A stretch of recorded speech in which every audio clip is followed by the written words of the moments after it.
Okay. Let's see. The pen comment was, It's your boy PSA Sitch here. The Tuesday stream with everyone's favorite lover of the gold standard. yes. Hey, what's up, everybody? We got a special guest here, Brianna Wu, back again for a second visit. How you doing, Brianna?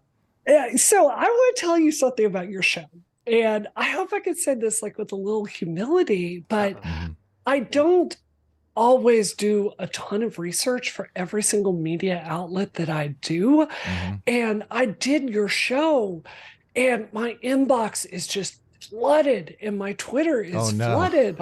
And I'm looking after the fact, I'm like, oh shit, this show is like a really big deal. And I started looking more into your success and like, just holy crap, congratulations on all of that. You should be really proud of what you built here. Well, I thought it was going to be something completely different. I thought you were going to say your inbox was filled with people saying, "Why the hell did you go on that show?" No. It was mostly nice comments from your audience, to be honest. But I got more. I forget what major media it was, if it was PBS or NPR or cable or something. But I did it the same week, and your audience ended up sending me at least twice as many comments. So I think that really speaks to what you built here. You should be proud. Okay, Thank you. I really appreciate that. I was gonna say, when you were saying how we're such a big deal, I was like, are you confusing us with someone else? We're like a tiny outlet. I don't think so. I mean, you're full-time streamers. We do have a dedicated audience that is very into, I guess, you know, kind of productive conversations or attempting to have productive conversations. So that's a good thing, I think. I think we have a very diverse, politically diverse audience, much more so than other typical people. Well, I've thought a lot about this, and just full disclosure, I've been talking to Counterpoint's Connor about, like, I've been thinking of doing something in the Twitch space myself, and the world doesn't need another like pure leftist voice. And I was thinking about your show and the success that you have here, kind of, having two, like, not diametrical, but, y'all probably vote a different way, even though you're closer to the center, both of you. And I think it's a really good formula for a show, in my opinion, because I think this idea of just talking to your own side, I think there's only so far that can go, if that makes sense. Well, I voted for Kanye, like pre going pre-Nazi insane. arc? Yeah, the pre-Nazi arc. I voted for Kanye. I don't know, I feel comfortable voting for a full-blown anti-Semite. So he had kind of kept that close to his chest. Yeah, I won't tell anyone about the DMs you sent me about you being a big Marianne Williamson supporter. So that's wait a second. That's not. First of all, that's a joke. That's not.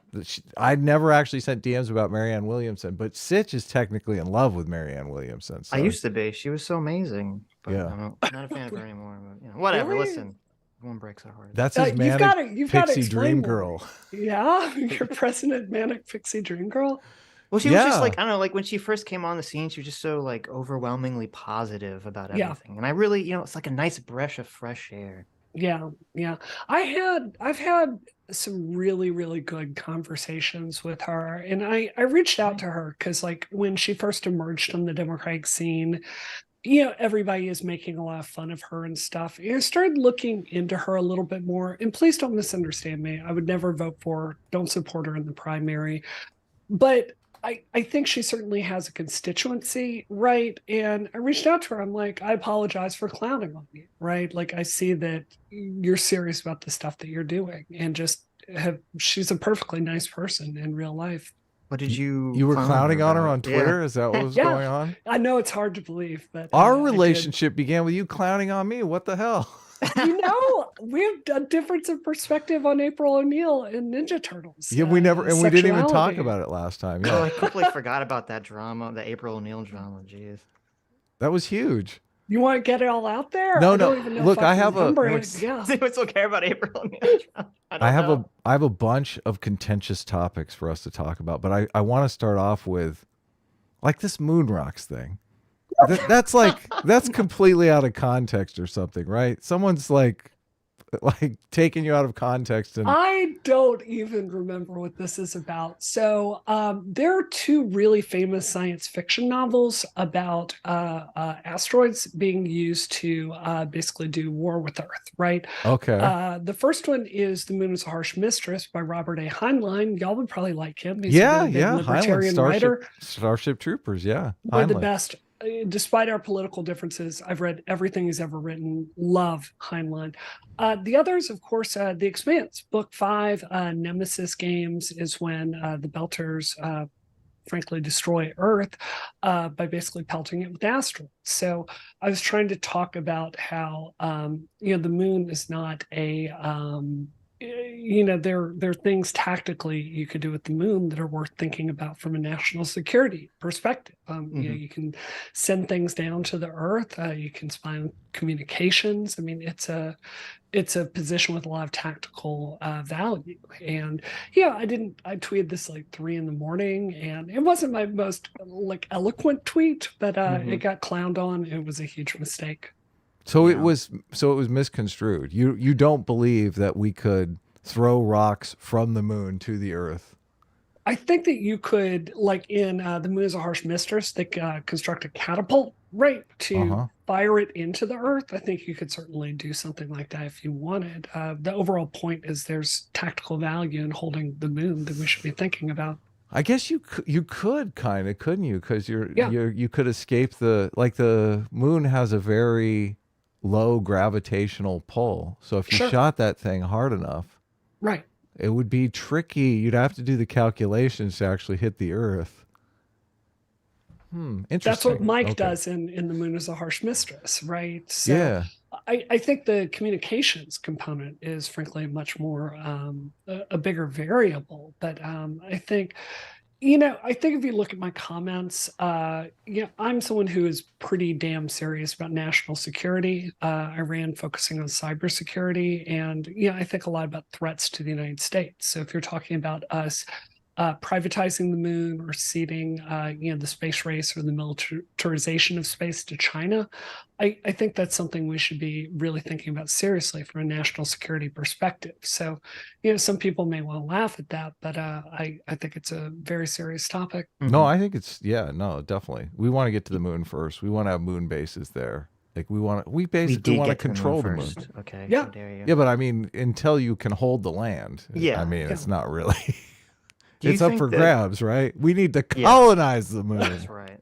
Do you think that, like, what have you learned from your experiences in politics that you think most political streamers are missing? Oh my God, I'm so glad you asked that. I would imagine you got your first impression of me from Gamergate. I was watching your videos that Adam shared with me before the show. I think it really calmed me down and gave me a much wider perspective on what the electorate is thinking about and what they care about. The stuff you talk about on Twitter, it's if I could do anything differently for my 2016 race, 2018 race rather, it would be really not basing my platform off of Twitter and kind of the edge progressive politics that you see there. And it's not to say that I don't believe in things like universal health care. I do. It's that a lot of the like you were talking, Adam, on Twitter, I saw before the show, kind of critiquing the kind of hyper woke crowd on Twitter. And we'll talk about that. Yeah, definitely. That's a big topic. And how quick they are to label everything in moral terms. I really think running for office taught me firsthand how non-constructive a frame that is in getting people to actually vote for you, if that makes sense. So do you think that, like, I feel like whenever in this political space, everyone gets caught up in this, like we all kind of judge our reality by what we're swimming in, and everyone in the internet political space seems to think that that's like how the average American feels and thinks. And it seems like the average American is way more moderate, way more disconnected from politics. And whenever I hear both on the left and right people saying like, oh, if you just put into practice my very left or very right wing policies, everyone would vote for you. And I don't think these people have any grasp of what's actually happening. I think that's exactly right. I also think they are massively over attributing the degree to which people are following politics. I once calculated it and it was some absurd number, like I shook 30, 40,000 hands over the course of running for office. And what I learned is that people are primarily focused on themselves, right? They're focused on their school district. They're focused if their industry is getting a fair shake. They're thinking about inflation. This kind of esoteric Twitter war stuff. It is, I think this is why the Republican war on trans people is just not going to be a very salient issue for 2024. I think the more local you can get with politics, the better. Like, there's a reason politicians talk the way that they do. I mean, you're framing it as the war on trans people. I don't think that they would frame it that way. And I do think you're underestimating the pull that issue has for people, because it's really about kids. It's not about trans people. There are obviously edge cases, Michael Knowles and Matt Walsh. Like, they don't want anyone transitioning ever. Like, if they had their way, they would make transitioning completely illegal. I think most people that are supporting someone like Ron DeSantis are more in favor of adults can do whatever they want. It's just this idea that we're going to introduce this gender confusion to kids that may or may not really be a problem. I mean, obviously there are kids that will go on to be trans, but it's an open question how many people you're actively hurting that have something like gender dysphoria before they reach adulthood that resolves once they have puberty. Yeah, I hear you. If you want to make this round 1,000 of talking about trans people well, you brought it up, so I feel obligated to. It's fair. I don't agree with your summation. My own PAC, Rebellion PAC, we just did a huge amount of polling. We're about to do a second official poll kind of looking at what the salient issues are going to be for 2024. I'm looking forward to getting some harder number kind of judging how the electorate feels about this, especially in the Democratic Party. I think that what would change my mind about that is if I saw more mainstream Republicans saying what you were saying.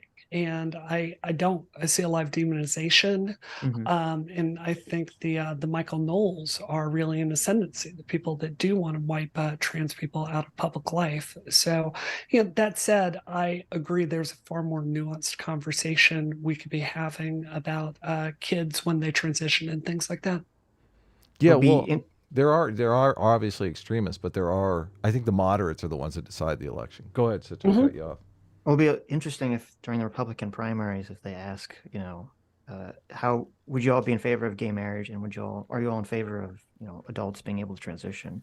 And we'll get the hand raising moment and see where everyone shakes out on that. Yeah.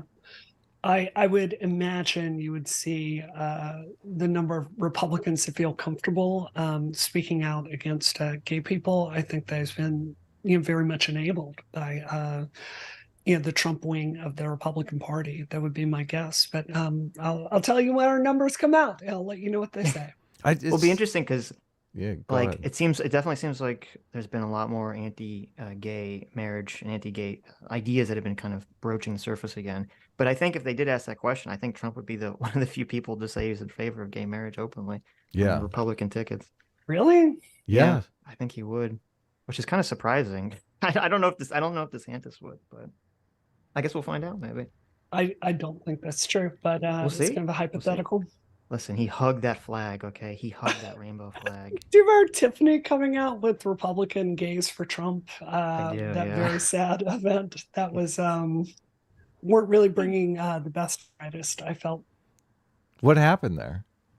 Oh gosh, it was basically Tiffany Trump coming out and trying to say, look at all the gay people that are for Trump in the 2016 election, and it was very, very sad. No one was there. Oh wow. Okay. Well, I mean, it is an open question. It's a question that I have. Like, I would like to believe that Republicans have become moderate and are not anti-gay marriage, but I do see a lot of people who seem emboldened by the win with abortion and Yeah. are now really moving in the anti-gay marriage space. So I do. Yeah. I mean, I that's troubling for me as a moderate. That is very troubling. So Yeah, I agree with your assessment. I'm going to get murdered for saying this by my own side, but it it really feels like some views that are very, very, very hard to sell politically have taken over parts of the left, like things like self ID. And, it's not that I want to make a public comment on it, pro or con. I think that people, we were talking earlier in the show how people kind of live in their own reality. And I do think there's a disconnect between what might seem logical and trans Twitter and what can be sold to a broader electorate, even the Democratic Party. I think a lot of people are massively undercounting that. Do you so think that do you think the Democratic Party would benefit if they kind of dropped a lot of the woke stuff? I think that I think that there is a long history in the Democratic Party of kind of leaving trans people to fend for themselves. Hmm. But I guess it depends on what you mean by woke. If you mean like, I think Black voters in particular are such a core constituency of the party that I think not talking about structural racism would be disastrous for the party. Well, when I mean woke, I mean, well, I guess that's true. Everyone has a different definition. When I talk about woke, I mean the idea that society can't fix its problems through liberal methods. And Mm-hmm. so there definitely seems to be this sort of, further the left than liberal leftist ideas about specifically about race and gender, about how we have to kind of throw away the goal of colorblindness and kind of go into the realms of CRT. And I do think this is hurting the Democratic Party overall. What do you mean by that? Can you like Well, delineate that a bit more? okay. So like we've seen this big push for instead of equality, we're seeing this big push for equity. This kind of idea that like one of the core ideas of CRT is that because society was essentially created by white people, way back when, or American society way back when, and because obviously there was a lot of racism way back when, that means that there's racism that's just embedded within the nature of our law and the natures of our society. Mm-hmm. And so it kind of leads us down this pathway of like, well, that means that if any system produces a racially disparate outcome, it must mean that there's some kind of invisible, intangible racism in that system. And we kind of get into the realm of, well, how do you solve that? And some of it's, well, you have to solve it by, reparations, you have to solve it by affirmative actions. And then the more radical is we have to solve it by kind of tearing down, any structure that was created by white people because it's impossible for, to not have racism embedded within it. Can you give an example of the Biden administration taking action that you think would be extremist in that regard? Yeah, well, they recently put out this thing where they made that all the executive order that all the federal agencies have to start doing equity reports about, to make sure they're meeting racial equity goals. And to me, I don't the fact that we've moved away from equality to equity is a little troubling to me. So what Well, I exactly? think for that would be very dependent on the details. What do you mean Mhm. by equity goals? Do you mean compliance with EEOC? What specifically does that mean? What specifically are they saying you need to be in compliance with? Let's see. Let me bring up the article because I was looking at this the other day. Force every federal agency to report on equity in their organizations. Uh, Biden's rhetoric of equity for all, for many plans centralized exclusive on racial minorities. For prioritizing persons of color when doling out grants and government contracts to focus outreach efforts supporting on specifically non-white groups. Who is this according to? The New York Post. So you can, Yeah, that's not a great source. yeah. Some of it is, I mean, they're quoting lines from it, but let's see. read to us, Sitch. Don't read to yourself. Come on. Yeah. Where's your booming? Mm-hmm. Can you do it in Trump voice? How about give us a Jordan Peterson? Uh-huh. Well, see, I guess, specific, yeah, yeah. go ahead. When I was so like, I mean, this wasn't the federal policy, but one off the top of my head, I remember is with COVID, they were specifically saying in New York that they should give, you know, uh, they should bump up not people of color in order to get COVID vaccines and things of that nature was actually deemed as like a pre-existing condition. Well, I guess one thing that I saw that, and I think this is exemplary of what I've seen in the Biden administration, who, just full disclosure, I've worked with them on a few initiatives, but, so a really good example when it comes to COVID policy, Kamala Harris, this is earlier in the Biden administration, was talking about how there are a lot of, Black people in the country that, have a distrust of government institutions, very understandably after some of the past things that the United States has done. And she wanted to basically get some funding for vans to go out into communities of color and vaccinate people just kind of on the ground, right? To me, that's a kind of initiative that is taking into account our, kind of legacy of racism in this country. It's not trying to advantage anyone, but it's kind of looking structurally at what are the different things that different communities are facing and trying to address it in a real way. I feel like the actual policies that actual Democrats are doing in the government, I think it is like there's a reason a lot of the fringe left doesn't want to vote for people like the Biden administration because they feel like they're too lukewarm. So I think it's I think the same way, I think it would be a mistake to attribute everything that, say, the January 6th insurrectionists do to the average Republican. I think it would be a real mistake to use Twitter, the fringe left on Twitter, as a vector for what the Democratic Party in Washington stands for. Oh, yeah, no, I mean, I agree completely, but yeah, I definitely agree with that. And I don't agree with people that are like, oh, Biden's a socialist and all this stuff. He's But not. yeah, I know, obviously. But it's like when, recently, he vetoed a bill that was gonna weaken ESG scores. And I remember there was this whole thing. I think they actually got I'm sued sorry, over this. ESG scores? What is that? There was a bill that passed that was going to give the government, it was going to give government agencies that were investing in things the right to ignore ESG scores when trying to decide how to invest. And Biden actually vetoed that bill. I'm sorry. What is an ESG score? I'm sorry. Yeah. You don't know what the environmental social governance scores? Got it. You know what I'm talking about, or do you want me? Yeah, no, I environmental social governance is, I think, what it means. Yeah. And then I remember there was a lawsuit, I believe, I don't remember how it turned out, where people were suing because the Biden administration was giving specific funding to, I think it was farmers on the basis of their skin color. And so it seems, and I agree with you, like, I don't think Biden's like, the chief woke president, but there's a lot of woke pandering that the administration is definitely doing.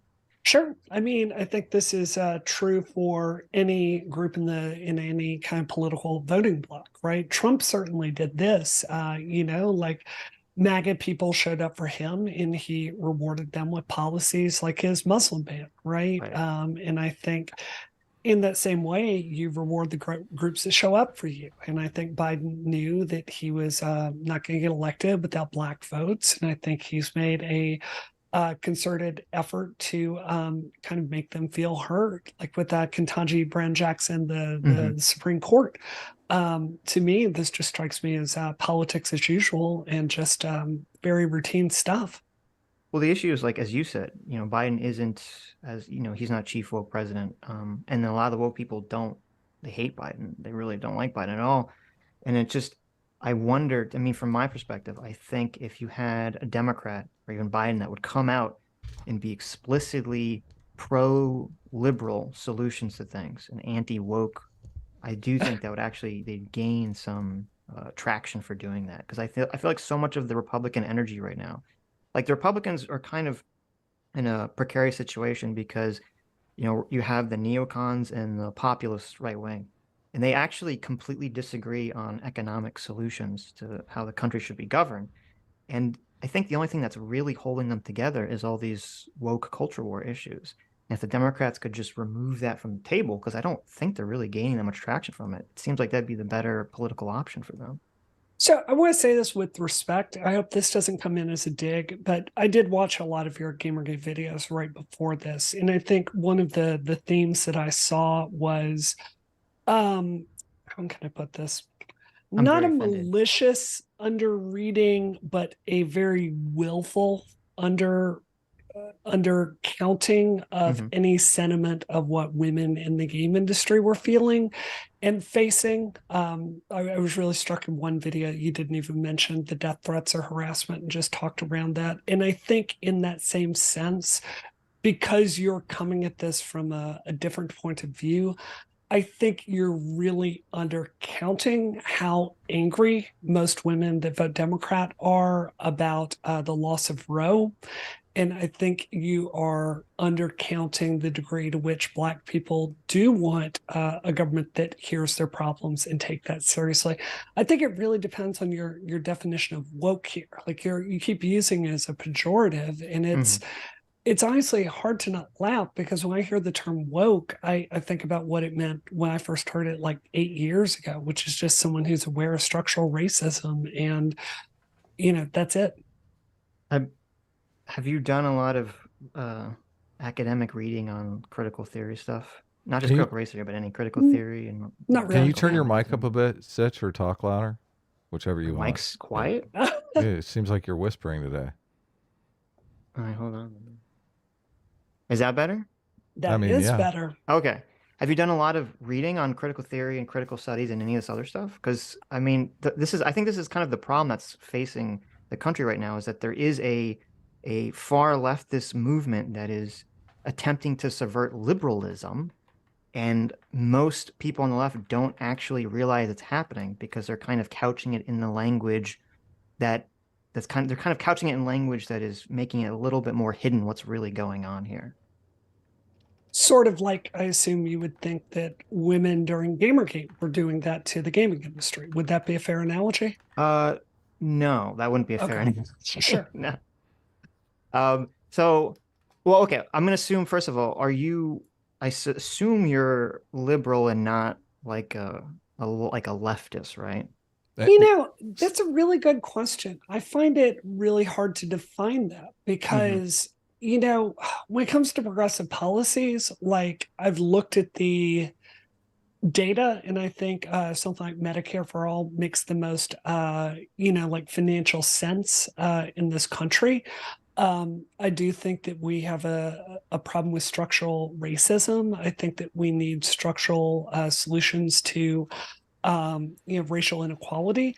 At the same time, what I think I find really frustrating about the progressive movement is there doesn't seem to be a serious, incredible tactical element there to address that, or think through the problems, or build coalitions to make it happen. I often feel like I'm the lone person on the progressive side whose job is doing political organizing seriously. So I don't know what the hell you would call me at this point. Like, on policies, I am progressive. Culturally, I just don't identify with a lot of it, if that makes sense. To be clear on terms, when Sitch says leftist, he means socialist. So no, I see. Socialist. No. Okay. Some people use leftist either. interchangeably with just someone who has left-wing politics. So leftist is anything left of being a liberal. Sure. So, but okay, do you believe that the end goal for society should be a colorblind, gender-blind society, and you think that's possible to achieve? No, I don't think that's possible. You don't think it's possible? Okay. No. So what is the solution, I guess, then? Well, I think you look at my entire philosophy when it comes to these things is I will take half a sandwich when I want a whole sandwich, right? So I think you look at what you can get in that moment and evaluate critically if it's going to help people out, and then you do it. I mean, clearly I get off the bus before a lot of fringe figures on the left too. I'm certainly not a communist. I think at the same time, like Elizabeth Warren, she's my candidate, right? She sees things from a structural problem point of view, but she has credible solutions to get there. Does that kind of make sense to you? Did you say Elizabeth Warren? Yeah, she's my favorite politician by a mile. Well, I guess I have two questions. The first is, why do you think a colorblind, genderblind society is not possible? And then the second one would be what do you mean when you talk about like structural racism and structural sexism? Sure. So the first one is I know there are some friends of mine that believe we can get to a genderless future as a species where it just is not a factor anymore. And I would posit to anyone who has spent any amount of time being a child or, trying to babysit kids, I would suggest that some of this stuff is very hardwired into us. So Wow, this is very controversial. You don't I buy into the know. whole everything's a social construct. Yeah, I don't believe that. Okay. So that said, I think women do face disproportionate disadvantages in our society. One really good example, I come from the tech industry. The last study I saw showed that the number of women founders in the tech industry was only 2%.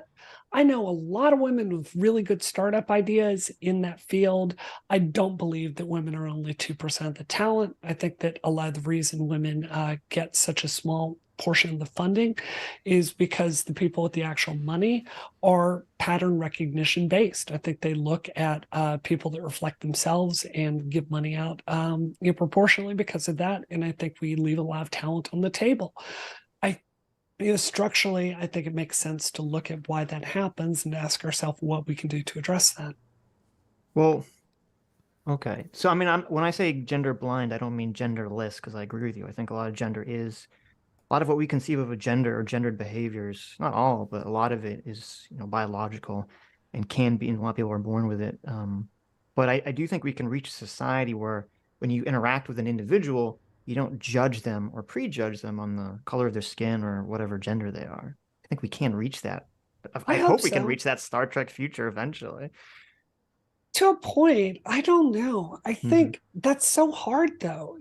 I think one of the excesses I see right now in leftist discourse is everything is filtered through the lens of identity in a way that I don't think is particularly constructive. At the same time, I think that, well, I know for a fact that for me, as someone who ran in the Democratic Party as a woman, I faced a different set of challenges than men did, right? And I do think that I think that is a perspective that affects how I see the world. So I don't think it's possible it's ever going to go away, or that's not going to affect how I perceive people. It is changing though. You got to admit, like when female politicians in the past would run for Congress, or just any elected office, they kind of ran as I am one of the boys. Right. But I don't feel like AOC or Laura Boebert, like I feel like they are running as I am a woman and have very feminine styles. Sure. But don't you think the structural backlash the AOC, for instance, faces? I mean, it just turns my stomach. What happens to her? She dresses so deliberately conservatively, and she is sexualized on the regular in a way that churns my stomach to see. The president, on the Republican side, they were literally having conversations about who has a bigger dick. I mean, no one is immune to this. Anyone in public life is going to get this kind of back and forth. That's just like par for the course. There's a difference in the gendered hate that AOC gets and Donald Trump making fun of Marco Rubio and alleging that he has a small dick. There's a really big difference there. Do you remember the sculptures of Donald Trump that they made of him with the tiny, tiny penis that showed up in public, like buck naked? I must have missed that story. Okay, well, I'm just saying, like everybody gets this stuff. So I understand what you're saying. Maybe we should play nice with the ladies. I'm not saying you should play nice. Well, what are you saying, I'm suggesting that there is a reason women are disproportionately less represented in Congress because they don't want to put up with the bullshit. I don't think that's it. I think that I'm just saying I think men don't enter the race as well because they don't want to put up with the bullshit. So what would your answer be? Why do you think men are so disproportionately represented in as far as political power? They are more willing to put up with the bullshit, obviously. The status gain for men, I think, is much higher than for women. So I think there is kind of a biological component going on here. So men stand to gain more from the status of running for office than I think women do. Yeah, I think if men on average are more aggressive and men on average are more status driven, which I would argue is an evolved reason for that. And then, obviously when we talk about, politics, that's going to, you're talking about like the extreme ends of personality types. They're going to kind of get like the tail ends kind of bunching up there. So I think that has a lot to do with it. Right. So And if there's obviously, 5 times as many men Don't on you that think tail that's a end. little convenient for y'all as dudes just to go like, oh, we got nothing to do with this. Just we're more driven. That's a little convenient, don't you think? Well, I mean, convenient in terms of, I mean, it could be convenient I think your reasoning is phrasing convenient. it. Yeah. If you're phrasing in terms of like, well, I'm saying that we shouldn't do anything about it. I don't have any problem if there's, 50% women in positions of power. But as you said, when you were talking about like the gender differences, when you're, babysitting kids and all this stuff, I mean, I do think there are behavioral gender differences that will always push men and women into certain fields to an extent. Now, maybe we could, I mean, obviously we can lessen the disparity, right? Like people thought women, wouldn't succeed in education, right? And now we find out that there's more women in college now than there are men in college. So I definitely think we can open these barriers of access to women. I don't think there's ever going to be a 50-50 in, politics.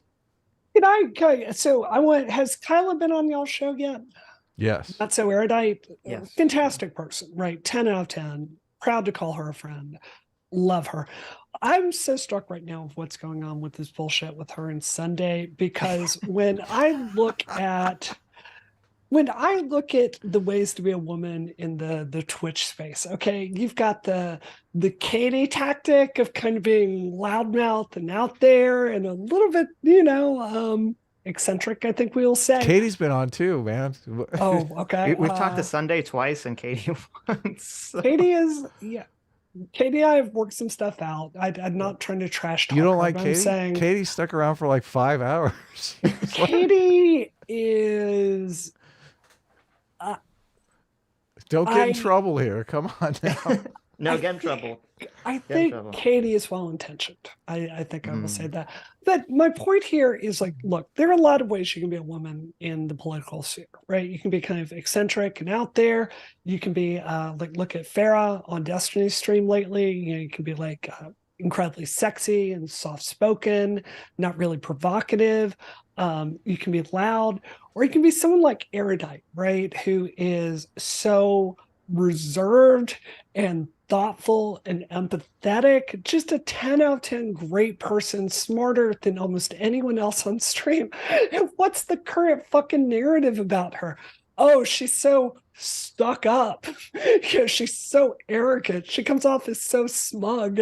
And I think it's like this great example of how you cannot win. There's literally no way to exist in this space where your personality is not weaponized against you in a disproportionate way. I think it's hilarious. That's the same narrative about President Sunday, though, that he's arrogant and smug.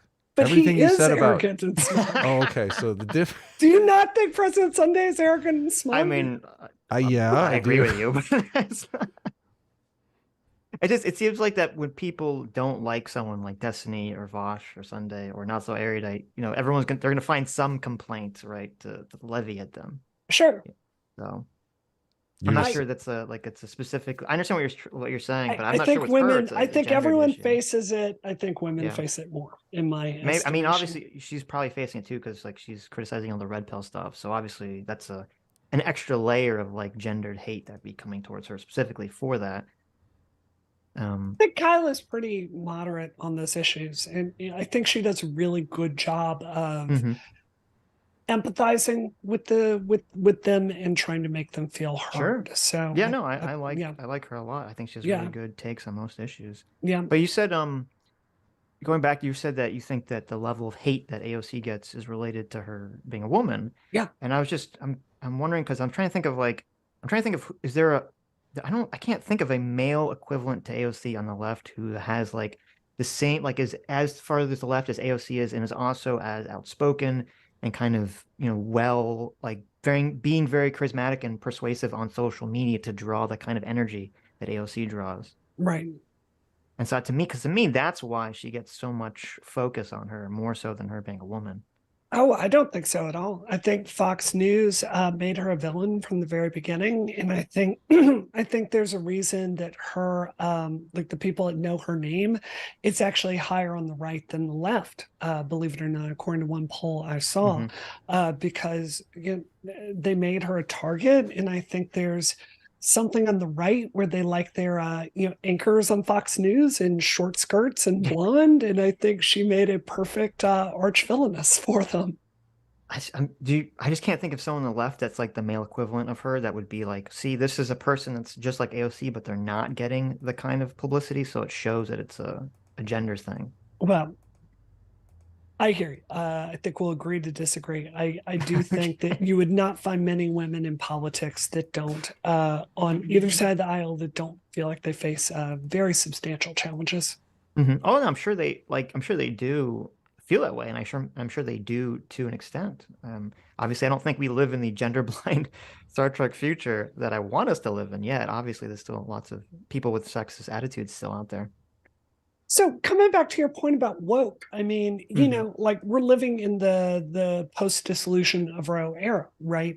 Right. So I mean, I don't think it's wrong for women to look at the challenges that we are facing right now. Like, let's just name a few. The daycare system has fallen apart post COVID. Those prices, my own state of Massachusetts, it costs more money to send your child to daycare than it does to UMass, believe it or not. That's a real problem. Right. There are millions and millions and millions of women that just flat out left the workforce during COVID. And you have like the dissolution of bodily autonomy, right? Which obviously has many women extremely upset. So I don't think there's anything wrong with the political party hearing that anger and trying to address it with policy. And I think often the Republican Party mistakes like addressing that kind of structural inequality for wokeism, which I think is just nuts. Well, we have what we call the Sitch and Adams law, which is that one of the tactics that we see the most in politics is that each side will try to grab the extremists of the other side and then paint Yes. the whole movement with the broad brush. That's like one of the most common tactics. And an element of that is sort of, the right will call everything woke. Like once they associate woke as an extreme thing as a bad thing, and they'll call everything they don't like woke. But I don't think that anything to do with, I'm pro-choice, and I don't think having anything to do with the, being pro-choice has anything to do with wokeness. I mean, that's an issue that's been around for 50 years, been around forever. And you can definitely put a pro-choice philosophy and argument in a liberal philosophy. I don't think it has anything to do with, I wouldn't call that woke. So what issue in the 2024, your statement was the Democratic Party should renounce wokeism. So what's kind of on the ballot for 2024? Like Biden's base are Obama voters and particularly Black voters. That is that's who won him the primary, and that's who he believes will win in 2024 for him. So do you think that, like, what policies do you think, like addressing the income differential that Black people face, do you think that that's wokeism? Well, it depends how exactly you would address that, right? Right. It would depend on whatever the solution would be to propose for that. I think a lot of it isn't even so much. We had this conversation with someone named Sock Done Left a few weeks ago, and I think a lot of the perceived wokeness that the right is sensing is not even specifically coming from government policy, even though some of it is, as talked about earlier in the stream. I think a lot of it comes from the cultural attitudes that people feel, just coming in from school and education and media.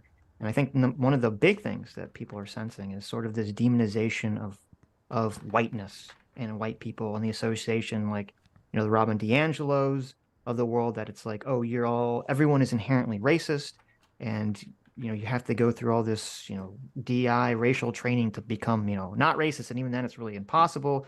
And you're either with us or against us in terms of this race struggle. I think that is really killing a lot of the Democratic Party. I think it's really giving a lot of, especially white people on the right, a lot of energy to be upset at the Democrats.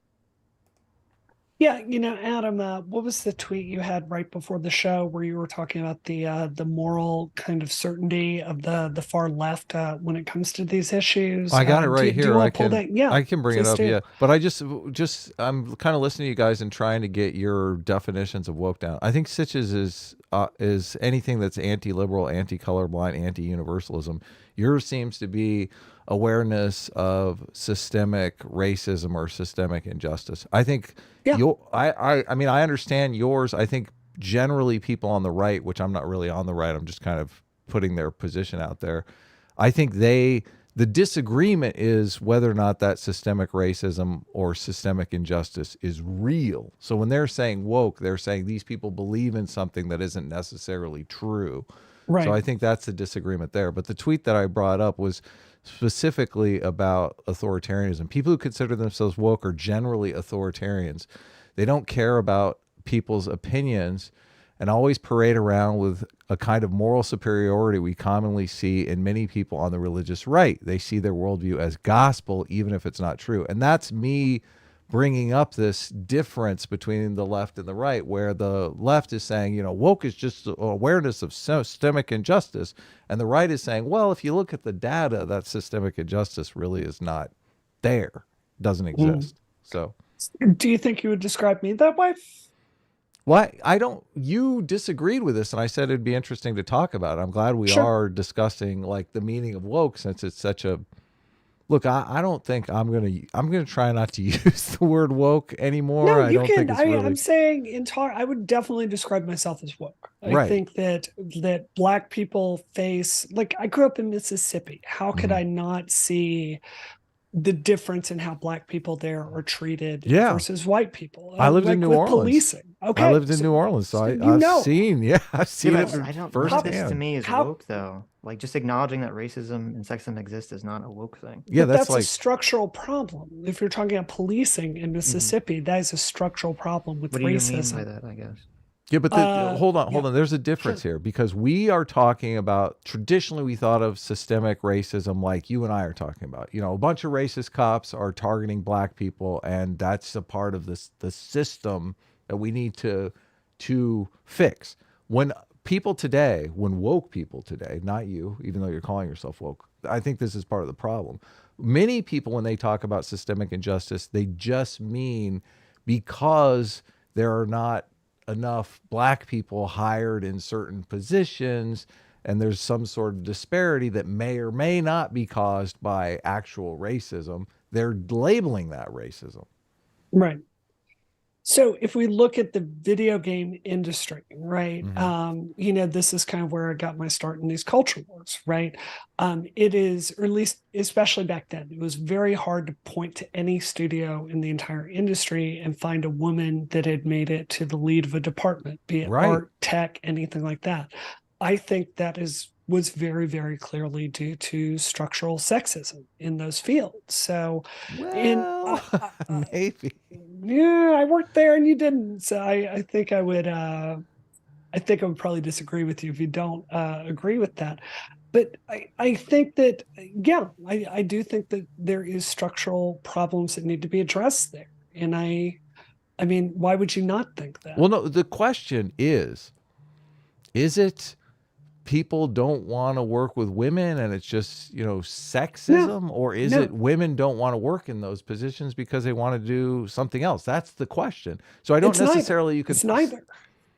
Well, if you're saying, look, if my outlook on the world is, if 50% of women are not working in games, then that means that by definition is systemic racism.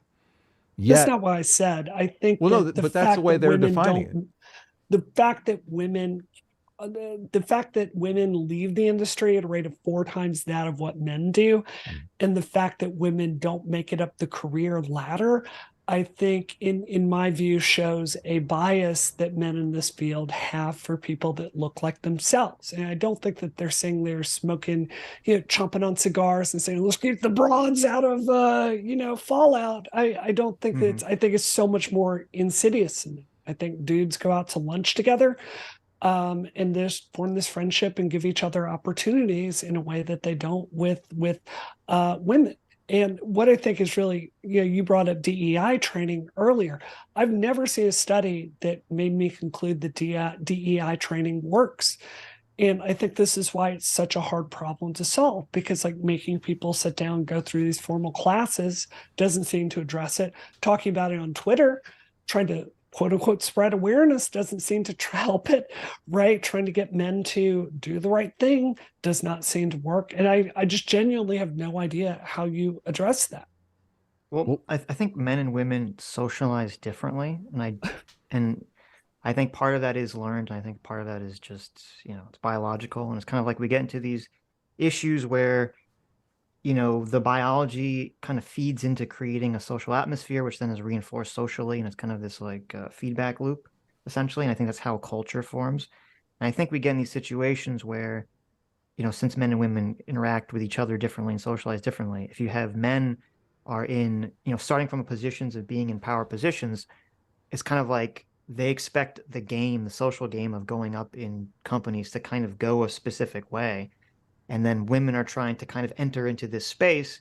And the question is, should women try to adapt themselves to play that kind of social game, or should men adapt themselves to play or allow a more gender neutral or a more female oriented social game? Sure. I think it's very convenient if you're coming to the conclusion that the primary problem here is that women are socialized differently. I'm not going to deny that that's some portion of this, particularly in who goes after CS jobs. I just think there are a lot of women that work in the field that feel very, very strongly that they are not given the same opportunities that their male colleagues are.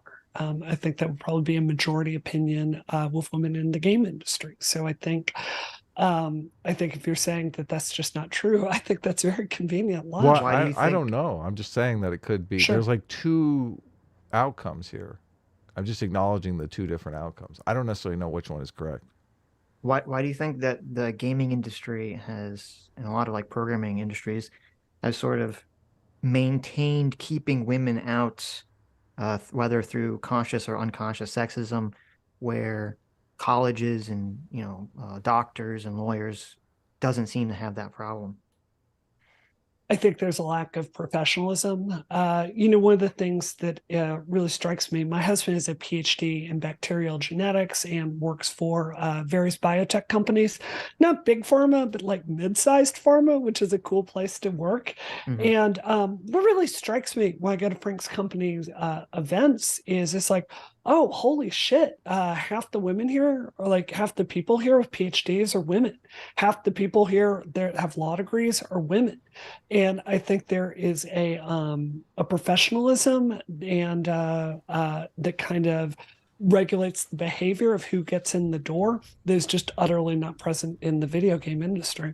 Yeah, I mean, definitely obviously I don't work there. It seems like from the outside, the video game industry is a lot more lax and chill, I guess, in terms of that. And I would imagine that having that kind of like more corporate-y like demeanor would kind of negate a lot of kind of gendered behaviors to some extent. Yeah, it would also nuke a lot of the creativity, right? Well, that's so the problem. It's a double-edged sword. Yeah. How do you find that balance there? Men and women generally like different types of games, right? Is that true? I used to believe this. I'm not sure I believe it as much as I used to. There's been a real explosion of women in the Call of Duty base. The last study I saw showed that 40% of COD players were women, believe it or not. Really? So That's surprising. I was extremely surprised by that. So I don't know. I think it's probably some percentage, but I don't think it's as stark as it used to be. It would make sense to me. Wait. I think you missed it. It says a fifth of the 40 million players are female, which is increasing, but not 40%.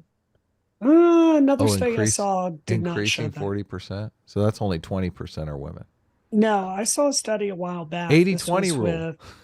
It was not that. It was 40% of COD players being women. I could be misremembering that, but I'm pretty sure I saw that stat. Do you think so let's just take first-person shooters. Sure. If if 80% of the people that play first-person shooters are men and only 20% of the people are women, wouldn't it make sense logically that 80% of the people who want to work on those games are men and only 20% out of all the people who want to work on the games, the pool of people who want to work on the games, 80% would be men and 20% would be women? Sure. I don't think my statement has ever been for the game industry that we need to move to a 50-50 workforce. Okay. My issue is men being pigs, pieces of shit. No, my problem is well, no, I hate men being pieces of shit too. So, well, I do think that sexual harassment is a very big issue in the game industry. But I think when you look at who gets to be promoted, who gets to have their studio founded, who gets their portion of the venture capital, who makes it to studio lead, who makes it to lead narrative designer, over and over and over and over and over and over and over and over, this is men. And I think at some point you've got to conclude there is a discrimination against women rising up their careers. Well, and I think that's multifactorial. It could be that, or it could just be it's a meritocracy and the men are better. You really think men in the game industry are better at every company than women are? I don't believe that. Well, if it's not sexism, it has to be the men are better. I mean, that's really only two options. Yeah, I agree.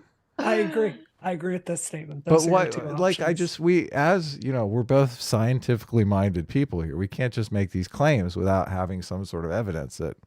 Sure. How about the Activision lawsuit that I think unearthed a little bit of evidence about the video game industry having a few issues? Evidence of sexism in these companies doesn't necessarily, it doesn't follow that because there is some sexism that all women are being locked out of.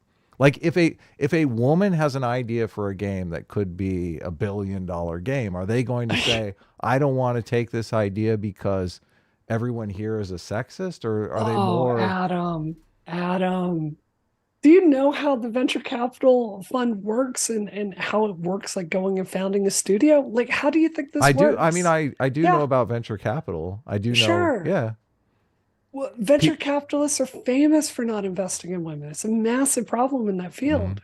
Well, but maybe they're not investing in women because they don't like the idea, not because they're sexist. Okay. Well, I don't care so much about what they're feeling inside. I care about the outcome. And I think that... But that's what we're talking about here. Like, you can't look at the outcome. You can't say, listen, nobody's investing in women, and therefore that equals sexism if it's this other factor. I care about solving it. I don't care about people being good people. But I don't care. Hold on, let me finish. I don't care about putting a moral judgment on them. I care about this trend in the video game industry of woman after woman after woman after woman after woman entering the door and being shoved out the door from a set of really poor experiences, right? I just want that to stop. I almost don't care why they're happening. I just need that to stop. So you're talking about solving the sexism, the acts of sexism, and not solving the fact that all of the top 10 games are projects that are founded and controlled by men. I think that I care about both. I think that there's, I don't know how y'all feel, but I think that the video game industry has been stagnant for a very long time, especially first-person shooters. I think, the failure of Overwatch 2 is a really good example of this trend. And I think that the fact that we have only elevated a certain kind of person to a decision-making point has really stifled the amount of innovation that we could have in the field. Why? I mean, yeah, I don't know if that's a gender thing, though. I think it's just because, like, I feel like a lot of the AAA gaming studios have become kind of like the movie industry, where things just become so expensive that it's like everything has to be kind of a safe, tested idea. People are less willing to risk. Because we're seeing, like, it seems like most of the new developments and good games nowadays, not all, because obviously, new Zelda games came out, but a lot of the new developments and new games that we're seeing that are like really good are independent games. Mm-hmm. Well, look at what happened at, Annapurna, that whole studio. It seems like a lot of these, really kind of storied and very praised independent studios. You know, if you look at the People Make Games channel, we've seen a series of really extremely concerning scandals about that. Yeah, well, I mean, just because it's obviously independent studios can have their own problems. Sure. In terms of like the size, I think the size allows the studios to make riskier design decisions that the bigger studios kind of everything has to be, so tested, so safe for them to invest, the millions and millions of dollars are going to invest into the product. Sure. Sorry, really, I feel like we're hitting a wall here. It seems like neither of y'all think that structural sexism is a real factor in either politics or the video game industry. I don't know. That's why You I'm don't saying, know. like, Oh, well, I'm not going to base it on a bunch of guys were being stupid fucking frat heads at some company. Like, that's not enough evidence for me. Especially if it's a situation where 80% of the people in the industry who want to work in the industry are men and 20% are women. That's obviously structurally a very hard demographic situation to overcome. Like, if you're going to say we need a 50-50 situation, and which this I happens, don't say, which I don't say. Okay, good. But there are different situations where they are saying that. Like Title IX will give a certain amount of money to colleges for different sporting things. And the men like 80% of men are into sports, 20% of women are into sports. So the women end up getting all of this money. They're basically just throwing money at right and left. I don't know if that's a wise use of resources in the gaming industry.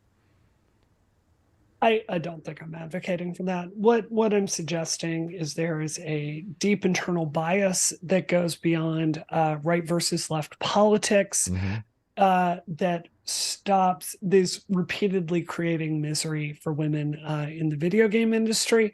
And I have seen a lesser version of this in politics, which in my estimation is a much less sexist field. But I think when you look at the way AOC is treated, I think it's a very similar thing that stops the best people from rising to the top of these fields, in my estimation. AOC is so powerful, though. It's hard for when you're using AOC as an example. I think she's probably one of the most powerful people in Congress. Do you think so? Yeah. What do you base that on?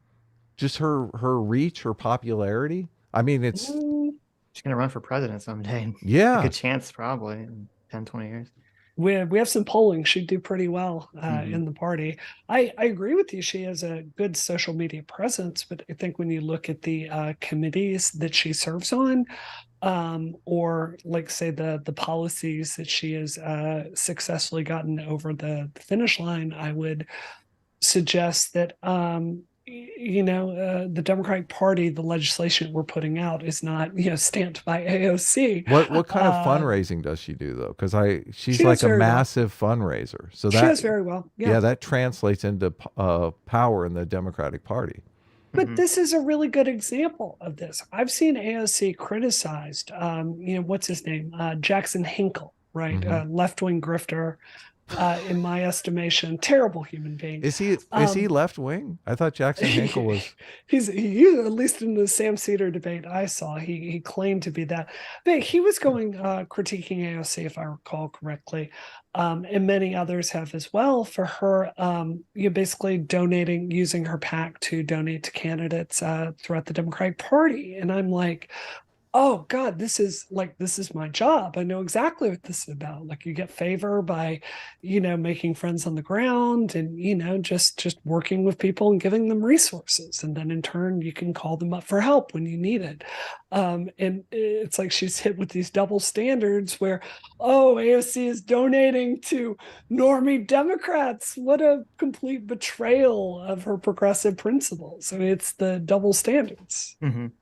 I think there are two ways for politicians to get political power nowadays. I think one of them is sort of the more classical way, which is to gain power within the party and to be sort of like the person people come to get votes and to get legislation and policies passed and basically to get money.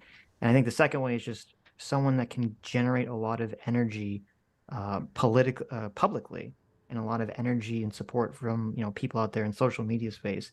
I think AOC obviously doesn't seem to have the power in terms of the more classical way to gain power, but she definitely does seem to have the energy and the power for that second method. And I Yeah. do think that's, kind of what Adam was alluding to. And I think that's what a lot of people are alluding to. And I think that AOC definitely has so much visibility. And I think that the right attacking her so much, actually, at the end of the day, is probably going to end up helping her. She It hasn't figured out how could, to yeah. turn her money raising skills into chairmanships, but she will sooner or later. She will. Well, she doesn't play nice with the Democrats in power. So I think she maybe once does. they all die off, then she'll be set. But I think she's been very strategic in working with the party. And, again, I can tell you someone that works behind the scenes of the party. Her people are really, really good and really, really pragmatic. I think she said something I think about every single day at work, and it's that the best people in the party are the ones that are naturally coalition builders, the ones that kind of think about bringing people together instead of driving people apart. And I think that at its core is my biggest problem with this. To use your word, Stitch, the wokeism trend, and what you were talking about, Adam, with the moral purity testing. I think that there are parts of the fringe left that want to throw everyone away when they don't hold the most extreme position. And I think if you're in the business of divide, sooner or later, you're the only person in the room. So, I think that's very, I think she's extremely strategic. I just think if you had a man with her set of skills and her charisma and her communication ability, I think I would have no doubt that he would be president one day. And I frankly don't think we'll see President AOC in my lifetime. Really? Well, Yep. Look, I think we'll AOC see. is definitely going to run for president. She's I going think to she'll she'll run. try, but a force to be reckoned with. but let me just say it's Sitch, not Stitch. Oh, Everyone I makes that apologize. mistake. Yes. That's okay. But I mean, it's interesting. Sitch like Kim Possible? Is that where that comes from? Well, Sitch just means short for situation. Yeah, So like Kim Possible. she said that's not why I named myself that, but that is something that was like impossible. Dun, dun, dun, dun.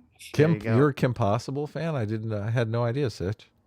I'm a huge Kim Possible fan, but no, I don't. It's interesting that she said that about coalition building and unifying, because I agree definitely in terms of political power. She doesn't strike me, at least what she says publicly. She does not come off as a unifier in her public statements. She comes off very divisive in the way that she presents herself. Yes. Yeah. Maybe divisive is a way to raise money. Maybe exactly. I align with her so much. What's an example of her being divisive, do you feel? I mean, the way that to me, when you talk about like a unifier, it's someone who's going to try to actually reach across the aisle to people on the right or people in the center to kind of draw them in. And whenever I would see your tweets or hear her talking, there's a lot of like, right wing bad, these people against us bad. These people are kind of trying to destroy us and take away our rights and our freedoms and et cetera, et cetera, et cetera, et cetera, et cetera. Well, yeah, I think when I say coalition building, I mean within the left. We are a very wide coalition, right? So I think that's what I was talking about. I think if you're coalition.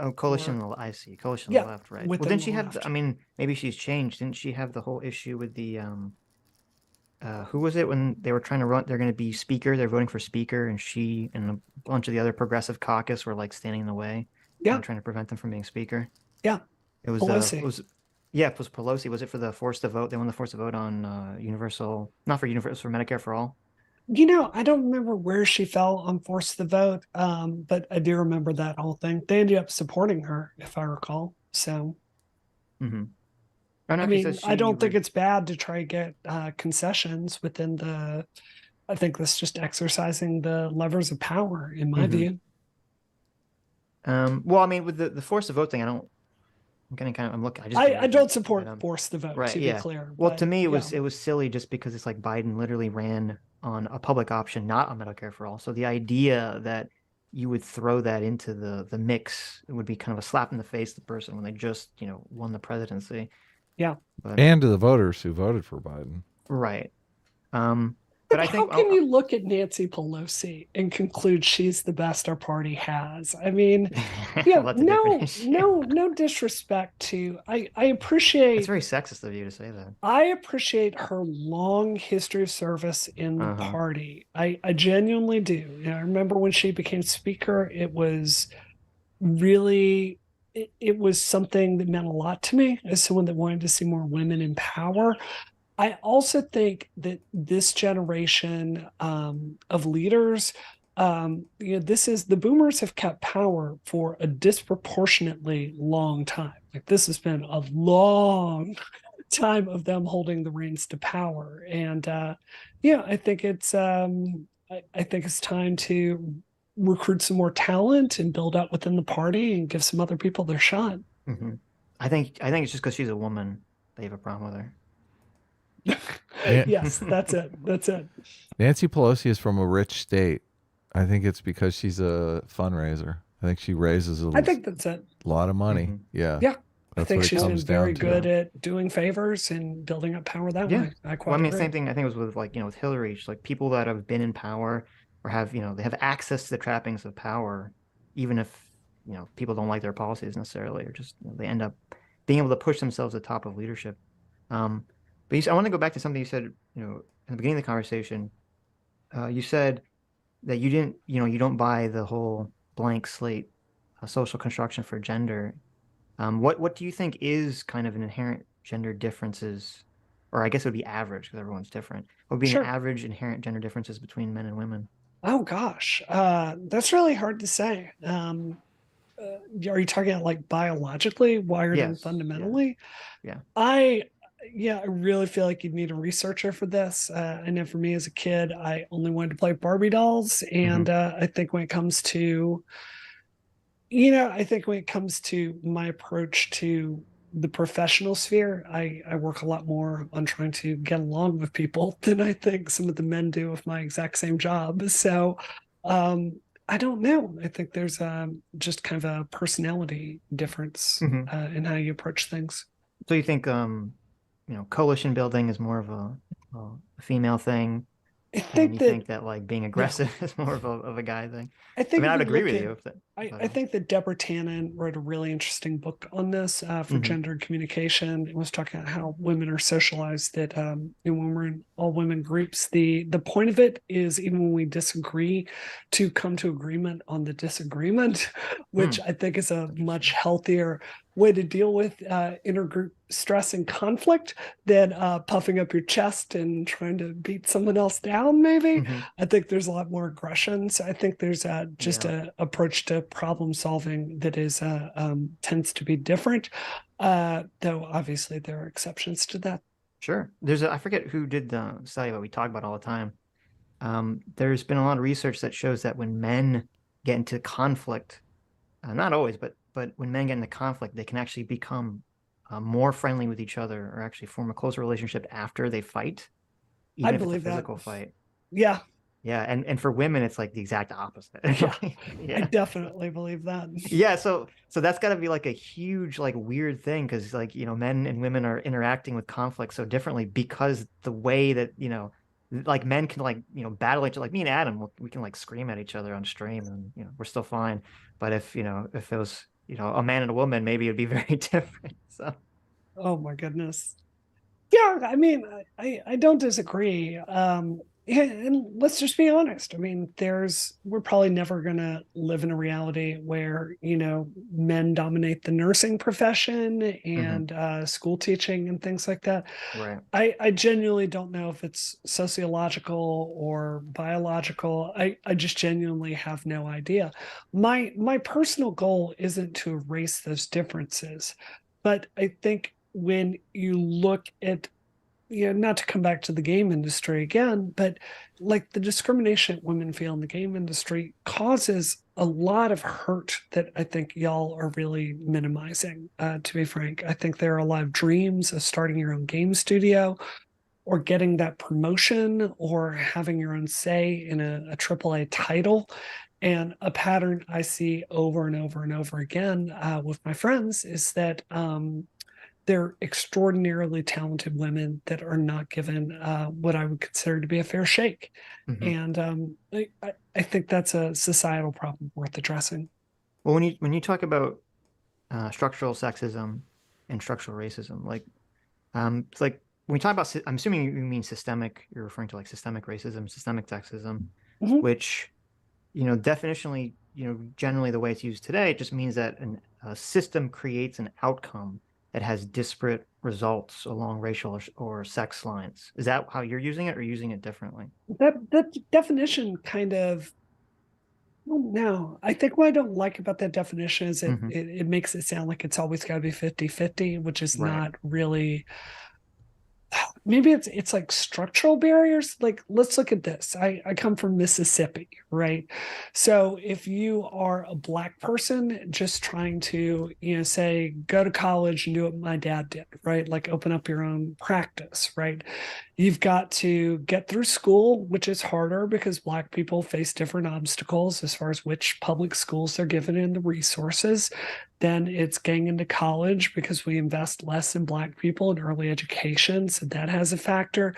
Then it comes to getting through college. Then it comes to getting the loans for med school. Then you're getting the loans to start your own practice, and you're making the friends that you need along the way. At every single point of that, you're going to have like a lower chance of success. And it really shows up at the end of the day at the disparity of outcomes. So I think that's what I would mean by structural oppression. So I'm trying to wrap my mind around. Sure. Well, the first thing is it's interesting because I'm glad you don't like that definition that I gave you, but unfortunately that is like the actual definition. And I think that's kind of the problem that I think goes on a lot in these political conversations, is that a lot of people are using terms and everyone kind of means different things by it. Yeah. And people end up, siding and agreeing with people that they don't actually agree with. They just don't realize it because they don't realize the language that is being used in the conversation. Obviously, I think there are structural barriers for both. I think obviously a lot more for Black people than for women nowadays, but there are structural barriers that exist because of past bigotry against Blacks and women that still have echo effects going forward into the future and still affect people nowadays. So if that's all you're talking about when you're talking about like structural barriers, I agree to that, and I would like again, I want the Star Trek future. I would like, for, women to, any woman that has a good idea or wants to be in the games industry to not face any level of sexism, in that field. My only concern is that I still think, when we look at, and I kind of brought up how in other industries and in colleges and in, legal offices and in doctors' offices, how women seem to have, been, rising the ranks, very rapidly. My only concern, I guess, here is that I'm totally fine with the gaming industry, not being sexist. I just want it to be along the lines of liberal policy solutions, as opposed to kind of like the more far left, like, no, we have to like force quotas or force specific things into these industries, which I think are inherently toxic. Yeah. One of the things I think, Sitch, that's really changed about my approach to this is, we're 10 years after Gamergate at this point, and there are things that I advocated for 10 years ago that I just have come to the conclusion aren't helping the situation, right? Like, I think... Right. Yeah, DEI training is one. I was a really big advocate, for that 10 years ago. I think all the science is showing that doesn't work. I think that, filtering literally everything through the lens of identity. I think anyone can listen to my overall remarks here today and say I'm genuinely concerned about what women face in any number of fields. That said, I think this approach that I see on the left of demonizing everyone if they're not from some group or elevating other groups, I think that is not helping the situation. I feel painted into a corner because a lot of the tactics of, like turning the video game industry into a low level gender war space does not seem to have like there's some differences in outcome I can point to in the video game industry today. Certainly there are more women protagonists today than a decade ago. There's certainly more women game journalists at IGN and other major periodicals, which I think is good. But a lot of these things I feel it's really left me scratching my head going, how can we kind of rectify this? Because a lot of the things we thought would work don't seem to work, if that makes sense. Yeah, I mean, I understand what you're saying. I'm just worried that, like, I don't know if you've been following the situation with Uber, where their head of DEI, who was, an Asian woman, actually, she had she put on two of these sort of DEI conferences where she was, the controversial thing she was advocating for was that, maybe you shouldn't call white women that work at Uber Karens, because that's technically a racial slur, and you're, Yeah. demeaning their opinion just on the basis of the fact that they're a woman and white. And because she had the gall to say, don't be racist against white people, essentially, she was basically suspended pending an investigation by Ooh. Uber. Wasn't That she seems like an fired too? attack on freedom of speech to me. I'm sorry, go ahead. I think she was ultimately fired. Was but she fired? I thought she was. Maybe she might have been. I'm not sure. We No, I think she was suspended. I don't know if they've ever come to a conclusion about firing her. But just to me, that's what I guess I worry about, in terms of like these sort of very, blunt ways of trying to fix sexism or racism that it seems like we're kind of, some, radical people on the left are advocating for.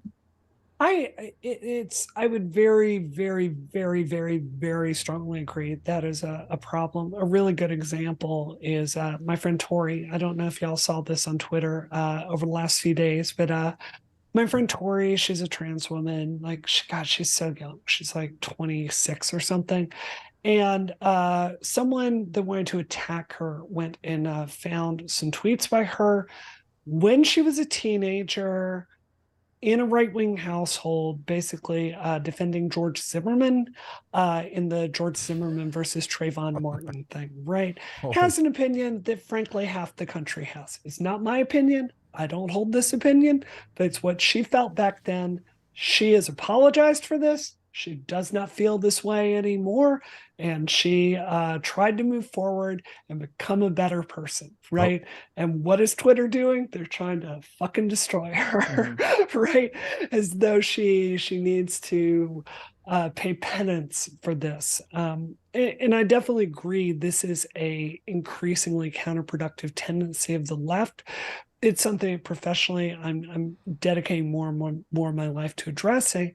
I do have to say, though, I would take the toxicity of the left and our problems any day over what is going on the right, which I think is a much bigger problem with poor judgment, in my estimation. Like what specifically? Oh, my God. I mean, I don't think every Republican is a Nazi, but I certainly think white supremacy is, it may be funny to you, but I think white supremacy is more emboldened today than I've ever seen in my entire lifetime. I think there is extremism. I think there's a lack of belief in democracy that underpins this version of the Republican Party. I think it's extremely concerning the direction that the right is moving in. Yeah, I agree with the I am concerned with the lack of respect for democracy and democratic practices. We get into a lot of fights with people about January 6th stuff. And this is kind of the problem when people they lose all faith in institutions. It kind of puts people in this mindset of, we need the strong man to kind of come in and fix everything. And that can definitely lead down a very bad pathway, regardless of whatever political side of the aisle you're on. And I do think that I have seen an increase in white supremacy or just racism, and I've seen an increase in anti-Semitism. Though, and this might be my own bias, but I feel like that increase in racism specifically, to me, it feels like that's kind of a reaction to a lot of, quote, woke stuff, a lot of anti-white racism. I think that's kind of activating, or at least allowing the racist people to kind of suck more and more people onto their side of the aisle.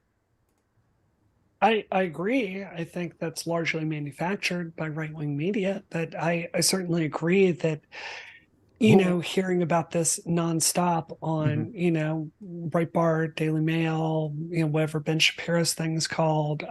Look, I certainly we agree. covered we covered a video on Sunday that was just like racist as can be. That was just a content creator on YouTube. That wasn't manufactured by right-wing media. Mm-hmm. Yeah, I'm going to need to hear more. What do you mean by that? Well, I mean, we do this all the time on the Sunday show. Like, we find content creators that are saying very obviously racist things, and they don't even really, they don't understand that they're doing it. It's like they have a past to be racist against whites. Yeah.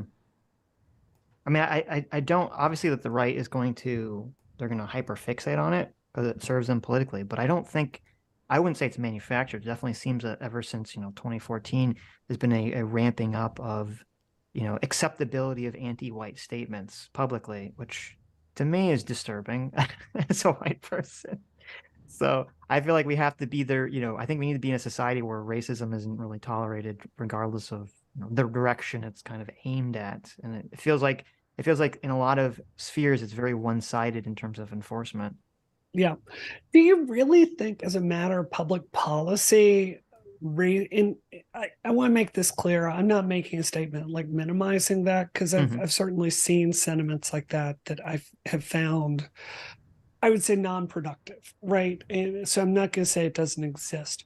But as a matter of public policy, do you think that what white people are facing in this country is in any way proportional to what Black people are facing? Because I like, if someone calls me a Karen, that annoys me, but it's not like I can't go get a loan at a bank, right? Well, no, they literally gave out PPP loans based on, minority status, though. Sure. So that is you mean the Trump administration? That is racist against whites. Well, I don't care if it's the Trump administration or the Biden administration. I don't care who's doing it. So you don't think there should be any efforts to like rectify kind of structural inequality, like with things like looking at so that's loans? The question. So you're making an argument. You're saying, listen, Black people have it rougher in America for social reasons, and therefore we should give them economic perks because of it. I think the way I tend to think about problems is this going to help the situation? So I come from Mississippi, for instance. It is a fact that Black people there have a much harder time paying for our state schools, right? So I would not have a problem if a Mississippi legislator passed a program that looked at like helping get Black people more proportionate access to higher education, right?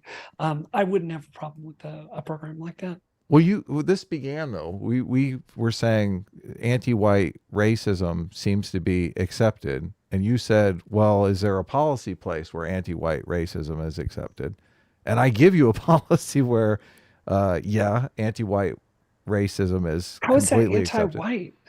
Well, if I'm a business owner and I'm last in line because I'm white and all the money runs out, then obviously I'm being discriminated against. So, okay, here's an example. My husband loves candy, right? So he ate all the leftover Halloween candy, right? He ate 80% of the bag. Then I go in there the other day and I wanted a peanut butter cup, and there were 2 peanut butter cups left in the bag. Yeah, I took both of them, because that was he'd eaten 80% of the bag.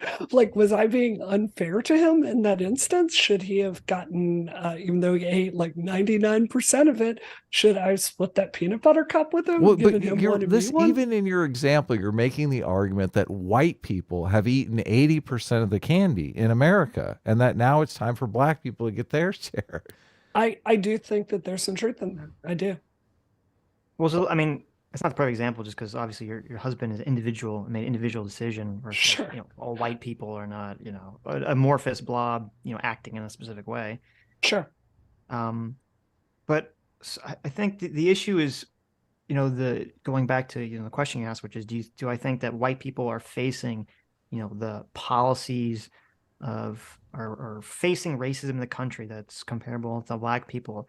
I mean, to me, regardless of whether that's true or not, and regardless of how someone comes on the issue, that still doesn't mean that we in our society should allow blanketly, blanket racism against white people, Yeah. regardless of whether that's the case. And it's strange to me that we essentially do. Let me give you this example.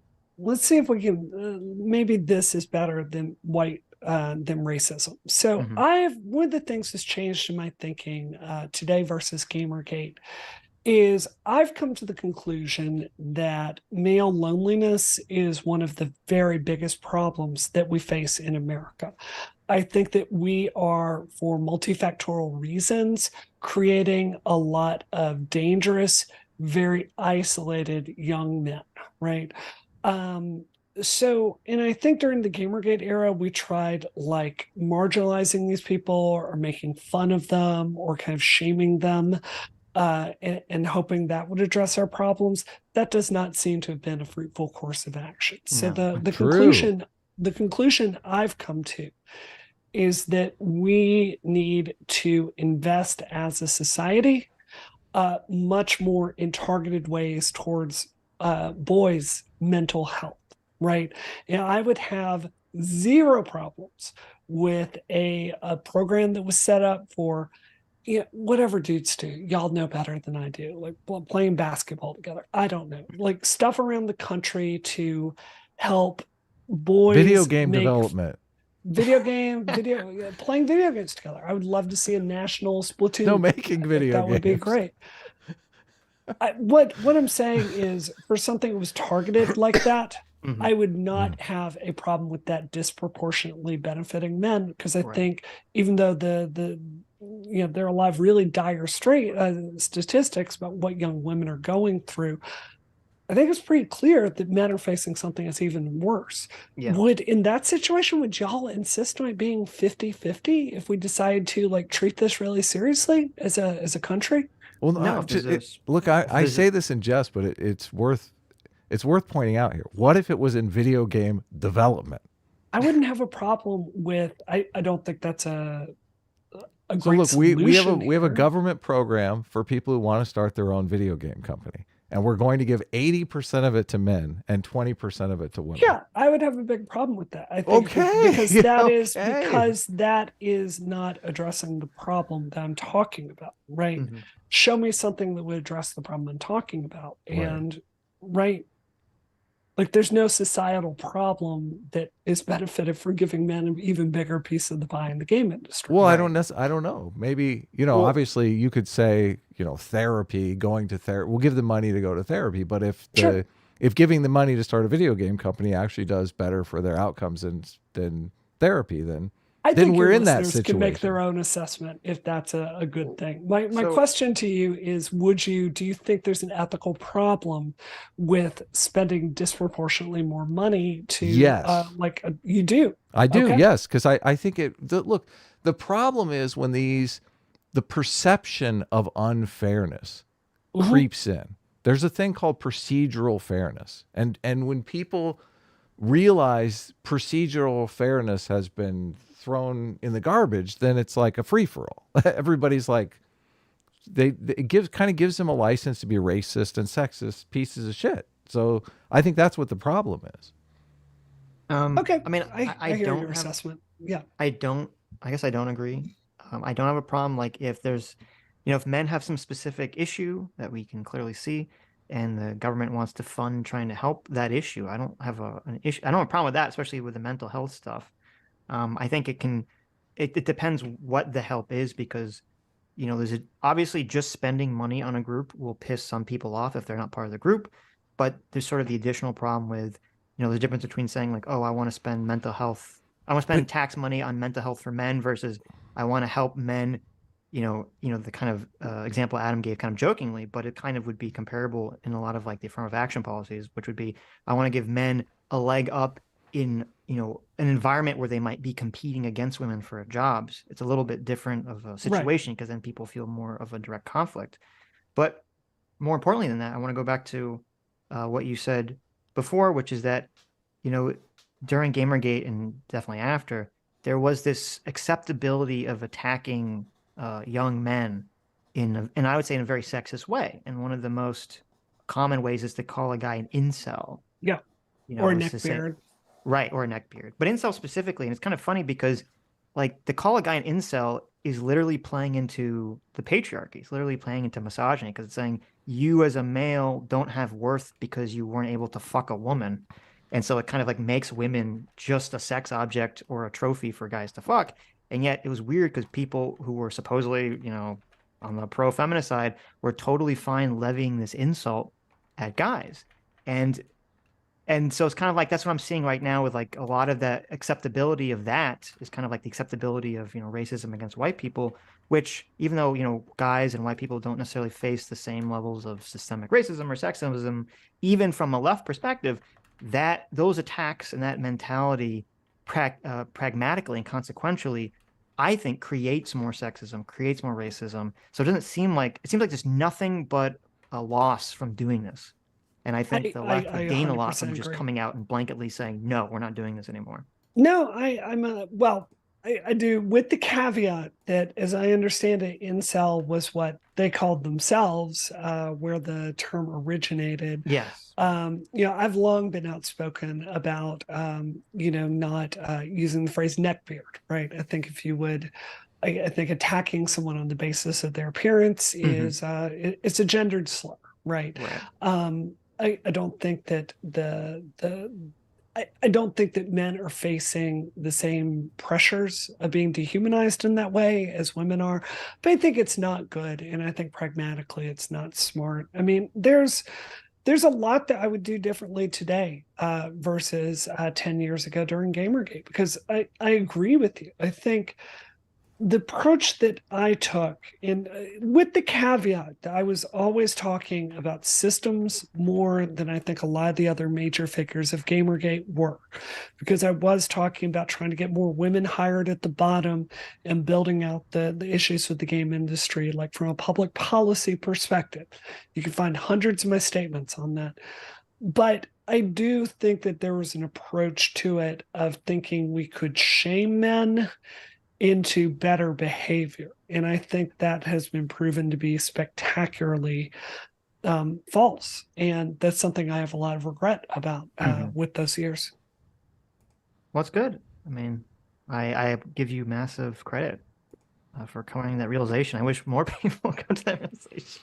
In that same way, do you have any? I mean, I have to tell you, dude, I watched your video on Gamergate. Yeah. It was like hold on, I just want to say this. It was like an alternate fucking reality, man. Let's get into that. I wanna discuss that. As someone who does it, like I wasn't really around for Gamergate, so I don't know. But is, I don't have any perspective on it. I just want to say on the program thing. There's a way to structure the program so it disproportionately helps men, but it's still perceived as fair. The way to structure the program is to say anyone can have access to the program, but you know it's men that predominantly need the program, so obviously men are going to access it more frequently than women. So I think the appearance of fairness, I do think, is very important, because that's what causes a situation where people think, you know, they're getting taken advantage of. But isn't that the problem? Because if you look at the actual bones of a lot of this public policy decisions that we do, you know, look, I don't know if y'all have ever sat on a planning committee for like your local town, right? I certainly have. When you get a bunch of people together and you start talking about this stuff, it gets watered down. It's not far left. It is democracy in action, right? It's that compromise that leaves everyone mad. But it's reported to people in these really sensationalistic terms. I mean, like, so I am fully in agreement with you. Like what you're talking about is good public policy, right? It obviates and helps generate it obviates the downside and generates the perception, supports the program, right? That's smart. I think the way we talk about things consistently lacks that kind of nuance. Well, you even with your candy example, you're kind of playing into the anti-white stereotype that I think is what's causing a lot of the anti-white racism that we see so displayed so publicly on social media, because people have this concept that whites have, as a group, have, eaten all the candy, when sure, there are certain people in our society who have disproportionately benefited from the system, and that they happen to be white, but that doesn't mean all whites have disproportionately benefited from the system. That's that's the stereotype idea. It's the same exact thing. When people want to talk about the black crime statistics, I feel horrible for the black people who are saddled with this stereotype that aren't criminals. Like, white people who are not rich or not, have not eaten all the candy, who are saddled with this stereotype that white people are greedy racists. It's terrible. If you looked at my Twitter, I think it'd be pretty hard to find a statement since I ran for office that would be all white people have eaten all of the candy. Well, no. Yeah. I'm not accusing you of this. Sure. I do think just the example that you lay forward does kind of embody that stereotype, does it not? I don't think so, because I'm talking about a solution to a structural problem. So I don't know. If people historically, if certain white people historically have gained a disproportionate advantage from all of society, and today we're going to solve that by giving specific programs to blacks, even though a lot of whites have been disproportionately hurt by those same programs, that's just unfair. And I think white people can see that. But because we've built this stereotype, this kind of CRT type stereotype that all whites have benefited from, these structural injustices, I don't think that's fair. I think it is the same exact thing as the stereotype that blacks are disproportionately criminals. I hear you. I think it sounds like we agree that the correct public policy prescription is one that is structured in a way to not feel blatantly one-sided to one group, even if the outcome of that does help one group. I think that the distance in our perspectives here is the difference to which I need myself and my comfort to be the center of that messaging. It frankly doesn't bother me. It clearly bothers other people. And I think that this is something I learned running for office, is everybody wants to feel their problems are being taken seriously. Everyone wants to feel heard, and they want leaders that can address those problems. So I hear what you're saying. Well, I'm sure are the victim of various stereotypes as well. So it's easy for us to see, when someone forwards some kind of stereotype and you think to yourself, well, that's not me. I'm not a part of that stereotype. You're the one that's literally being victimized by the stereotype. But people constantly, just without even thinking about it, put these stereotypes in the world. And I really think that's a huge part of the problem. And let's talk about the Gamergate thing. You can kind of explain what's going on here. I'll just start us off by saying, I think a lot of this stereotype thing that I'm talking about is sort of caught up in the Gamergate thing. Because a stereotype, in my understanding, I could be wrong. Like I said, I don't know much about it, and I'll let you and Sitch kind of correct me if I am wrong. But I feel like there all of a sudden was this stereotype of gamers, that they were all pieces of shit, sexist meatheads. And a lot of people said, listen, I like to play games. I have friends that are girls. I'm not a piece of shit sexist. And I don't like this stereotype being foisted upon me as a gamer. So it was really a fight over these stereotypes. So what is your take on Gamergate? Mine? Yeah. What is Gamergate? I think it's respectfully. I think it's fairly ridiculous to say that the center point of focus during Gamergate is the gamers that felt hurt by some of the stereotypes that were coming out. The central people that were affected by Gamergate were the women that were being targeted by, rape threats and death threats and having their careers destroyed. And, Sitch, this is, I want to be respectful to you. You've been perfectly civil to me. Please don't take this as a personal You can go attack. Call me an idiot. No, but I beat up on Sitch all the time. He's got thick skin. I would say the video that I watched with 1.1 million views, I would say it's intellectually dishonest. Thank you. What I saw. I don't know how you talk about Gamergate and not even mention the fact that multiple women were bullied out of their careers. Talk about people getting rape threats, death threats, me being run out of my house. I got swatted literally about 4 weeks ago, right? This Gamergate stuff never ended for me. And I think I found it astonishingly intellectually dishonest. What do you think motivated the energy behind Gamergate? I think it was about harassing women. So you think that the people who were like really on board, that was the energy? They're like, we just want to harass women. Like you think that's what they thought about themselves when they were doing it? I think that, I told this story a lot. And when the Gamergate TV show comes out, this person ended up being one of our main characters. That the show. Can we just give like just a background for someone like me who, like, what is Gamergate? What are we talking about here? What happened? Gamergate was the first salvo in the culture wars of how we argue online.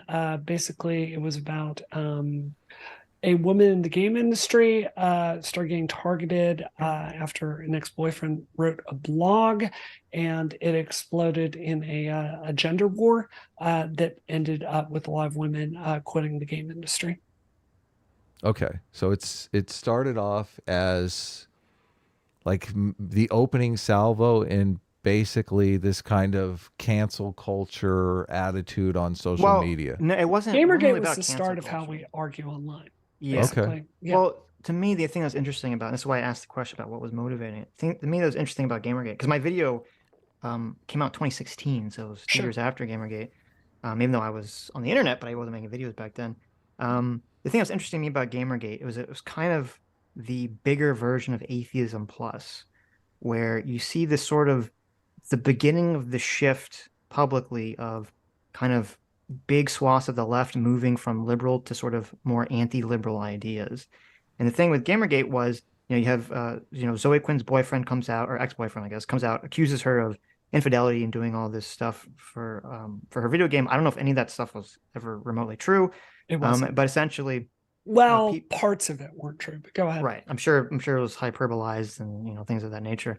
But essentially, when those accusations came out, there were some very small areas of the internet and some small message boards and on 4chan where people were discussing sort of this, these accusations. And to me, like, if that's all that would have happened, then Gamergate never would have existed, because people would be talking about this drama and then it would just dissipate. But the problem was that once people were talking about that drama, and I don't know if it's because this is sort of the beginning of wokeism, or if it's because Zoe Quinn herself had a lot of connections in a lot of these industries, you had a lot of these websites start blocking people from talking about them, and then they were all like within a day or two of each other. You had a bunch of different gaming publications all release a bunch of articles that were basically using the story of people, harassing or talking about Zoe Quinn as a jumping off point to make broader statements about how the gaming industry and gamers themselves were all essentially sexist.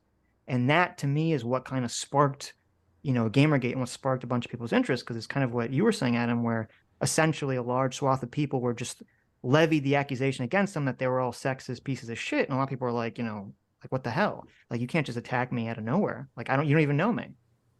So to me, that was the motivating energy of Gamergate. So there are a lot of factual inaccuracies with what you just said. For starters, Gamergate didn't start with Zoe Quinn. It started with ANITA Sarkeesian and Feminist Frequency. So in what year was this? It was 2012 or 2013. A feminist academic, ANITA Sarkeesian, launches Feminist Frequency, where she wants to look at tropes in the video game industry and basically do it on a YouTube channel. Reactionary gamers freaked out. They targeted her. She started to be the subject of death threats, bomb threats, was literally run out of one public speaking engagement. And that playbook started to spread to other women in the video game industry, including one woman that was bullied out of Polygon for suggesting that Giant Bomb, who had never hired a woman in their whole history, should hire a woman. They harassed her and went into her past, and basically targeted her and made the price of speaking out so high it was easier for her to just literally quit her job. And that was a pattern that happened over and over and over again. Eventually they went after Zoe Quinn, and eventually they went after me. So Gamergate is the start of how we argue online today, which is you find someone you disagree with and you want to shut up, and you go through their whole past and you find something to attack them with out of context, right? In ways so disconcerting to me is today it's not just the right wing doing Gamergate. I told you the story of Tori earlier today.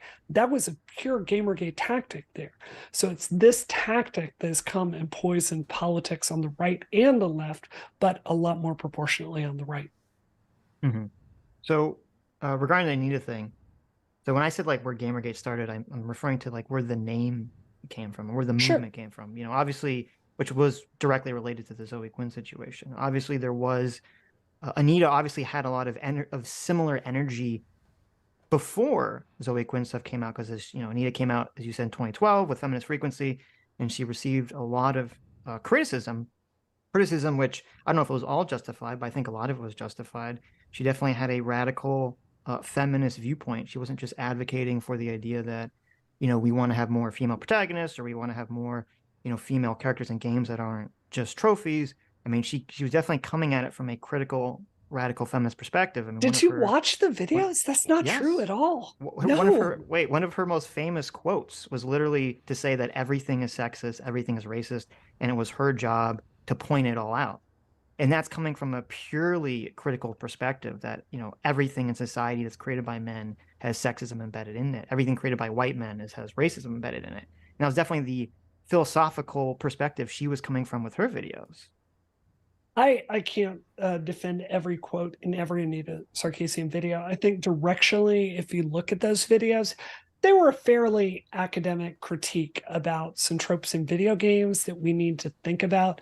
A really good example is I grew up gaming in the 80s, right? Mm-hmm. I think about Double Dragon, right? What is the objective in Double Dragon? The gang comes out, punches Jessica. Boom, you see her underwear as they carry her over her shoulders, and then your reward for being the game is going and saving Jessica. She's thinking about tropes like that from a feminist academic perspective. It's very dry, it's very technical, it's very fact-checked. And honestly, like, I wasn't a massive fan of them. They were far too dry for me. They were very boring, yes, that's true. But I think what the reaction is the disproportionate backlash. The woman is entitled to her opinion. It's a free speech issue. And I think when you have literal video game developers in the industry taking her face and making flash games where you could beat up ANITA Sarkeesian and make her, bloodier and bloodier, and, her getting bomb threats called in to speaking engagements at universities. I mean, this is the problem. It's not a single line in the video. It was the disproportionate backlash, the intimated violence. Yeah, no, obviously I don't agree with people calling bomb threats or threatening anyone for the free speech. But you left all that out of your video, which is why it was so dishonest. Right. So hold on. So I'm not obviously in favor of any of that. I'm in favor of everyone being able to have their opinion and free speech online. What I'm pointing out with ANITA is just, I'm saying that her position is significantly more radical than just saying she just wants, women to be portrayed positively in video games. It's significantly more radical than that. Okay. Now she can say that. That's her free speech, but that's what her position is. Did she say that? Yeah. What I saw what I saw the outcome of the video was looking at the looking at a lot of the it was called Tropes versus Women for a reason. It was thinking about the tropes in the video game industry and making you aware of them and hoping that the industry would make different choices. She said over and over again at the beginning of every video, you can like things that are problematic. You can appreciate media even if it has these themes. She said that repeatedly. So I think the part of the animosity towards her was that it seemed like people were in the gaming industry were listening to her, or at least they were making overtures as if they were listening to her. And since they felt like her critiques were so far out there, not all of them, but a lot of them, there was this worry that I was like, oh my God, this is going to be, as we called back then, this was the PC police kind of coming into, another field and kind of gonna, PCify everything in Do a you way that not people think in the games are media didn't like. stronger if you think about, like, are we treating half of the player base as if they have no value beyond being sex symbols? I mean, I think that's just good business, right? Well, obviously, but okay. So again, obviously, I'm not against having women characters be protagonists in games, having female characters be more than sex symbols. If that was literally her base of her critique, and she was coming at it from a liberal philosophical framework, there would have been complaints about her, but I don't think there would have been the massive complaints that she got. I mean, I'm trying to remember because it's been, a million years ago. The two things that stick out in my mind from one of her videos, besides the quote that I already told you was, her famously complaining about how in one of the Hitman games, where there's a level where you're in a strip club, you're like, she criticized the video game for objectifying women because you can like pick up the body of a stripper and throw her in a closet or a dumpster. And everyone was like, well, I mean, first of all, in Hitman, you can kill anyone. You're not supposed to kill a stripper. You can kill anyone you want, and you can drag them around as an object and throw them in a dumpster. So it seems like a weird thing to say that this is like a sexism that's happening in the game. And then the other thing I remember was her criticizing Borderlands 2, which to me was even more bizarre because Borderlands 2 is like super pro-feminist. And for her to criticize the fact that a female character essentially like is sacrificed to save an entire planet's population, so much so that and then Anthony Birch, the writer of Borderlands 2, like ends up agreeing with her about this. It's just, I don't know, there's a lot of weird stuff that was going on there that I think her positions were far more radical than you're giving her credit for.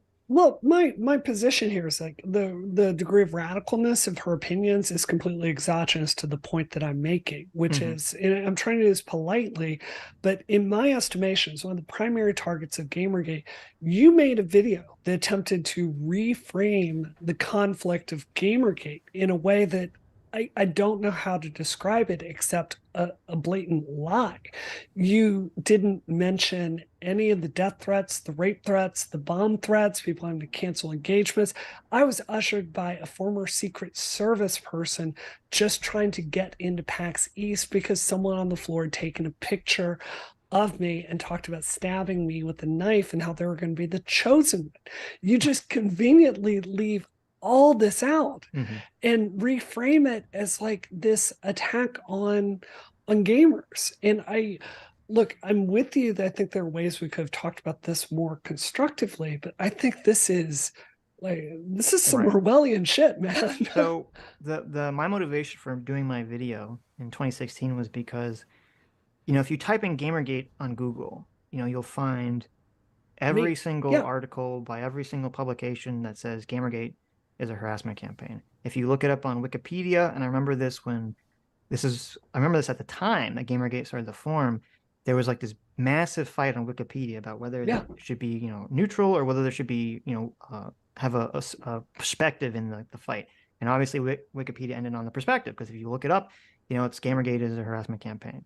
And so I'm over here thinking, well, I think there needs to be the other side of the story, the people that support Gamergate, but don't obviously support the harassment, which I mean, I guess I thought at the time you didn't say that. I guess I should have said that, but I would have expected, when I was making the video, I thought like, well, obviously people who watch my videos know I don't support, attacking people because my channel was very all about free speech at the time when I made that video. I should have, you're right. I should have put in something that said like, obviously I don't support, people going out and harassing people, but I thought that would be just sort of the implicit message of the thing. But this is why I asked in the beginning, I said, what do you think the motivating energy is for Gamergate? Because Gamergate was a lot of people. It was a big movement. And I don't think that like 99% of people, I don't think 50%, I think there was a small amount of people that were involved that were doing this harassment. And I don't think it's necessarily fair to say that the entire movement was the embodiment of that harassment. I think directionally, yeah, I do think that was fair. I think I think, it was so interesting. I was just doing Netflix a few weeks ago, and one of the people that's going to be in this show that comes to Netflix. This is a different show than the fictional one that's being developed, but he's actually a Gamergater. That's one of the key moderators for Kotaku in Action, which is basically Gamergate headquarters on Reddit. And we become friends over the years, right? And I know for him it really was about ethics in game journalism, and he did care about that, and he did have a problem with the wokeism and was incredibly consistent in calling out the harassment. So I do think there were individual ends of this, but as one of the, like, I gotta tell you, I did a lot of research on Kotaku in Action back in the day, and 8chan and 4chan. And I think directionally, the average person that was involved in those movements overwhelmingly hated us, right? They didn't believe any of the death threats or rape threats were real, and they were very much enabling that.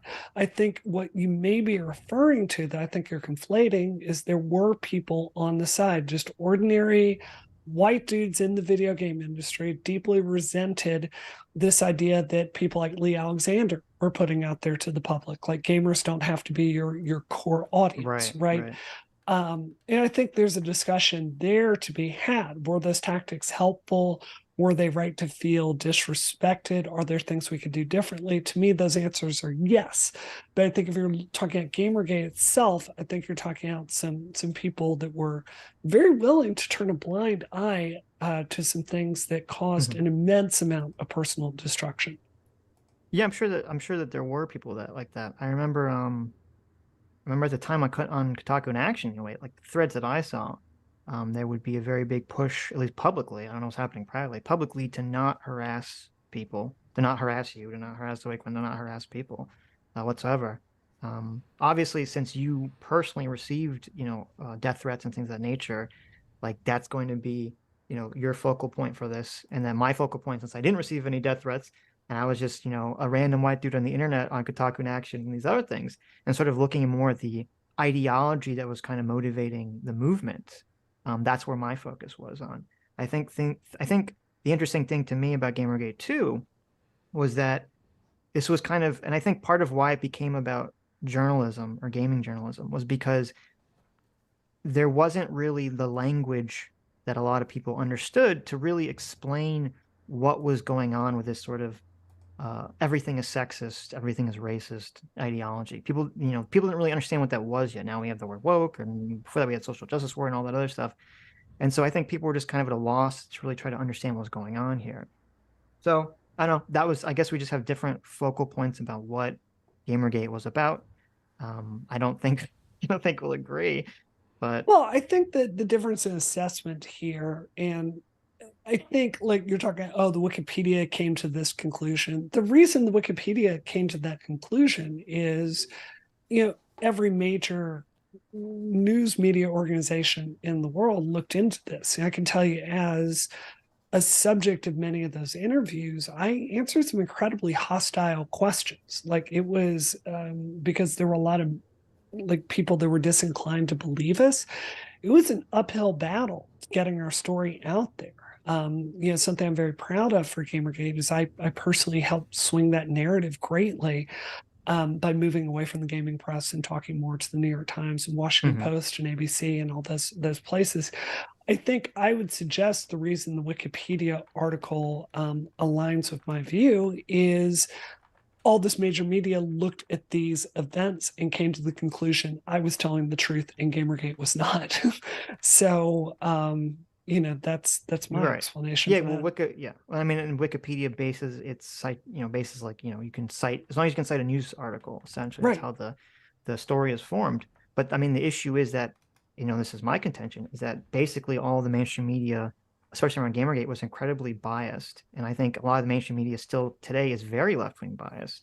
I mean, we just saw recently the whole thing with the City Bike Karen story, which I don't know how familiar you are with that, where the media at first was incredibly biased against this lady, calling her racist. I mean, you had NBC and ABC national news literally going to where she lived and knocking on her neighbors' doors and, saying, hey, black neighbors, what do you think about this racist lady? So I think. I'm sorry, you cut out for a second. Are we talking about City Bike Karen? Yeah. Oh, I was y'all saying are that. dead on with that. Yeah. Right. But yeah, exactly. So, but that's my point is that, like, I think that the mainstream media is very biased towards the left. So I'm just saying, I don't think saying that just because the media felt one way about a situation, I don't think that's good evidence that that's the correct viewpoint of a situation. I think with City Bike Karen, I think it's a mistake to attribute that as right versus left. I think you're falling into the laziness and sensationalism bias that exists in media, and I think that is the Well, the bias same thing with there. Kyle Rittenhouse and the Sure. Covington kids, and we see this time and time again. I mean, I think it is a left right wing bias. I think the left gains political power by focusing on calls of racism and sexism. Yeah, they I forwarding think the stereotype that all white people are racist Karens. I think with Gamergate, it was so deeply reported that if there was an argument against, the reason my reputation improved after Gamergate is because I always told the truth, and I didn't have anything to hide with what I was saying. So I think if there was a different story out there, I think people would have told it. Look, Well, aside, go ahead, I think Sitch. part of the problem with Gamergate was it seemed like the only people interested in trying to tell the other side was Breitbart, which I think is a highly politically biased in the other direction publication. And I think that the fact that Breitbart was the only one willing to do that, I think, is actually what drew a lot of people in those days to the right. Was that I can essentially they tell you felt as like the their identity subject of was some being Breitbart attacked? articles, that was entirely erroneous journalism. I had many discussions with lawyers about suing them over some of the things that Oh they yeah, said. Breitbart is not a So, trustworthy publication by right, any means. right. Sure, but that was my point. But anyway, so I don't know. So So I your think we're not point is gonna. that an untrustworthy publication that I can tell you objectively just made a bunch of stuff up and No, my was, point was that yeah. no one, there were no publications that I saw really. I mean, I think Kathy Young did some blog piece about this that was trying to be neutral, but there wasn't really any publications that seemed even remotely interested in trying to understand what the other side was in Gamergate back in those days, except for Breitbart, which is not very trustworthy and is obviously completely biased in the other direction. And they were doing it purely for political Machiavellian reasons, so trying to sucker a bunch of kids. So.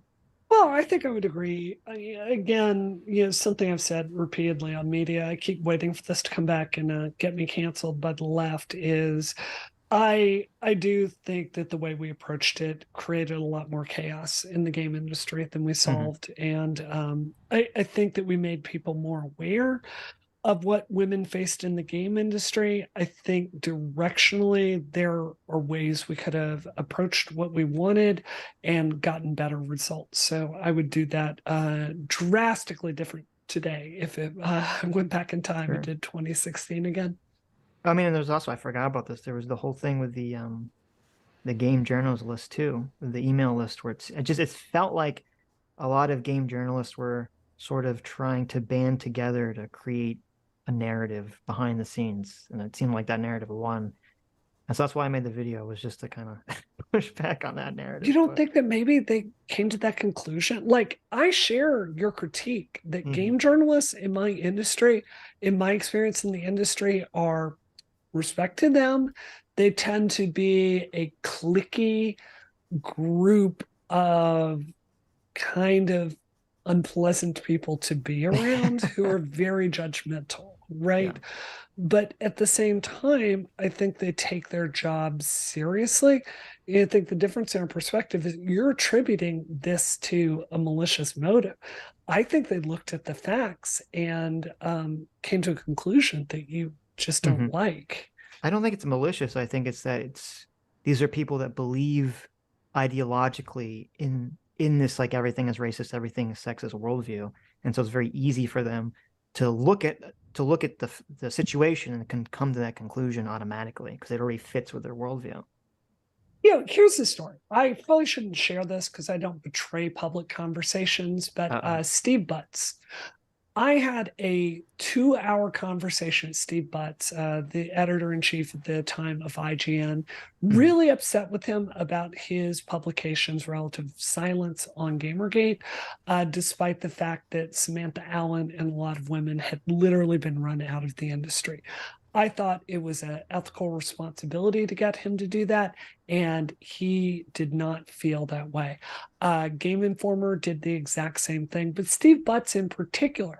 Then it comes out years later with Kelly Flagg that he had been, there was some really credible accusations about sexual misconduct during his tenure at IGN in the way he treated women employees, right? So it's hard to not draw the conclusion that the reason he did not cover this stuff might have had something to do with his approach to women, right? I can't remember the last time I saw a byline by Steve Butts. So, from my experience, the ones that did not cover this, especially in the case with IGN, it's because they were dealing with some real cultural cancer behind the scenes. Right. I mean, Well, do you have any thoughts about that? Well, but I mean, to me, that's kind of the problem. It's like, I mean, I don't know. Obviously, I don't know anything about what Steve Butts did whatsoever. But my problem was that during the Gamergate time, there was this you have to choose sides attitude. Like if you don't choose side, you're a misogynist. You're letting the misogynist win. And I think that attitude is part of what, fueled this. Like, theoretically, IGN and a lot of these other gaming sites shouldn't necessarily be involved in like cultural battles and political battles. They should, be talking about video games, as video games. And that's really, you really think the if extent of it. Samantha Allen, a writer at Polygon, is being targeted and her past is being gone through and she's getting death threats to the point she concludes it's smarter for her to quit her job than continue? You don't think that's an industry fucking issue? What did she say that got everyone pissed off at her? She was critiquing Giant Bomb for not hiring women. Giant Bomb, which was owned by ABC at the time, had a pattern again, that whenever an opening came up, it was always, boom, just magically a white straight dude that was on camera. And that was the person they hired, just over and over and over. And she critiqued it after Ryan Davis died. Because I'm trying to remember, I think part of the thing with her was that, now maybe she didn't feel this way anymore, but people dug up, she had some like Tumblr posts where she talked about openly being a misandrist and hating men, and that she, wasn't. But we're getting off topic here. I hear you, but my point is, she's being run out of the industry. How is that not an industry issue? That's a workplace issue. Right. When you say run out of the industry, like, so she was receiving harassment, so she decided to quit, right? That was like in emails and things of that nature. So again, I'm not in favor of anyone, threats, rape threats. I'm not in favor of anyone being harassed, at all. But it's like, does that mean that IGN should have to talk about it? I mean, should IGN say like, well, if IGN said, listen, we're not in favor of anyone harassing and we're in favor of free speech, I would be on board with that. But the problem was that this issue stemmed around the censorship of free speech. So it's kind of difficult for them to take a stance like that. The issue stemmed around the targeting and harassment of women in the video game industry for talking about what we experienced. Right. To the point that I could give you a long list of names of women that quit their job and never came back to the industry after Gamergate. That's what it was about. Right. But that's why I said we're not gonna agree on this issue. So I think it's a workplace issue, and I do think that's worth covering. Maybe we have a bunch of questions. Yeah, well, no, I have a question just on the stereotype thing. Do people have a right to protect themselves from racist and sexist stereotypes? Like if they feel like they're being wrongly accused? Well, I guess the devil's in the details. How would you do that? Well, I don't condone the tactics people are using, like death threats and harassing people online. I don't think that's a viable tactic. But I mean, I do understand the motivation behind people doing those things. I mean, and it's easy. Like Sitch made a great point about how, if you have a worldview that everything is sexist and most men are sexist pieces of shit, this situation would definitely play into that worldview. But I mean, recently there was a situation with the content creator Vosh where he penned a very, very sexist tweet towards Joanne or J.K. Rowling. Now he's using sexism, but his argument is, look, I'm not a sexist. I'm just using sexism to attack my political enemies. So Right. I do think there's a situation where that kind of thing can be happening. And it's, I mean, I would say most of this motivation is being driven by these motherfucking stereotypes that people are thrusting onto people.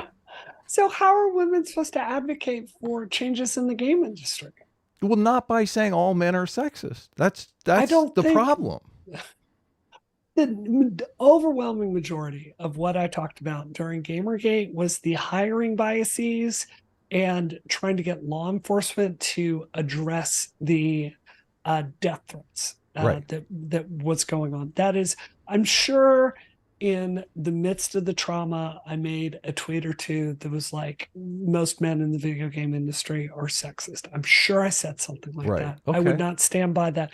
But directionally, this is what I'm talking about. If men are so defensive that they can't hear the 99% of stuff you're talking about, if you say one thing, I don't know. It's like, someone the other day called me a boomer on Twitter. Yeah, I just laughed because it has no bite, right? I know that's not talking about me. I mean, A, I'm not a boomer, and B, I don't have that mindset. It's like if someone called me a chihuahua, right? It doesn't mean anything. It's not true. If you're taking it that personally, I think that might say something about you or your motivations. Well, I do think you agree, though, that people do have a right to kind of fight back against racist and sexist stereotypes that are being foisted upon them. Like you wouldn't say, blacks have suffered under this all blacks are criminal stereotype for a long fucking time. And it's like abhorrent. Like, I'm sure that you don't think it's bad as a society that we fight back against that stereotype. I think that one of the things I increasingly find myself distanced with the extremes of part of the left is there is an illiberalism with what they feel people can say. And, I do believe in free speech and I believe in open discussion, though I don't think rape threats and death threats are part of that. So, yeah, I do. I just think it, I think often, to quote Dr. Strange, gets out of hand. Mm-hmm. Well, I think that is the root of the motivation in a lot of these exchanges. And I don't think a lot of people are willing to accept that, that's the problem. That's the problem. And I really do think a lot of Gamergate comes from just that. People felt wrongly accused and they went a little crazy. And like I said, I don't condone any of the stuff, any of the clapback, any of the stuff that they have done. But I think it's helpful as a society if we understand the motivation behind it and try to curb that behavior just for a more civil society. I think that is probably true with some of the gaming population. I think the psychological motivation of a lot of Gamergaters is they enjoyed what the fuck they were doing. And they enjoyed hunting women. Look, I'm sure I agree. Yeah. Vosh loved being sexist in that tweet against. He did. Vosh is a friend. I love Vosh. I've told him I thought that was ill-advised. And, yes, I think Vosh is sexist. I think that was a mask off moment. I think he's a raging sexist. I'm not afraid to say it. But I don't think it's fair to say in that instance. Look, I can't defend Vosh either, but to say because Vosh did a tweet that all men are sexist, then all of a sudden, wait, I'm sexist now because Vosh did a tweet? Because that asshole is tweeting sexist shit. Now I'm a sexist. Yeah, but I think you really put your finger on a bigger problem that I think we've seen versus Gamergate. This has really been accelerated. Everyone is all good or all bad. And I look at Vosh and I think directionally, Vosh does good work, right? He's out there well, talking. In my estimation, okay. Maybe you don't. In my estimation, I look at his show. I think directionally, he's doing good work. I think directionally he's talking about stuff. I don't agree with all of his takes, but I think overall he's helping more than he's hurting. And I think there is a tendency to attribute all or nothing thinking to Vosh as a person. And it's like, Vosh bad. Like we see this with Destiny as well, right? God knows, I cannot defend everything Destiny's ever done, but there's directionally he is, I think, elevating the conversation that the left is having. And I think there's a real tendency to classify people in all or white, black or white terms. Yeah, I only bring him up because he makes the example of the stereotypes that we're trying to fight, trying to avoid. Sure. I mean, I agree with Destiny, and you're taking Destiny. I disagree with Vosh because at the end of the day, he wants socialism. He wants to abolish liberalism and capitalism and have socialism in our country. And he stated he's a consequentialist, which to me is a very scary way to kind of get to wherever you want to get to. So I don't really trust a lot of his takes on anything. If I watched more of it, I would draw a different conclusion. I could tell you, I do consider Vosh a friend, and he's fair enough. I've never had a conversation with him that I thought he was being anything but thoughtful and kind. So, but maybe it's like Jank. Everyone thinks Jank is a monster. Behind the scenes, Jank is one of the nicest, kindest people you'll ever work with in your whole life. I don't know. Maybe it's different. Well, his persona is very shouty, angry. A little combative, yeah. Well, that's a nice way of saying it. A little. We should get to audience questions. I don't know. You had a hard out because you organized a debate, I think. That's not till 8. Yes, I did. Okay. I put this debate together between Destiny and Jank. So we got plenty of time before that, but that's going to be later on tonight. Destiny versus Jank. Yes. It's going to be something. And how were you instrumental in putting that together? Oh, I just, Destiny, I had a light bulb moment with Destiny because we got off on really the wrong foot with Keffels and kind of just hated each other. I got to be friends with Kyla. Started watching more of his feed, and I was like, this is someone that's hurting more than he's helping. I tried to just bury the hatchet and move forward. His community was fantastic to recruit from as far as getting volunteers out for Wisconsin to win that SCOTUS race. And I wouldn't call us friends, but we're friendly to each other at this point. You think Destiny, privately. Did you say Destiny is hurting more than he's helping? No, I meant he's helping more than he's hurting. Okay. Just want to make that clear. I apologize. Yeah, thank you. Okay. I appreciate that. And Jank, we worked together at Rebellion Pack. So I was like, for 2024, I want the left to have more conversations with each other. And I thought it would be good for us to have it out. So I put it together. We have a running bet on whether or not Anna Kasparian is going to end up with a show at the Daily Wire. How is that? Y'all don't know Anna.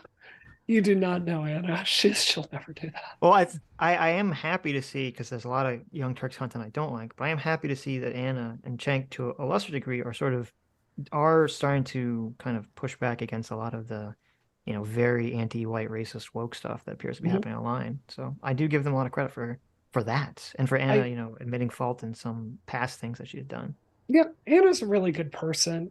She found herself in the shitstorm of the trans community, which I'm not going to comment on because I don't want to end up in a similar shitstorm for expressing my views on that situation. Yeah. But I will say the thing ethically that people on the left don't appreciate about Anna is she could have left a million times over the years and gotten a lot more money at CNN, like any other major media outlet doing TV. She didn't, because she wanted to do the kind of stuff she believes in. I think that shows a tremendous amount of integrity, and I think that it's faulty thinking to just treat her as if she's disposable. She's a good person. Is it troubling that we live in this environment right now where people are afraid to give their own opinions because their own side will kind of rake them over the coals? Yes. So, yeah, I mean, it sucks. I don't even remember what her take was on trans sports questions, but I don't want to even get into it. It's not about trans sports. It's about the language menstruating person. Oh, I do. Oh, yeah, we know. We covered that. Are you kidding? That, yes. We know all about that. I remember that. That was fun. not going to talk about that. Okay, fair enough. Let's see. Let me look at some questions here. Christian Baller, thank you so much, Christian Baller, for $20. Says, Sitch, can you ask Brianna to clarify her previous comments on January 6th being worse than 9/11? I find that offensive to all the families who lost loved ones affected by 9/11. Don't believe I said that. You didn't say that January 6th was worse than 9/11. I don't recall saying that. Okay. If I did say that, that doesn't make much sense. Right. So I think you are probably taking a comment that I said and kind of narrowly interpreting it. I don't think January 6th was worse than 9/11. Okay. Well, there you go. Cool. Let's see. We're not. Well, people, I know I didn't bring it up. I wrote it down. People get triggered when you say the January 6th insurrection. So I mean, let them get triggered. Well, it's the insurrection. Obviously, you understand. On the left, it's framed as an insurrection. On the right, it's framed as a protest about election irregularities. So we're getting in this situation. I tried to be friendly. That's laughable, man. I mean, come on. Yeah, dudes with zip ties there to kidnap Nancy Pelosi. I think the zip ties. I think the zip ties came up last time too. Yeah. Okay. Yeah, I don't defend anything that happened January 6th. Jacob Lloyd for $20 says, quote, "You can feel the tension a windfall for minority farmers divides rural America," end quote, is a New York Times article for a Biden policy that gave relief money for farmers that prioritized minority farmers over all other farmers who were struggling. Okay. So that would be an example of a race-based policy. Feel free to send that to me. I would love to read that article. I mean, I don't know. It sounds like I'm, I guess, less upset by those kinds of policies than it seems like y'all are, but you're certainly entitled to your opinion. Well, here's what people worry about. They worry about some black immigrant who is not even really has any history in the United States getting some loan, and some, poor white person from 10 generations back not getting it. So, I mean, that's the kind of injustice that they will contemplate. I hear you. Yeah. And I think that's a legitimate thing to feel. What I find so interesting with a lot of right-wing rhetoric is, we talk about trying to solve some of our societal problems, and it's always like, this is going to usher in a dystopia, and it's so hard to, it's like, y'all, we're living in a dystopia right now. Things are really bad, and I'm always a little perplexed by people that don't want to try to solve anything because they're afraid of some theoretical dystopia in the future. Well, both sides see the current situation as a dystopia, but for very different reasons, obviously. Yeah. Yeah. Mm-hmm. You think we're living in dystopia right now? I do. Like what so? Well, I think climate change is probably going to be a extremely serious situation for my friends' children as they're getting older. I think that there doesn't seem to be any abatement of our crisis of mass shootings in this country. I think that democracy is being weakened in America in a way that keeps me awake at night. And I think the internet has really accelerated this alternate reality that both parties seem to live in, to the point where it really scares me to think of how America can solve big problems together going forward. Mad Rhetoric for 20 euros says, back in my day, GWAR? I don't know what that acronym stands for. GWAR? GWAR? I don't know. I'm sorry. Was cool and edgy. Anyways, please ask Brianna if she'd like ethics and media journalism now. If I would, can you repeat that, please? If you would like ethics and media journalism currently. You think we need better ethics in media journalism? You know what I think is so interesting is Gamergators got y'all's way, and as a force, IGN and GameSpot and Polygon and Kotaku are barely a blip in the in the gaming media landscape.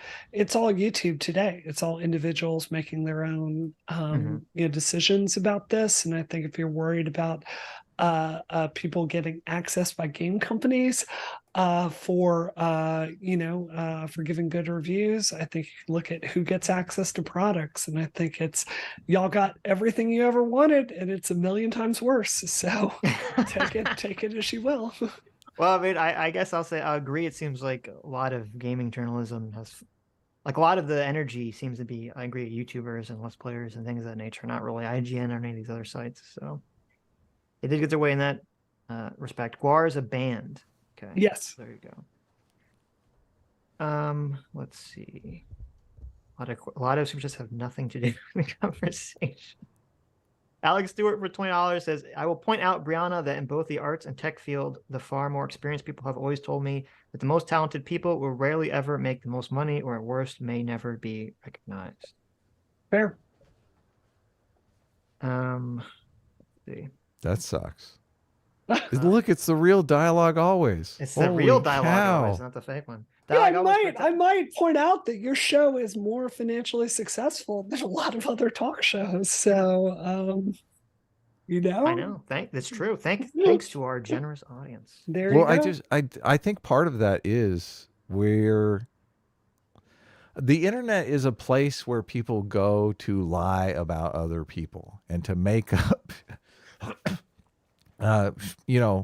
to basically straw man their arguments on politics or culture. And we try not to do that. And I think that's a huge component of why people like the show. Well, yeah. I think, honestly, if we weren't the way that we were, if we were more, firmly fixed as just a left or right wing position, I think our show would be 4 times the size it is now. So I think we would make a lot more money being kind of, more one-sided about things, unfortunately. I entirely disagree. I'm not sure about that. I'm really not sure. Yeah. Yeah. Go ahead. I think, well, I was just going to say, I'm looking, if you don't mind me devolving a bit into the media landscape. So I do political fundraising, right? And I spend a lot of money on television ads and cable ads. So we have the problem that cable ads, fewer and fewer people are watching cable. So it's like, how can I spend money to influence elections with political ads, right? If cable is less and less of a force. I think very clearly YouTube politics, Twitch politics, what you've built here, I think is going to have a massive, massive effect moving into 2024. So I think it's really imperative on people to build conversations that are trusted and feel like they have insight. I think this is the future of how people are going to get their news that shapes elections. And I think you're really ahead of the field in building something like this. If I do move forward with Connor in doing something similar, I think the way y'all have monetized it is just fucking brilliant, for lack of a better word. And I think you've done a lot of really smart things here that I think could really leave you in a good position. So, don't you run a super PAC? I mean, Sitch is always talking to me about sponsors. Yeah, you want to sponsor us? We Run could some ads talk. for you. Are we doing Biden ads now? I don't know if we would do it like that. Do both of y'all believe in contraception? Yeah. Access? Contraception. Well, I mean, I do want to get the birth rates up. So. I want to get the birth rates down. Okay. I want more condoms. But you believe women should have access to contraception, right? Of course. I think women should be allowed to vote, which sometimes is a controversial position these days. What happened? What happened? Yeah, listen, I'll do an ad for condoms, okay? Or the pill, whatever. I'll do an ad for the morning after pill. I'm all for it, okay? I think we need more abortions in this country. My point is there are a lot of leftist people that are out there failing, right? And I don't think it's because of a lack of talent. I think that for whatever reason, a format where you're having a discussion with people that disagree seems to be a format that there's a model that patrons are willing to come forward and support. And I think your show exemplifies that. And I think that is something I really admire about what y'all have built here. I think people really like, though, they want you to like bring on someone you disagree with and then destroy them. which we don't try to do that. You don't. I feel like this has been very do friendly. people pay for that though, Sitch? That is my question. I think they pay a lot for that. I think that's what most people want. I'm not sure they do, to be honest with you. They do with Destiny. You know, Yeah. it's so. I'm not trying to create drama with him, but it feels like you've got someone who is inarguably very substantial political mind, right? Like someone who thinks very nimbly and is able to come up with some arguments I think are really not just ones I agree with, but they're thought-provoking, they're unique, right? And then he's wasting so much of his time on like leafy bullshit or ABBA bullshit or, you know, lav bullshit. And it's like, where's your talent, dude? Is this just for cash in? Like, what's your bigger mission objective here? Well, I feel like that's, well, I don't know Destiny's business model, so I don't know if he's got mostly subs or if he's making money off of ad revenue. I assume it's mostly subs. Well, if it's ad revenue, then obviously drama is going to drive a lot more views and a lot more engagement. So yeah, y'all, is it true that you do really well with your super chats? Yeah, basically. But I mean, 50% of it's probably JMax. So yeah, we have our shadowy George Soros figure. We have a few big investors that are really, I mean, they keep us alive. So yeah, that's awesome. Dialogue Always for $10 says, if the right thinks that systemic racism doesn't exist, why do they insist on conflating systemic racism with overt racism, and why did they avoid any real conversation on systemic racism? Well, I think part of the problem with that is not everyone agrees on what systemic racism even is, as we found on this conversation, and I think that's generally true publicly. And I don't think it's the right only that conflates systemic racism with individual racism. And I've said this again and again, and usually whenever I talk to someone on the left, they agree. I think the term systemic racism is really not a great term, because this comes up a lot in policing. Like they'll say like, oh, policing is systemically racist, and they're not talking about like individually racist, but systemically racist. And yet every time there's a situation where a police officer shoots a black person, the public in Twitter jumps to concluding that the individuals involved are individually racist. And so I think the term racism people just can't get the individual intention part of it out of their minds when we talk about it. And if you're talking about the critical theory definition of systemic racism, nobody's avoiding any real conversation about that. There is, you can't look and say, look, this institution does not match the demographics in the environment, and therefore, because of those discrepancies, it is systemically racist. When you don't know if this could just be a choice thing. So there could really be no discrimination going on. That conversation people have all the time. It's on you if you're the one saying there's some sort of discrimination going on to point it out. Yeah. Yeah. So someone it's actually funny, we forgot. Someone sent me the thing they were talking about, the January 6th 9/11 thing. You said this apparently on our stream last time, but everyone forgot.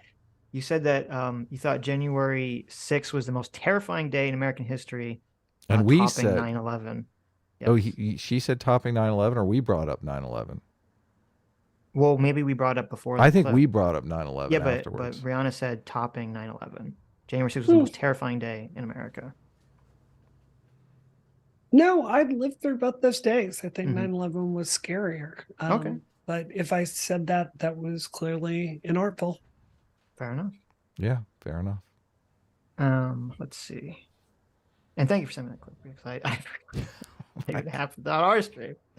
She was also in the chat she's linking to all of her old tweets, which is kind of interesting. Yeah, it was funny. Shu linked Shu on Head, well, I assume you're familiar with, linked a tweet that she put out in 2014, and it says, I drew a summary of the past few days, and it's like a hashtag Gamergate, and it's a picture of a green-haired feminist stomping on a bunch of people's heads saying, you're all cis white male 4chan neckbeard misogynist trolls, I can't hear you, blocked, la la la la la. So I think she agrees with at least my perception of the thing. Shu Head was pretty heavily involved in Gamergate, and I think has never apologized for what she did to aid to like add to what women in the game industry were facing.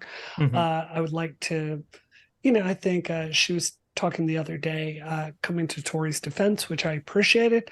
I'd be very happy to kind of put the past behind us, but I'd like to see her honestly reflect on what she did. Not even to me, but I know she hurt a lot of women that make games. Well, there you go, Shu. Hurt them how? I mean, that's kind of a big accusation. Like, she threw gasoline on a fire that not was, literally throw gasoline. Look, she didn't throw gasoline on anything. Okay. Metaphorically, it just got to be clear here. It was exactly like the Breitbart situation, that Right. the embers were dying down, and then Breitbart came in and started writing articles about this, and it got 10 times worse. Shu did not have that much of an effect, but she certainly said some things that I know she would not have a lot of. There would be some people. There are people they're still harboring some hard feelings about it. Well, there you go, Shu. Apologize. No. Look, it's so soy when you demand apologies from people, Sitch. I'm not demanding an apology. I'm saying I would like to move forward, but that's something I would need to get first. Look, we started off on a bad foot. Would you be interested? And, like, we got. Yeah, 100%. There you go. I think she's very much displayed her willingness to let bygones be bygones, which I'm in favor of. Look, I believe in forgiveness. Okay, I do too. I do too. Maybe you guys can talk. That could be an interesting conversation. Maybe we can. Yeah. Armor God for $10 says, Brianna, do you want equal treatment or special treatment? Oh, wow. I don't know what this means. Who doesn't want special treatment, obviously? I don't want special treatment. I want women to have a fair shot at, say, launching game studios, right? And being able to present their ideas to, the powers that be that fund game studios, right? I think that if you are... Here's a really good example. I think that if you are looking at who gets promoted in the video game industry, I think that we need to look at our tendency of people to just hire their friends, right? I think it leads to nepotism that goes beyond just gender discrimination and outcomes. So I think the solutions to a lot of the structural problems involve you thinking about who has a seat at the table. If you want to call that special treatment, I guess I think it's a little reductive. I think when they mean special treatment, what they're referring to, well, I guess it's because you and obviously whoever sent the super chat have a different worldview in terms of, you seem to be coming from the worldview that if women are not succeeding in the gaming industry, there must be some form of sexism, whether it's intentional or unintentional, that's kind of keeping women out. I'm assuming the person who sent this, they think that people are only failing or succeeding based on their merit alone. So when they talk about special treatment, they mean like, a quota or something to that, effect. Right. So. We're on record against nepotism. Like I think we argued for 4 hours last week about nepotism, how nepotism blows. Yeah. Let's see. Let's see if there's an actually good question or something. Mod chatter, super chat. That's awesome stuff. Let's get to it. There's some good ones. Casey Anderson says, as a woman, I know that number 1, women are more risk averse. 2, choose different fields that they're naturally drawn to. 3, many times leave to raise families. And 4, I'm sorry, what was number 2? Can you repeat that? Number 1, more risk averse. Number 2, choose different fields that they are naturally drawn to. Yeah. Number 3, many times leave to raise families. And number 4, qualified female entrepreneurs. VCs are clamoring for qualified female entrepreneurs. I think I agree with 1, 2, and 3. I think the outcomes with number 4 are just objectively not true. But I think they would make the case because of availability, not because of there's a bunch of great female developers that they're just saying no to. I think that I think we're gonna go down a whole rabbit hole. That's okay. I spent a lot of time fundraising in Silicon Valley. I have a lot of friends out there that are fundraising in Silicon Valley, and I think they don't agree with that assessment. Okay. Yeah. There's an interesting study, I don't know if you saw it, where they when they controlled for women that left, and this was for gaming, it was for everything, for women that would not have children, I think their salaries on average would be higher than men as they Yep. were longer in the industry. So I think that's I a think big that thing. speaks to how good the women that make it in the game industry are. That's not surprising to me. Now it's based on merit. Well, no, it's to be, at least with, I don't know about the gaming industry specifically, but I think the overall pay gap, a lot of that is, because of having children and stuff, which obviously women do more on average, or leave the industry to raise a child more on average than a man does. I agree. It's a huge problem. I can tell you, it's so funny when I see games like God of War, which are all about the daddy, or Last of Us. I'm always so struck by, of course, the industry is telling those stories because the moms don't stick around. It's very hard to think of a game that's about a mom with the level of character depth that The Last of Us has with Joel. I don't know the game, so. Yeah. Alex Stewart for $20 says, if Brianna is able to recognize that there are some biological differences between men and women ingrained in us, what is there to say that women aren't interested in making their job the hugest part of their life the way men do? Aren't as interested as men are in doing that. I mean, don't you think that's just really, this is a motif here. It's so convenient. Every woman that's not getting a fair shake, it's all because of the woman, right? It's all her fault. Well, right, but I guess the issue is, if a disparity exists or a problem exists, I think we have to try to understand what's causing it. Sure. And I think some of it is, I'm sure some of it is sexism, but I think some of it is there's just different behavioral differences between men and women. I agree. And I don't think there ever will be the equal parity, but you've said you've agreed with that. So yeah, I don't think we should shoot for 50-50. Right. I don't think that's a tenable goal. I don't know how many times to say it. I think taken as a cohort, I think the number of women at, say, year 5 of their time in the game industry, I believe on average are probably more skilled at their jobs, because I think you have to be that much better to put up with the bullshit and to navigate the boys club and have your talent recognized, right? So what I want is those women to have a fair shot at making team leads, starting their own studio. And I think we need to look at addressing the statistic of why women leave the game industry at a rate of 4 times that of what men do. Those are the major variables that I'm concerned with in the game industry. When you say boys club, do you mean kind of a nepotistic doling out positions based on sex? Is that what you're... I think it's a lot more... I remember the last time I was at Twitch headquarters and I'm walking around and looking at it at the office, and it's Nerf blasters everywhere and Marvel figures on everyone's desks. And like, it really was like a boys' clubhouse, right? So what I mean is an environment where that kind of person can thrive. And there's a little bit of a tendency to take the women that work there less as professionals and more with the same kind of immature dynamics, like literally a boys' club. Yeah. I mean, okay. Yeah. I mean, it's sexual dynamics. That kind of thing is going to happen. Like you mentioned, obviously in healthcare, it tends to be predominantly women. I feel like the same thing can happen in a healthcare situation. I don't know that I necessarily see that as like a bad thing. So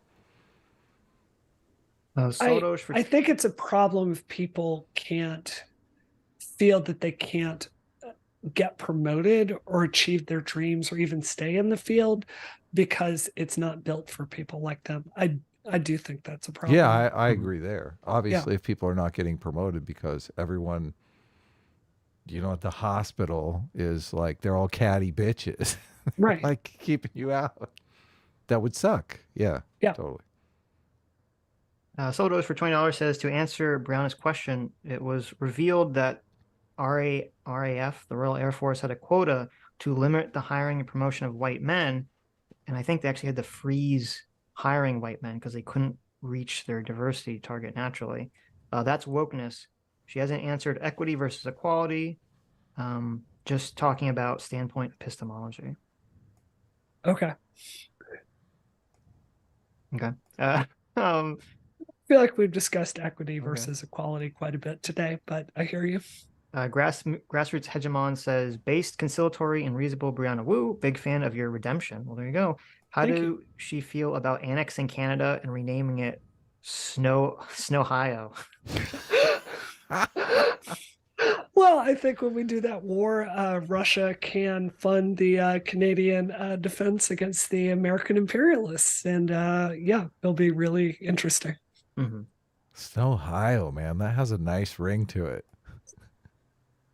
It does. Sammy G, thanks so much for being 14 months. Order of the Enlightened. Thank you, Sammy G. Says, but sexism can be used to your advantage. I like when people underestimate me as a woman, work, or in a fight. It gives me more freedom to move my way because they aren't expecting much or watching me. Plus, the victory is sweeter. Well, there you go. Wow. There's Sammy. that. What? Powermaniac129 says, so nice to see an SJW icon argue positions reasonably. I do think the reasons for sexism matter in the workplace because they affect solutions. Understand the frustrations from women's side, though. 2014 me is satisfied. So there you go. Thank you very much. I can't say it enough. I mean, running for office and getting off the computer just radically changed my perspective on all of this. You touched grass. It's not just that, it's that, you know, I think there's an alternate reality where I ran for Congress and I didn't let the fringe part of the leftist movement limit what I could say. And I would have won in 2018. I think it had a very deleterious effect on that. And, you know, by the time I learned those lessons of how out of touch a lot of the fringe parts of Twitter are with the actual electorate, even here in Massachusetts, you know, them for round two, it's like the pandemic hit and it was just impossible for anyone that's, you know, not an incumbent to win. Every single incumbent lost for that cycle. So, yeah, I think it's not just, I think it's wrong. I think it's a formula for failure at the ballot box. And I think if the left is serious about getting power and you know, bringing policies forth like universal health care for people, I think we need to think a lot harder about the ways we talk to normal people. How did you fare in your? Were you running for Congress? I was, yeah. So I got you know, it was so funny. The guy ran the year after me and got nearly exact number that I did. So you know, I believe I got like 26% of the vote, I believe, you know, against a 30-year incumbent. And considering that I raised about a tenth of what he did, you know, I always wanted to just get through that first election and figure out how to do it again with more resources and more money. So was this a primary? You got 26% of the vote? Yeah, I was so trying you're to running on the Stephen Lynch. Okay, so you're primarying Stephen Lynch. He's a Democrat. Correct. You're a Democrat. Correct. There's but he's the incumbent Democrat. Obviously, they have a Republican, but the Republican's never going to win District 8. Yeah, okay, in Massachusetts. How many Congress people do they have in Massachusetts? We have 8. 8. Okay. Interesting. Yeah, interesting. We talk about politics all the time, obviously, because it's fascinating. So yeah, it's interesting. You got 26% of the vote.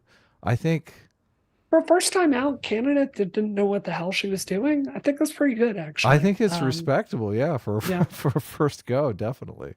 Yeah, the reason I took this position with Cenk, just being really honest, is Cenk raised, I believe, $2.3 million for his campaign when he ran for Congress.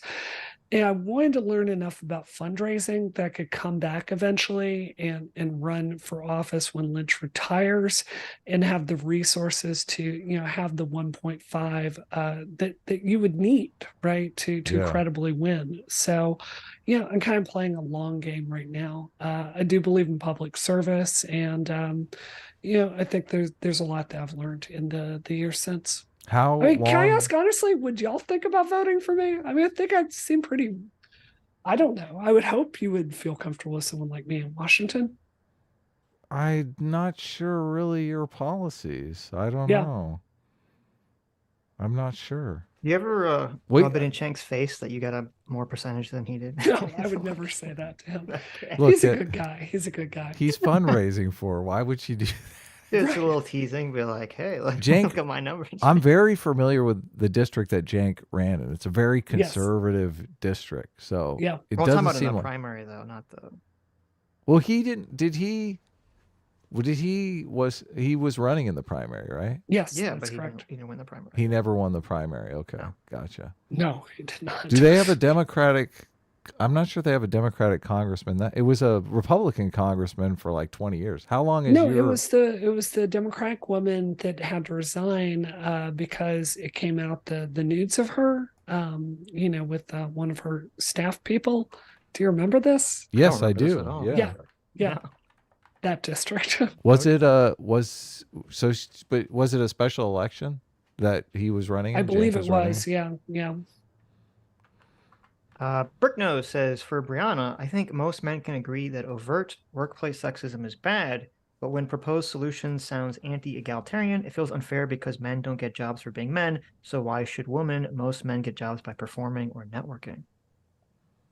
I think I've said on the show repeatedly, I've thought a lot about how to address these problems, and I genuinely don't know at this point. So I agree with you. That's the problem is, how do you get buy-in from men in addressing structural sexism? I mean, a lot of men, it's so weird. Like, we have a sexist society, but no one believes they're sexist, right? So I don't know how you address that. I think it's a real challenge. Mystery guest, our surrogate uncle, thank you for so generously for the $100. Woo! Says, I love you guys for always trying to understand the left's perspective. However, it seems futile.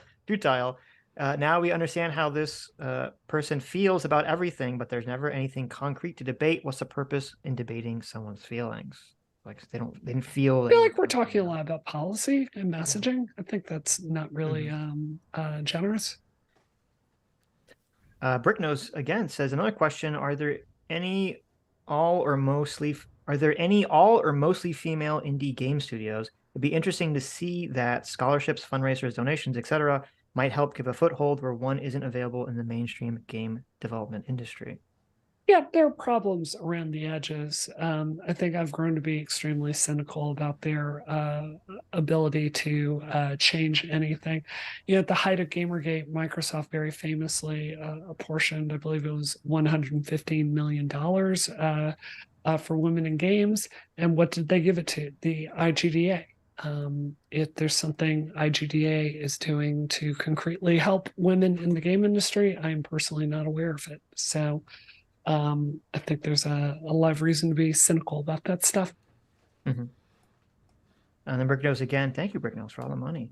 It says, giving financial assistance for issues is not the same as advantaging people in jobs or adding discriminatory hiring quotas. I think that's where the analogy breaks down. Yeah. I agree with that. Let's see. Oh, crap. I lost everything. Mike Garcia is in that position now, is in that district. He's a Republican, it looks like. Yeah, that doesn't surprise me. It surprised me that a Democrat won the district at all, to be honest with you. She was really, really skilled at raising money. Just straight out. That's what it takes. Libertarian Sasquatch wanted to point out that Tim Pool gets death threats and swatted. So maybe it's a political tool, pardon the pun, than a gender tool. Well, I think I've said repeatedly here, I am extremely distressed by the acceleration of the left using the techniques of Gamergate against our political enemies. It seems to be far more frequent. I do think the right does it more, but we certainly do it. And I, without qualification, disavow that against Tim Pool. I think if you think the right does more of like the doxing, swatting thing, I'm trying to think of what's an example of that. I'm trying to think of one off the top of my head. Beyond Gamergate, obviously. Well, let's look at Blue Sky. This is not really an issue on Blue Sky right now. You have Twitter, which is overwhelmed with the right. It's a fairly everyday occurrence nowadays. So What is what is Blue Sky? I'm not familiar with. Oh, Blue Sky is a Twitter alternative that's been really successful. Oh, okay. I don't. I don't. What does that have to do with Are left-wing doxing? creators getting doxxed and harassed? On Blue Sky or something? On Blue Sky, that's my point. That's not really an issue when you've got a culture overwhelmingly of the left over there.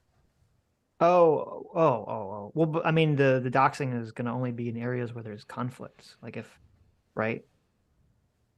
I mean, there's conflict on Blue Sky like any other social media network, right? Okay.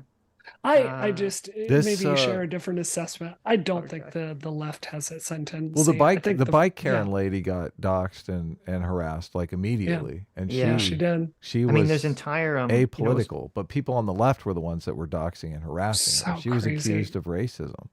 I was so disappointed with all of that. Go ahead. I'm sorry. Yeah, that was really bad. But it was interesting because I was, I don't go on TikTok. I'm an old man. I don't go on TikTok with all the kids.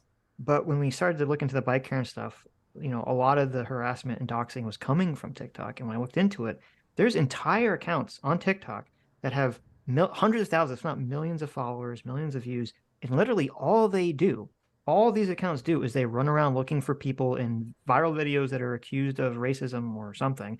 And they try and dox them and get them fired and get them in trouble. Yeah. Right. That's fully left wing only. Yeah. So is there an equivalent like that for the right? I'm not sure that there is, but maybe there is. Twitter? I don't know. I don't think that's happening on Twitter. Don't you get banned? You don't think that's happening on Twitter? That happens to me multiple times a week. People dox you and swat you on Twitter. Twitter. That happens all the time, man. Isn't that I'm pretty sure Twitter bans you for doing that, doesn't it? I mean, they might be making new accounts or something. There's almost no enforcement of this these days. I just, don't even get me started. Bricknose says Brianna is correct that Gamergate began modern toxicity. 2 small groups lobbing grenades, hurting the majority in the neutral zone. However, he thinks it's odd that you still defend it, though. Of course I do. Okay. What's your first thoughts for 22 Canadian? Thank you. Says a question for Brianna. What do you think has more control in people's thinking, the writer or the elephant? I'm not sure I understand the question. So you should read Adam's favorite book. It's your favorite book too. What are you talking about? That's true. Why is it my favorite book? The Righteous Mind. I've been trying to get Brianna to read the book. I bought it. It's in my Audible list. I just have not had a chance yet. Read that book and you'll I will when I come back. It'll help you on your next selection, that's for sure. Amazing. This is why Tim Pool is so big, because Tim Pool understands the power of the elephant and the rider. He does, don't you think? I mean, he brings it up sometimes, but so Height has this analogy. So explain this to me. Yeah, Height has this analogy that we tend to think of ourselves as logical or rational beings, and he says the way your brain works is essentially your logical mind is like a little guy on top of an elephant. The elephant represents your emotion and kind of your unconsciousness. And, you, the logical person, think you're controlling this elephant, and maybe you kind of do to some extent. But at the end of the day, the elephant's going to go where the elephant goes. And a lot of the way that we behave is really us using our logical mind to kind of, after the fact, justify what we emotionally want to be true. It's 100% true. We're not, I heard it described as we like to think of ourselves as impartial judges or scientists. And in reality, we're lawyers. Like we we decide how we want to feel, and then we create arguments for the justify it. I think respectfully, when we're talking about some sexism issues, I think that y'all are displaying that. I think you're displaying it a lot here. I think it's like you don't want to hear that there's a problem with structural sexism in the game industry, and kind of come up with some arguments for that but here's the great thing. The strongest. We think you're doing that too, so I think there's a lot more objective evidence that backs up what I'm saying. There's actually a question I was going to ask earlier, and then we kind of moved away from it. Like, what is how do we measure in the gaming industry that sexism is the thing that's keeping them in? Well, I don't know if you can attribute what it is. I think you can look at the percentage of women in the game industry. I think the rate at which we leave, I think the rate at which we're promoted, the degree to which we are the workforce. I think there are a lot of objective measures. You can look at things like the Activision lawsuit brought by California, which showed structural pay discrimination, like at Riot. So I think there's ample objective evidence for my position. I mean, I think the danger of looking at just the outcomes, or primarily the outcomes, for these sorts of things is kind of like, the overwhelming majority of people in prison for violent crimes are men, but I don't think it's because society is systemically sexist against men. So that's why I'd feel a bit more comfortable if there's something a little bit more specific. I hear you. That's a good analogy, Sitch. Thank you. Bruh moment for $2 says, Brianna, is it okay if Lara Croft has big mommy milkers? I personally, I know you can't see, I've got a Tomb Raider 2013 poster in my other room. I personally like the new Lara Croft. If you are into wanking to 90s polygonal boobs on PlayStation 1, you do your do. Like, I'm not gonna kink shame you about it. You do your thing. I guess the serious question behind the joke is, is it okay for women and female characters to be sexually attractive? Oh yeah. That's what I am embarrassed. I would be very embarrassed for someone to look at how much time I've spent playing Dead or Alive as a fighting game. I like it just like y'all do. I'm not proud of it, but I do. I think the problem is when it's the only way women are represented in video games, or it's the default. I would never want to like censor an idea or a body type. I just want there to I want us to be more thoughtful about when we employ it. Okay. So you seem like you're not against what Anita Sarkeesian might call objectification. I never didn't agree with her with that back in the video game you Gamergate era. Nope. Okay. Nice. Nope. She focused a lot on the output of the industry. My focus was always on the input of the industry. I think that if you get more women in the room kind of talking about the stories and the character designs, I think a lot of these problems, fix themselves. I agree with that. I don't know. I think I agree in terms of, I think instead of saying like, oh, we shouldn't have, attractive women or things of that nature, I think just focusing on like making good stories fixes a lot of these stereotype problems that people have. Yes, yeah. There is a conflict over the whole idea that sex sells, though. Well, but I mean, you can have, and I think this is what I've always disagreed with the concept of objectification, because studies show that people treat attractive people better, not worse. And I think there's nothing wrong with having attractive people in movies and video games, but they should have characters, fleshed out beyond that, obviously. Yeah. You can have sex sells and still be a good story. I think what y'all might, I think the difference of our perspective here would be this, that like look at Ian from Dead or Alive, right? I can appreciate Ian as an object, right? As a sex object, but I don't want to be Ian, right? I want to be the new Lara Croft, right? That is an empowerment fantasy for me, right? And like, she's gorgeous, she's cool, she's smart. Like it's not like she's, like unattractive, but the difference is one is an empowerment fantasy and the other is, it's just treating her as a sex object, right? So it's not that I only want one. It's if for me, for a serious narrative, I can only relate to one of those two options. Sure. Yeah. I mean, though, generally in fighting games, the plot is paper thin anyway, so it's sure. But this is across the entire industry. I mean, look at Ninja Gaiden, right? Ninja Gaiden 3. I mean, Rachel's design, I'm sorry, it's the stupidest design I've ever seen in my life. I've never played a Ninja Gaiden game in my life. But... Yeah. Or Xenosaga 2. I understand there's a reasonably good story there, but I'm sorry, like she's got, her boobs are bigger than her head. It's just dumb. So, there's nothing wrong with that, okay? It's not that there's anything wrong with it. It's Yes. that I can't put myself in those character shoes in the same way, right? Right. I don't aspire to be one of those. Well, do you think that men feel that way about like really buff, beefcake A buff characters? dude is empowering to you. It's not a sex symbol, right? I mean, it's kind of both, right? Because it's kind of like, I think a lot of guys, they feel like the reason they want to be buff is because they feel like it will, then women will find them more attractive. There was a backlash when one of the Final Fantasy games came out. It was called Final Fantasy Mobius, and you had a character named Wool, who was, oh my God, this was the most homoerotic art you will ever see in your life. Look at the original character designs for him, Wool.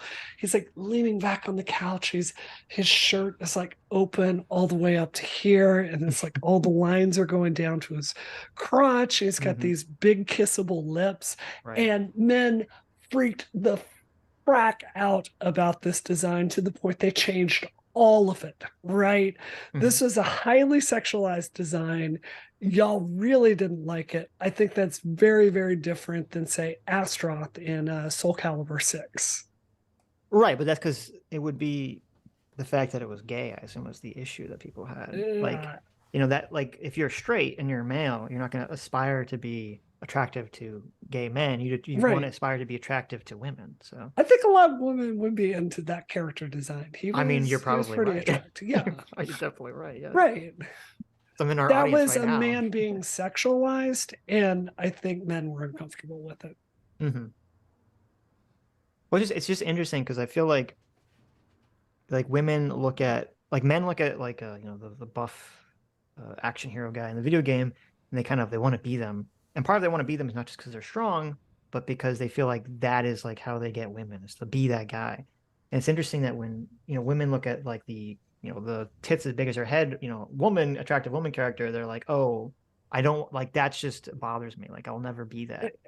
It's not that. It's just kind of insulting. I don't know. Maybe if they had deeper characterization, I would feel differently. What was her name? Pyra? I don't think she was the deepest written character I'd ever run across in an RPG. Final Fantasy X Lulu. Here's an example where I didn't mind it, right? Like that's certainly part of her design. Or how about Tifa in Final Fantasy Remake, right? Yeah. She's got giant boobs, but she's a deep character, right? True. Like, so when I think of Tifa, I know there's some dudes with the thing for Tifa, but I like Tifa. I can imagine myself as Tifa. So I don't know. No, I think you're right. I think a lot of it is the character. Not just how she's written. Right. They're more than just boobs. Yeah, I agree with that. I agree with that. We've had long, deep, meaningful conversations with Tifa actually on the show. Okay. We actually, are you familiar with the website Character AI? No, I'm not. I'm sorry. Oh, it's like one of these, chatbot things that has like machine learning that has all these fictional characters you can talk to. Oh my goodness. We actually had a conversation with the Tifa bot to try to see what her political views were. Oh my God. And we very generously had Sammy G, who's famously cosplays Tifa, come on and like read the responses as we. That is a great segment. Holy shit. Yeah, it was kind of fun. Sitch kept looking really smart. Sitch kept looking at her boobs respectfully, but she wouldn't respond. I was curious to how the chatbot would respond to such overt sexism. How did Look, the it was for respond? science, okay? The chatbot seemed totally on board and fine with it. So. I might suggest that as a part of how those kind of constructs get their data sets from, but listen, that's a whole other discussion.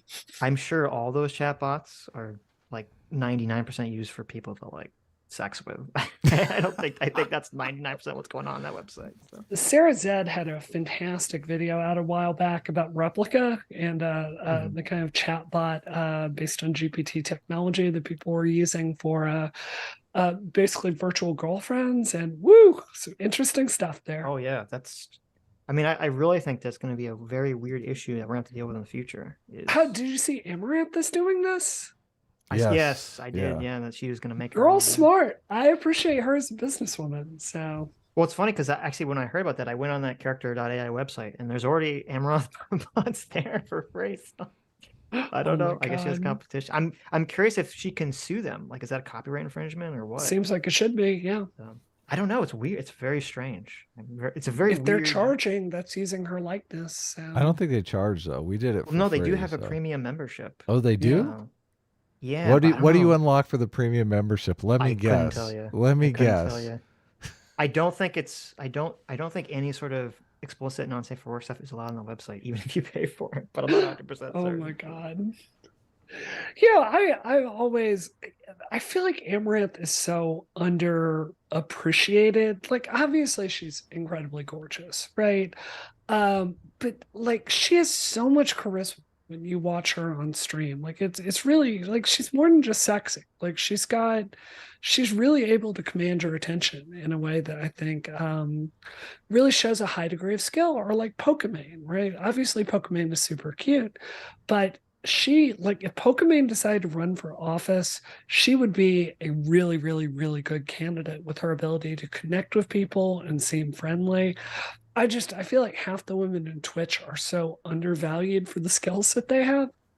Yeah. Wow. I mean, I'm not super familiar. I don't think I've ever watched Pokemon's content ever, so I know nothing about her. Or And I'm Amaranth, yeah. very limited knowledge of Amaranth, besides the fact that, you know, obviously she does pornography. So Yeah. I'm not familiar with what she's doing beyond that, but Is America ready for that, to embrace their first porn star congresswoman? I think we are. Talking about Pokemon, to be clear, I don't know if not Amaranth would Yes. be have the skills that she would need.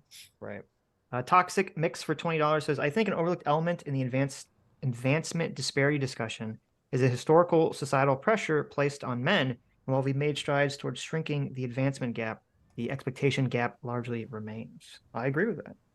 Could you read that again?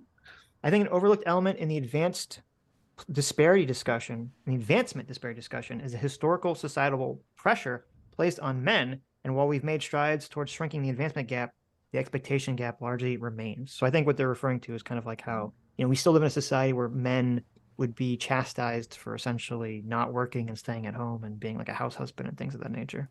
Yeah. I think there's a really under-discussed situation where I can't tell you how many men in the video game industry I know that has basically a wife at home to raise the kids, right? That's a huge structural advancement that men have the ability to stay at the office late and do that. I think there are very few women that have an advantage like that if they choose to be parents. So yeah. Right. Well, I mean, it can be an advancement or a detriment, because I don't think generally men are not looked upon kindly that take that role in our society. Yep. So yeah, I think one of the reasons I married my husband is I don't know if you follow me on Twitter, but you know, he's a dude that loves tanks and old race cars, and yeah, he's a macho dude. He's very, very sweet, but you know, it's like he went with me to the hospital today to deal with some health stuff. So like he's a nurturing kind of guy. I really appreciate that about him. That's great. Russell T. Shackelford, thanks for the $20, says, I'll donate $1,000 to Wu's PAC if she can provide a single credential or degree to back up her claim of being an engineer, or a single article to back up her claim of being an investigative journalist. Sure. We could talk after the show. You know, I developed Rev 60. I was one of the very key people that brought that to market. I am a software engineer. Just am. And I've done a decade of shows on Relay where we talk about APIs and frameworks, things like that every single day. So that's out there. Yeah. You don't have a degree or anything? I don't necessarily think I dropped out of college to do the startup work. There are plenty of people in software engineering that don't have degrees. Okay. As far as investigative journalism, I did when I was in college. I did the crime beat. I went down every single day, and I'd go to the jail in Oxford, Mississippi, and I would look at who got arrested that day, and I'd go start looking into the crimes. I covered murders. I covered all kinds of terrible things. There was a story that actually got me in a lot of trouble, where I found out that the coaches at my college were being paid to teach classes that did not exist. It was in the budget. God, what was the number? It's like $1 million overall. There were these EL level programs. And you go and look at what the enrollment was for these classes, and it was like one person, two people, they didn't show up for them. Basically, it was a way to go through the exercise science budget and move it over to the coaches at the University of Mississippi. Really proud of that work. That was investigative work, and I look forward to getting your check in the mail. Yeah, the $1,000. Where do we send that? Sitch, Jimus Prime says for 30 Aussie bucks, thank you. Says Sitch, please mention how white nationalists like Richard Spencer and Quack openly want the culture to blame white people and whiteness for everything. They see it as their best recruitment tool and way to raise white racial consciousness, and I think it's working. Yeah, I agree. And I think that is kind of the danger of kind of laying everything at the feet of whiteness or men or something to that effect. So I think it's a bigger conversation, but we've got to find a way as a culture to come forward together. It's like the last game I shipped, Rev 60. It had a cast of all women there, right? Because that was my idea of how you did progress back when I kind of designed that game. I think today, it's more like The Expanse, a cast of 50-50 men and women, really deep characterization for everyone, and kind of everyone flawed and trying to move forward together. This tendency to turn everything into a gender war, I don't think it's serving anyone right now, and I think we've got to change the way we message and talk about these issues. I agree. It's all about the stereotypes. People hate the stereotypes. We did a conversation with one of the guys from the red pill community, and it seems pretty obvious that there's this stereotype that all women are cheaters. Yeah. That the red pill community puts forward. That I mean, that's a pretty rough stereotype.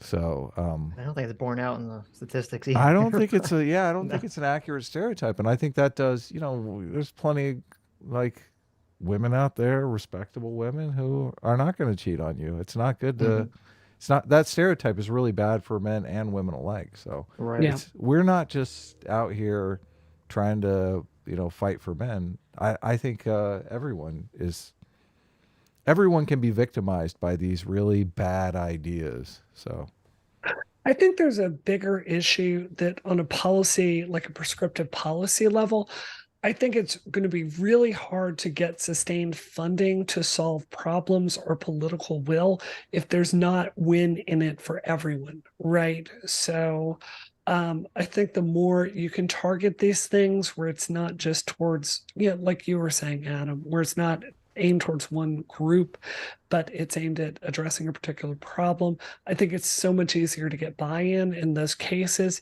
and I think it makes it more sustainable in the long run.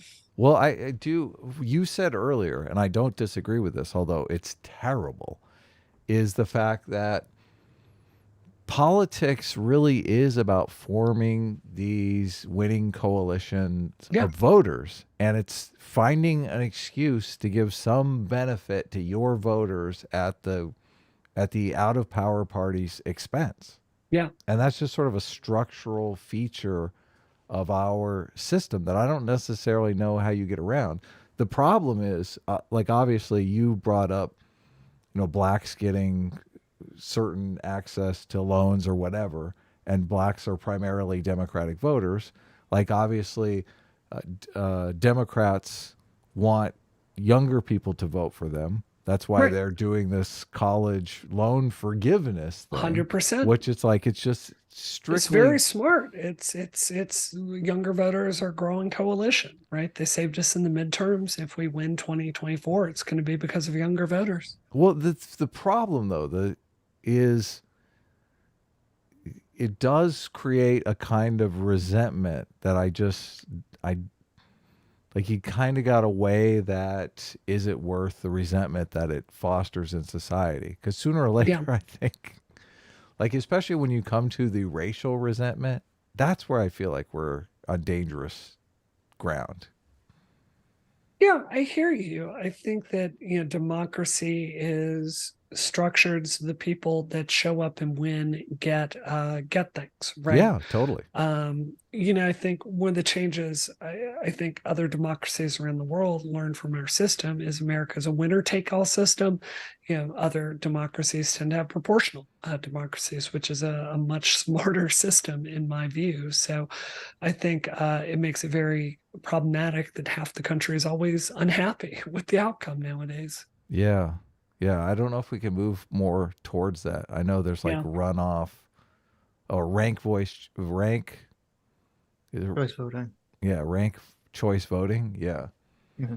I know that's an idea, but I don't know if that'll ever gain any ground because so many people have got their power base built up around this winner take all system. And they're obviously the ones making the decisions. So I agree. We've moved towards it in Massachusetts. I mean, Australia has ranked choice voting. It has been a panacea for them. And despite all the efforts to do it here in Massachusetts, I voted for it, but I'm fairly cynical about its ability to really fix things. I think that, AOC said something that she was like, if we were in Europe, Biden and I wouldn't even be in the same party, which is true. I think it would be so much more constructive if we had a system where, people that were progressive like me could form alliances with people that were interested in the same areas of public policy we were. There's a lot of overlap I would imagine I could find with, people that wanted to address poverty in Mississippi, right? I think I could find a coalition building with conservatives on that. So I think it really locks us into these existential battles that are very detrimental to our outcome. Mm-hmm. God's Joke says, what quantifiable outcome would be fair for Brianna? If you're not looking for 50-50, then what number would you see that would be fair? Gosh, that's a really good question. I'd like to see it.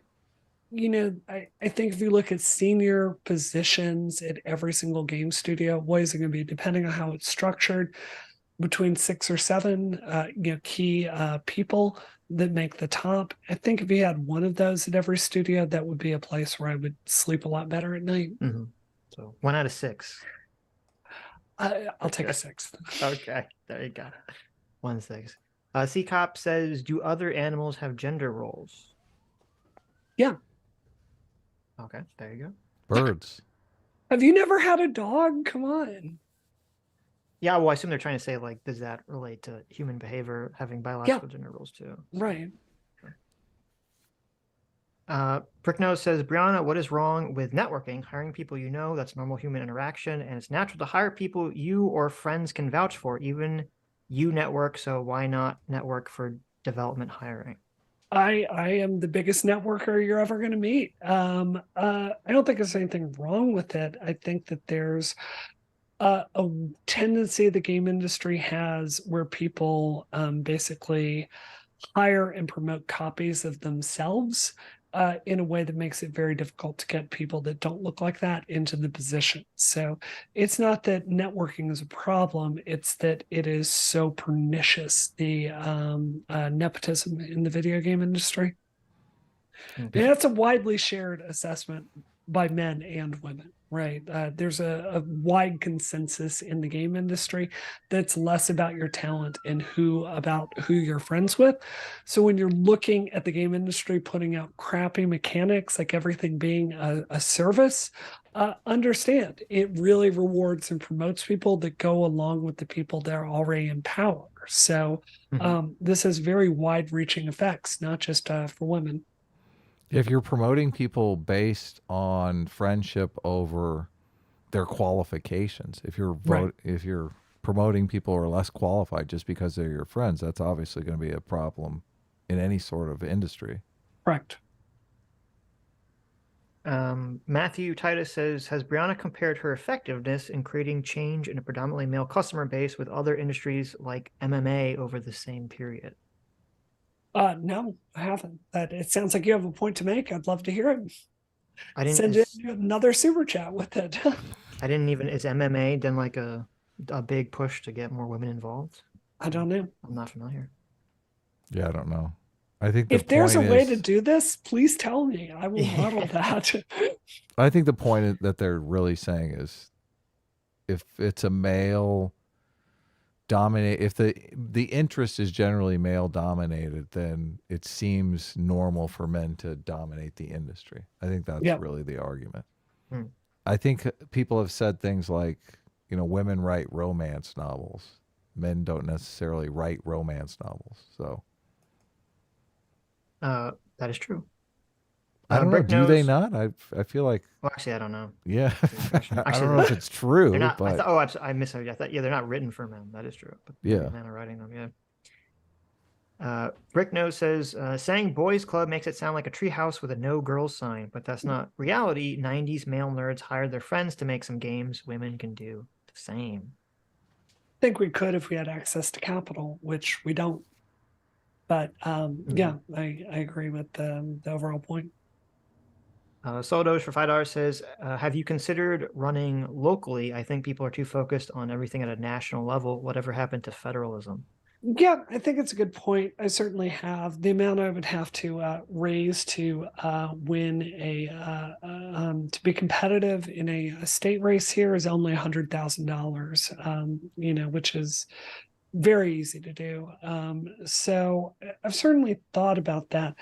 I think one of the problems I would run into, especially here in Dedham, is it's so focused on people at the state house who've like lived here their entire life. That it's just hard to overcome the friendships that you have to run at that level. So Wow. The um, nepotism. it's a very strong bias towards people that have always been in Massachusetts, right? So maybe I'm overcounting that, but it certainly factors into my thinking. Mm-hmm. Oh, going back to the other question, because people were confused by your answer. Um, you were you think that women are not able to get business loans or venture capitalist money on the basis of them being women, right? Think that I don't know why venture capitalists are not doing it. I think the outcome is massively stacked against women. Like I said, it's been 2% for a very long time. So I think that's incredibly problematic. 2% are venture capitalists, or 2% are able to do startups. 2%, when you look at the number of people who women founders as a proportion overall, it's 2%. The last study I saw. Did the study say like how many attempted and then failed? I don't know, but Yeah. I can tell you there are so many areas of venture capital that if you're looking at providing solutions for women's lives, I think would end up as very, very viable businesses. So I think that you can look at that 2% and conclude that, Silicon Valley is leaving a lot of money on the table. I think that's very clear. Right, but we'd have to. I mean, I would want to see like to judge like what's happening. We have to see how many women versus how many men are like attempting and then failing to see if there's like a disproportionate number of women. We'd I've have to look at sat the on a projects lot. too, obviously. Well, yeah, I've sat on a lot of boards evaluating people that come through. Women are certainly not 50%, but we're certainly not 2% either. So I think something is going on there. Okay. James Jimmy, thank you so much for $20. Says, Brianna, can you name your 3 favorite indie games that were created solely by women? That's a really hard question. Oh my God. Are there any that are created solely by women? Yeah, I didn't like Depression Quest. Sorry, Zoe. What? Oh, wow. I apologize. Right under the bus. don't apologize. If she made a shitty game, then what's there to I don't know if it's apologize shitty. for? It just didn't speak to me personally. There are a lot of people that really enjoyed that. I honestly have not played. I cannot name an indie game. Well, I think my own game, Revolution 60, was extremely good. So I can certainly name that.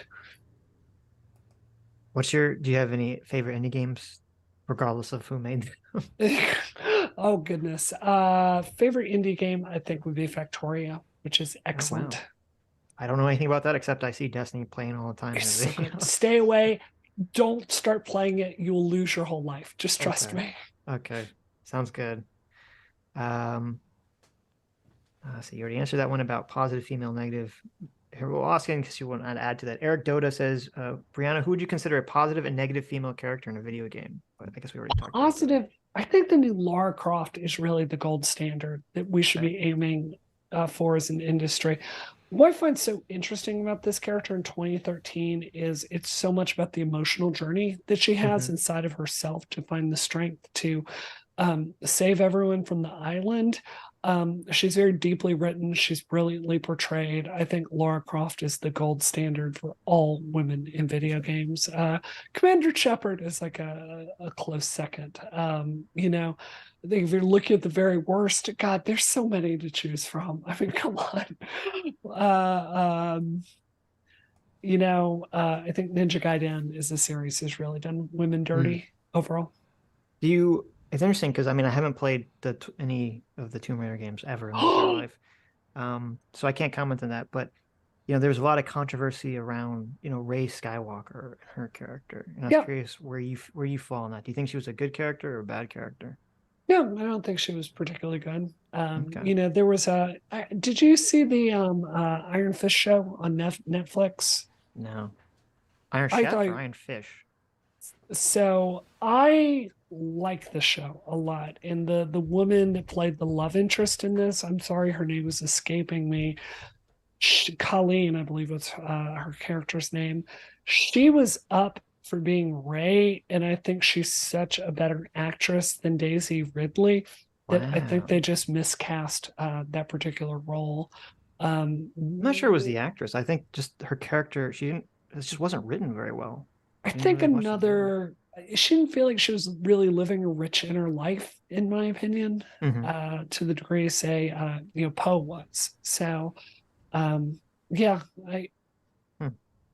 Well, I think, to me, here's your dread of wokeness coming up. I think the first Force Awakens, it actually set up what could have been a very interesting story where you have, Rey Skywalker, a young girl who's basically lived this really hard, horrible life on this planet with no parents, where she's basically like basically a slave. And that's a very interesting character. She should be incredibly distrusting and kind of like have a lot of personal problems, a lot of emotional problems, trusting people. And then you have Finn, who was kidnapped as a child to be brainwashed to be a stormtrooper. And you have like these two characters who should be really broken people, like really like fucked up personalities. And then they kind of have to get like come under the tutelage of Han Solo, who has to kind of like civilize them and raise them to be, normal people. Yeah. And it just felt like Disney was too afraid to give Finn and Rey like, realistic characters for the situations they went through. They gave them kind of like generic hero characters. Yeah, I couldn't agree more. I think part of that is by design to make it kind of Twilight Syndrome, right? Like everyone could insert themselves into Bella because she was just very shallowly written. I think Rey is a brilliant design, and Daisy Ridley is an entirely competent actress. But when I think about true emotional depth, I think about what's her name, Kristen Ritter for Jessica Jones, right? I just think there wasn't an additional layer there that stopped me from truly connecting with that character. Yeah, I think you're right. I think they wrote them to be kind of blank. Fan, insert your face into this character. Exactly.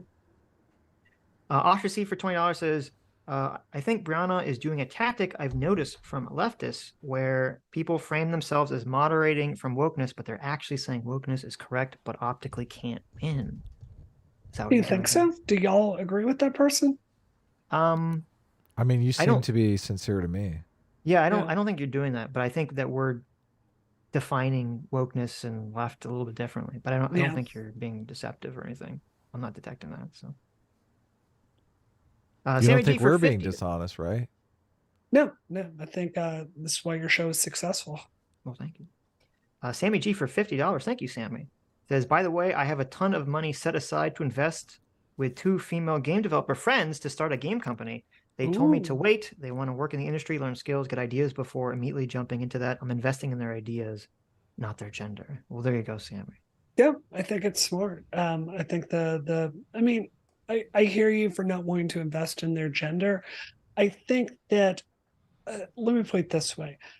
I really firmly believe that the video game industry is stagnant overall. And I think that if we want new kinds of games, we need to fund different kinds of game developers, right? So, they announced a new Assassin's Creed recently. I have no doubt it's going to be another microtransaction heavy cluster F that Mhm. is not going to be rewarding at all. I just. I, Something's got to change in the industry, and I think we keep throwing bigger budgets and prettier graphics at the problems, and I think it really comes back to gameplay. Yeah, I Something agree. something's wrong. I agree. I mean, I don't know if like having more women will change any of that. I think it's But you'd get the same. I'm saying a different perspective, right? mhm. Like I think if you started bringing in like people that have been city planners, for instance, I think they would probably develop a very interesting Hmm. SimCity kind of game, right? Right. I think if you bring in women, I think you're going to get characters that are written more deeply for women, for instance. So I think it's bringing, Casey Hudson talked about this with Mass Effect. I read this from him when I was starting my game studio. He was talking about how he would take someone that had an interesting life story and hire them every single time over someone that started in the industry and that was all they'd ever wanted to do, and they were just singularly focused on that because the person that had taken a like winding path to get there was always superior in the perspective that they brought.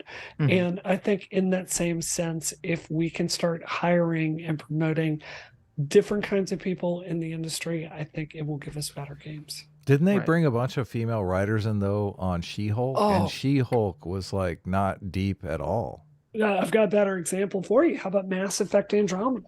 Like Yeah. that was, Yeah, oh exactly. God. So I don't think Oh just my because you bring in God. female writers, you're gonna like fix the Well, they got to be problem. the right ones, Yeah, but Right. obviously. Yeah. I think there's a lot of talent that's being underutilized. I Oh yeah. my God, I Mass think Effect Andromeda. I think the issue is like obviously I think if you have like females on the writing staff, whenever you say females, I think of like a Ferengi saying I do female. too. Yeah. But like when you have a human female on the writing staff, obviously that's gonna I would hope that would help, flesh out the female characters to seem more realistic. I think the problem like lines when that kind of transforms into, well, we need to make the game have some kind of like feminist or political Yeah. uh, like lens to it or statement as opposed to just having like a good character in it that's a woman. I think this is something that the left in the game industry is largely missed. There have been a lot of games that have come out, and it feels like the developmental focus is having the right opinions and the right representation and saying the right things, and Mm-hmm. like having non-binary gender options and an ultra diverse cast. And don't get me wrong, 100% support that stuff, but it is a spice that you add to a game. You've still got to have a good game, right? Right. And I think sometimes we conflate these goals of including people with the larger design goals of the video game Mm-hmm. industry. What is Well, your also it seems. what is your take on the girl boss trope? I think it's been really weaponized in a way that is not helpful for women. And I think it's the anger at that is part of a wider sexist backlash, in my view. What weaponized by Everybody. critics or I've seen oh everyone okay. from the right to Hassan like dunking on girl boss. I think women that want to be in charge, I think that's a good thing. I think it's not every woman should be a leader, but I think Mhm. some of us are just programmed to lead. Well, Yeah, I don't think people have a problem with the girl boss. I think the reason why it's a trope is because of the ideology that you can't see a woman be vulnerable on right. screen. So it's kind of a forced thing. Hmm. Well, it's interesting because I thought like when people were talking about Captain Marvel and Ray Skywalker and all these kind of characters that they point the finger to as like the quote bad female characters, and I was thinking of like Beatrice Kiddo from Kill Bill, where she's like like literally kills like 100 people in the first movie with a sword, and it's interesting because you look at that character, and I never felt watching that character that she was like a girl boss or that she seemed fake or something. And I think it's because even though she's killing all these people, like, she's crying, she's hurt, she's upset, like she's still like vulnerable. She still feels like a real person. And Yeah. I think the girl boss thing kind of comes into play when we have these characters that are kind of, invulnerable characters. I think maybe I agree with that. Maybe it's definitional. Like when I think about girl boss being used as like a weapon, it's being used as women that use feminism as like an aesthetic, right? To like put forward like an Instagram safe lifestyle, right? And to say the right things and have the right opinions.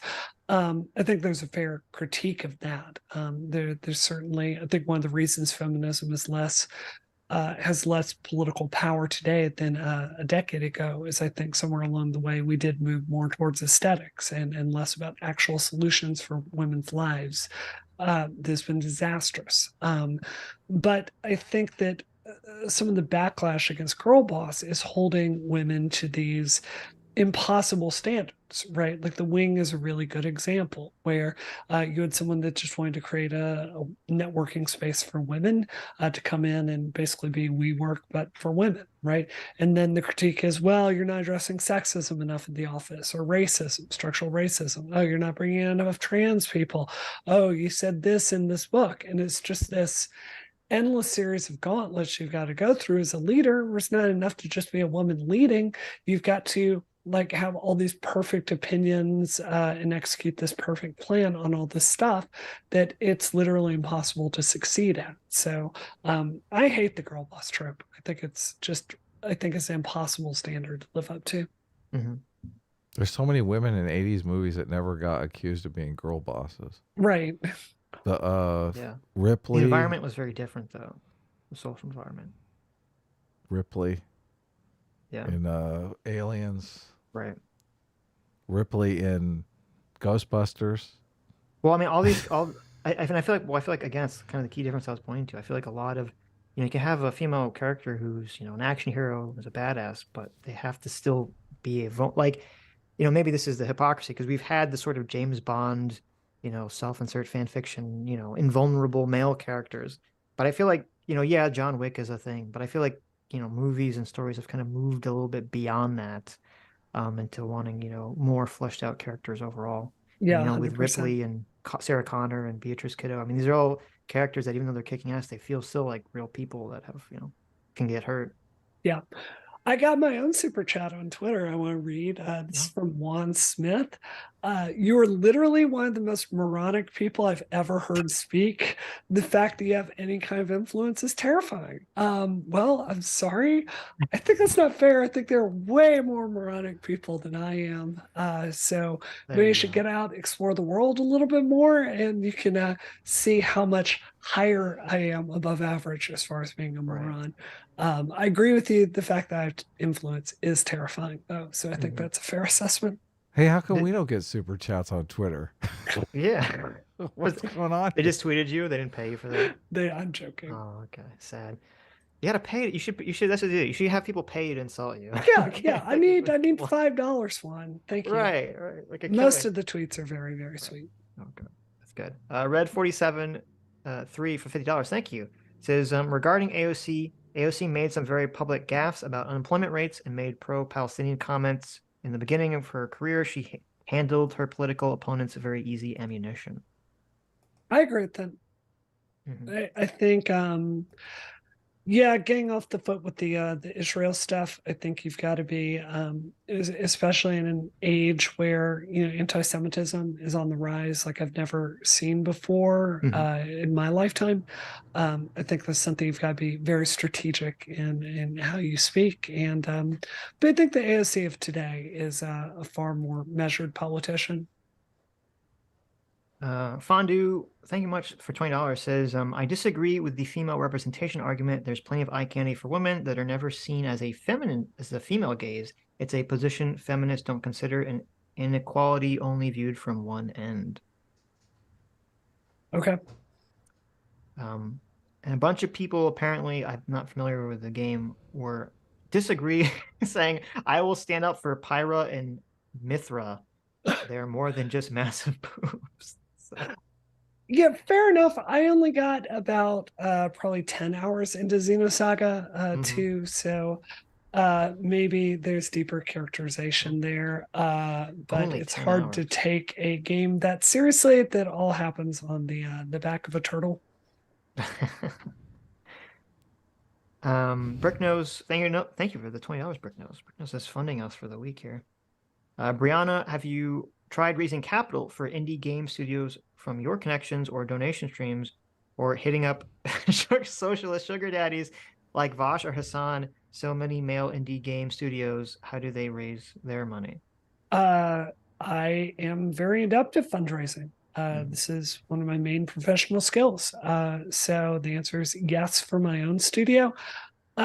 I had a lot of options about what to do after I resigned from my 2020 congressional campaign in the height of COVID, and I did think a lot about going back to the video game industry and kind of working on fundraising on some of these problems. So I think just talking structurally, I don't know many women that spend their days fundraising or thinking about fundraising in the video game industry. I think there's a real lack of I don't want to say talent, but certainly career expertise in that, and I think it's a structural barrier. Matthew Titus, clarifying his point about MMA, says, does the presence of self-congratulatory activists condemning the audience cause more harm than good, gaming versus MMA? I think I've said it repeatedly in the show. I've come to the conclusion that answer is yes. It does more harm than good. Yeah. Potato, our surrogate uncle, says, a white man has to civilize a black man and a woman, Sitch? Wow.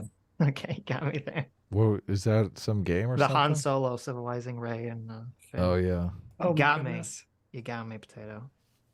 CJ 46 says, Sitch, I think a good example of wokeness impacting policy is when lefties ask for progressive DAs to refuse to prosecute crimes based on systemic racism, causing more crime from repeat offenders. That's a horrible I think thing. defund the police is one of the stupidest slogans I've ever seen in my lifetime. And has been hugely counterproductive, not just for progressives, but for Democrats as a whole. So yeah, I agree. Really major unforced error. And I don't know why the left feels that we need to phrase our arguments in the most extreme ways that push people away. It makes my job much harder. Please stop doing it. Would you be in favor of hiring more cops in Massachusetts? I don't know if you have a crime problem there or not. We do have a meth problem in the state. I know he's a little controversial, but Matt Iglesias, I think, has the right idea here, where we need to be not necessarily hiring more cops, but hiring the right cops and investing a lot more in training and screening and paying them more commensurate with the professionalism that we're looking for. So I think if you're serious about solving some of these problems, I think it's going to require actually more investment in police. Yeah. You pay a cop like a Walmart greeter, you're going to get in a lot of trouble. That's exactly right. They're going to be making money on the side. Yeah. Well, and obviously, I think the defund the police thing was really stupid, because especially if you have a problem with, bad policing, you're going to have to pay more to have either better cops or better trained cops, cutting the budgets. To me, doesn't really solve the problem. But there's also an issue, it seems like, in some cities, like New York and some cities in California, where the DAs are kind of trying to adopt a new strategy of, criminal reform to not prosecute or not give jail time for certain offenses they used to. And it doesn't seem like it's helping. It seems like it's making things worse, not better. I got in a lot of trouble with this, with the left for saying this, but, something I've been pretty public about is my own drug addiction. I think it was about 20 years ago. Yeah, it was 20 years ago. I found myself really in rehab and at the absolute end of my rope. One of the things I learned from that experience is you don't get better until you're really forced to. right? Yep. Yeah, it was, in my case, my family holding me to standards that made me get help that, I've been sober for 20 years. I think in that sense, you can look at some institutions like drug courts, which I think are really positive ways. Like they let people, not go to, sentencing and go to prison if they can successfully like go through rehab and, stop using and submit to drug tests and things like that. That is the exact kind of consequence that can create the structure in an addict's life that make it possible for them to, move forward and become a productive member of society. So I do think that, progressive DAs that can look at problems like that and solve it in ways that, make more sense. I do think there's a strong role for that in society. Yeah, I mean, I agree in terms of like people committing non-violent drug offenses. I think most people agree that there could be lessening of sentencing for that and rehab for that. I think their concern is more, it's my concern as well, is in terms of like being softer on people who are shoplifting or Right. committing assaults and violent crimes and property Yeah. crimes and things of that nature. Yeah. So, I maybe right-wing news is covering this, and left-wing news isn't. And I just haven't seen it. I'm honestly just not aware of that, but that could be my own yeah, news definitely consumption right wing is bias. definitely hyping like when I was Right. a kid. Seems like a Um, lot of people are in jail in America, but yeah. that's just me. One is, what you're saying about people having to kind of unfortunately be forced to help themselves or to get help. I mean, I think that kind of came up, somewhat related to this, with the Jordan Neely situation with drugs and homelessness, I'm sorry, with where the what situation? the Jordan Neely situation Oh, right. Yeah. with the drugs and homelessness, where it's weird because it seems like a lot of people think that like, oh, there's a lot of homeless people in New York or California or Portland, and it's that they're homeless because they don't have the ability to not be homeless. When, I mean, to my understanding, there's so many government programs that are available to a lot of homeless people. I know I've actually, had family members personally try to help homeless people, and very often the case it's that the homeless individual doesn't necessarily want, they kind of want to be on the street. They don't necessarily want to do whatever they have to do to not do drugs or to be in a homeless facility or something of that nature. Yeah. It's a tremendously complicated problem. One of the things when you run for Congress, you learn about all these policy problems that you've just never thought about. And yeah, homelessness, it's as you describe, it's an incredibly multifactorial problem with no easy, perfect solutions. So yeah, extremely Yeah. difficult to solve. It I think occurred. that's Go ahead. I think that's really what you unfortunately find out when you're in government is how all these problems have like all these tiny like million things associated with them that you never thought of, and Oh my everything's God. hyper complicated to try to fix even the I smallest could thing. talk about this for an hour, like Yeah. everything from the way disability courts are structured to the way that highway grant funds are appropriated from the federal government and how they're dished out in Massachusetts and why they end up in more white districts than black districts. Oh my God, it is so complicated, and Right. anyone giving you easy solutions to that is just lying to you. Well, Like I alone can fix it is a lie. yeah, exactly. And what's the thing I've noticed that like usually people when they look at a system that's producing some kind of bad outcome, especially a government system that's producing a bad outcome, they assume there's like a nefarious intent. And sometimes there is, and obviously there's corruption and pork and all those things.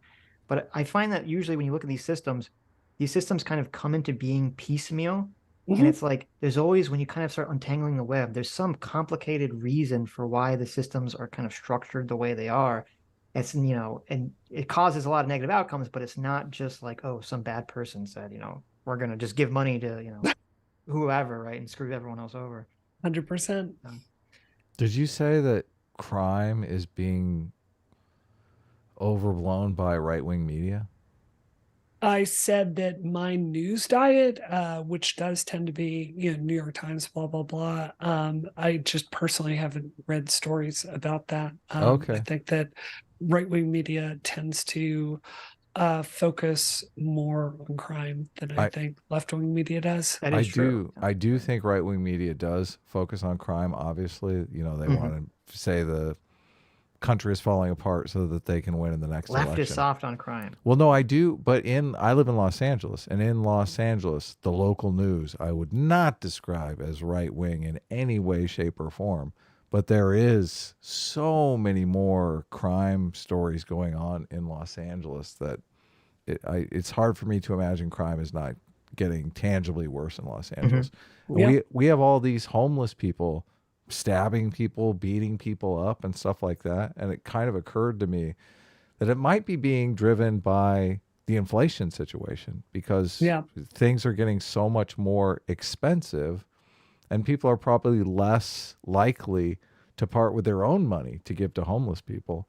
So it's probably becoming more and more of a struggle to be living on the streets in the current situation. Well, it's probably, well, I want to be clear in case anyone was confused what I meant earlier. I mean, so obviously the right wing media is going to prop up and hyperfixate on stories of crime because it suits their narrative, and left wing media is not going to fixate on that generally, nationally anyway. Obviously, locally, it's a completely different story. But I do think that I think if you look at the statistics, there has been a big increase in violent crimes across the country and in specific cities. And I do think, as you're saying, Adam, I think it has to do with inflation. I think it has to do with a lot of criminal DA policies that are basically, unfortunately, allowing, repeat offenders and things to keep going, unpunished and not be in jail and things of that nature. So, yeah, it makes a lot of sense. I thought your recent mayoral race was so interesting. Cenk endorsed the Republican candidate because he was so frustrated. Right. Yeah, you're right. He was so frustrated with kind of the failure of the Democrats to do anything about the problems with homelessness and a lot of other things. And I don't feel like I don't live there, so I don't feel like I can have a strong opinion about who your mayor can be. But I think it speaks to the failure you can see at the state government when one party controls all the levers of power. We've certainly seen that in Massachusetts. Yeah, we have the same problem in California. I have kind of a controversial take on how to fix this issue. Please. I think. Is it the drug island? I think that essentially what we should do is we should create facilities where we say, listen, if you're homeless or you're addicted to drugs, you can come to this facility, and you're like, doing crime or something. You can come to this facility and we'll give you all the free drugs you want, but you have to stay there. You have to stay there. So you can do all the drugs you want. You just have to stay in this facility. It's basically drug jail. Oh my goodness. Well, if you leave, you just can't do drugs, right? Yeah, I would have gone there and I would have died. I'm just telling you right now. Sitch has not dealt with those sort of ramifications yet. Yeah, I feel like I've been a pretty productive member of society. I've paid a lot more in taxes than I spent on rehab. That's true. I think I'm a success story in my end. Well, obviously, I think rehab should be part of that if people want to go to rehab. But as you said, people kind of have to be forced, unfortunately. Yeah, you do. You can justify all your terrible behavior. It's I want to do a whole show sometime where I just talk about rehab. Well, it's good that you got clean. I know it's a struggle for a lot of people. So, and I really found it easy, to be honest. It has not been that difficult. Oh, well, good for you. Yeah. Yeah. Once you were, do we really believe that he had a sex addiction? I do. Oh, there are a lot of people like that in our program. And one of the things they did that was really helpful is they really make you sit down. It's not doctors confronting your poor behavior. It's other addicts in group therapy really calling you on your bullshit and making you realize your bad decisions and your bad patterns in your thinking. So what it makes you do is really think and address the underlying issues about why you were addicted. And then once you solve that poor thinking, it makes it a lot easier to go forward. I think a lot of my professional success has actually been due to rehab because so many of the skills are helpful. Being open, honest, and direct with people. That is I think that's something a lot of people struggle with, but it was really necessary to get sober. Bricknose, thanks so much for another $10. Says, listening to Brianna, it sounds like the problems holding women back are mostly trolls and hyper leftists. I appreciate ignoring trolls is hard, but ditch the toxic woke swamp monsters. I don't believe that was my argument, but I hear you.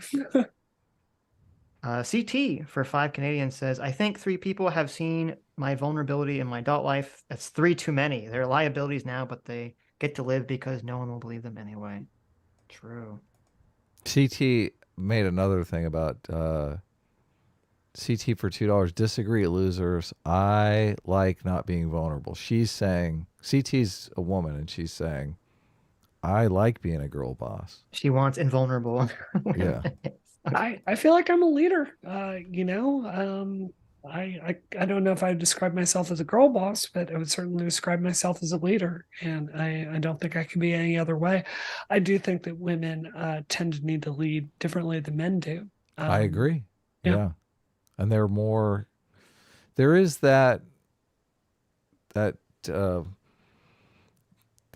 people call them a bitch. What is that? Yeah. They have to deal with that kind of stereotype. I don't worry about that. That's a disadvantage. Yeah. I think that you have to focus more on coalition building and getting buy-in from people. I think men are a lot more able to come in and just, boss things around. Maybe some people can do it that way. It's just not the way I operate. Mm-hmm. Some person for $20 says, they disagree with you writing off the original Laura Croft as just boobs. They said the original Laura was educated, self-starting, and a full character. She was incredibly empowered. She rejected her wealthy background to seek adventure. I don't believe I said the original Laura Croft was just boobs. I think from a design perspective, that was like 90% boobs. That visually was what you saw. But yeah, there was a character written there. Okay. I'm an old school PlayStation gamer. I was there. You were there with the pointy bits. Yes, I was. Death by Sloth says, I have a problem. The problem I have with woke folk is that they'll identify an implicit issue like systemic racism and then try to solve it with an explicit solution. Psychology doesn't work that way. It's like macro versus micro economics. Yeah. I think the tendency to view everything through the lens of identity is increasingly unhelpful as well. So nice. I completely agree with you. I think that's kind of the danger of identity politics, moving away from kind of the liberal framework nowadays. I think one of the reasons I've found, certainly not to the degree you two have, but I've found more success in the Twitch sphere than I did during my Gamergate days is even when I think something is due to sexism, like the way Kyla is being treated today, I don't think that's first and foremost the way I try to message it or think about the problem or talk about it, because it's so apparent to me. It shuts so many people off to the point they can't hear anything else you say. So that's true. Yeah. I think there are ways to talk about these issues. I just think the typical fringe left way is not one of them. Who's hating on Kyla? Yeah, do you think President Sunday? Besides President Sunday. Yeah. Do you think President Sunday would be doing the same thing if Kyla was a guy? I feel like he would be. No, I don't. I think he's got he's attacked other content creators that are men. He's got a bone to pick with her that goes beyond any issue at hand. I mean, come on. You hear that, President Sunday? Well, no, he's sexist. He came on and there was accusations of him doxing 2 other content creators. Both content creators were men. Okay. Last time we had him on. So I'm just saying, like, President Sunday being President Sunday does not necessarily mean he's attacking Kyla because he's a sexist. Well, I can say a lot of the ways he chooses to attack her is very gendered, like the way he just reflectively called Kyla a bitch the other day on Chud's stream. I thought that was non-constructive. I didn't watch that conversation. It was pretty epic. You should. I feel like I should. So I need to jump off in just a minute and get ready for the Destiny Jank debate. I want to, before I go, get this. We got some funky juju here that we need to address over April O'Neil.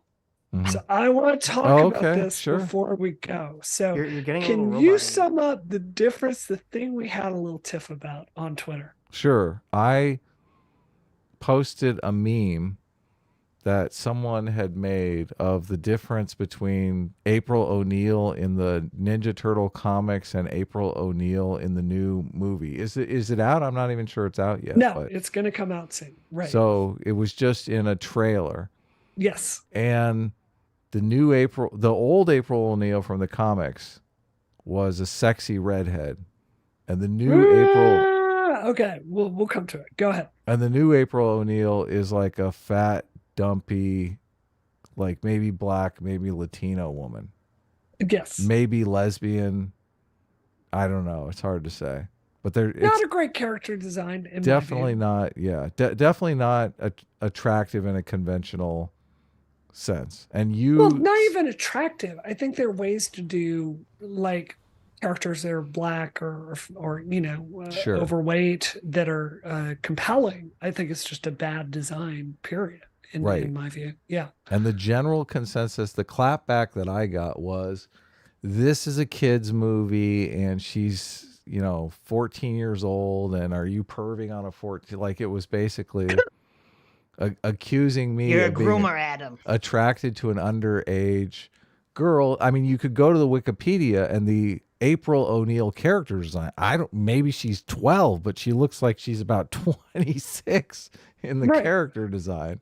So, but I just shared the meme, and I can't even remember what the tweet was, but it was something to we got into it because you were showing basically fan art from DeviantArt that is, I think you're right, it's not hypersexualized, but certainly it's drawn in a more modern art style, and her jumper is like a lot tighter and more defined. She had more cleavage. She did have more cleavage. She had more cleavage. But you could go to the Wikipedia. You could go to the Wikipedia and you could find April O'Neil that was literally in the comic book, that she was sexy, like big, busty redhead.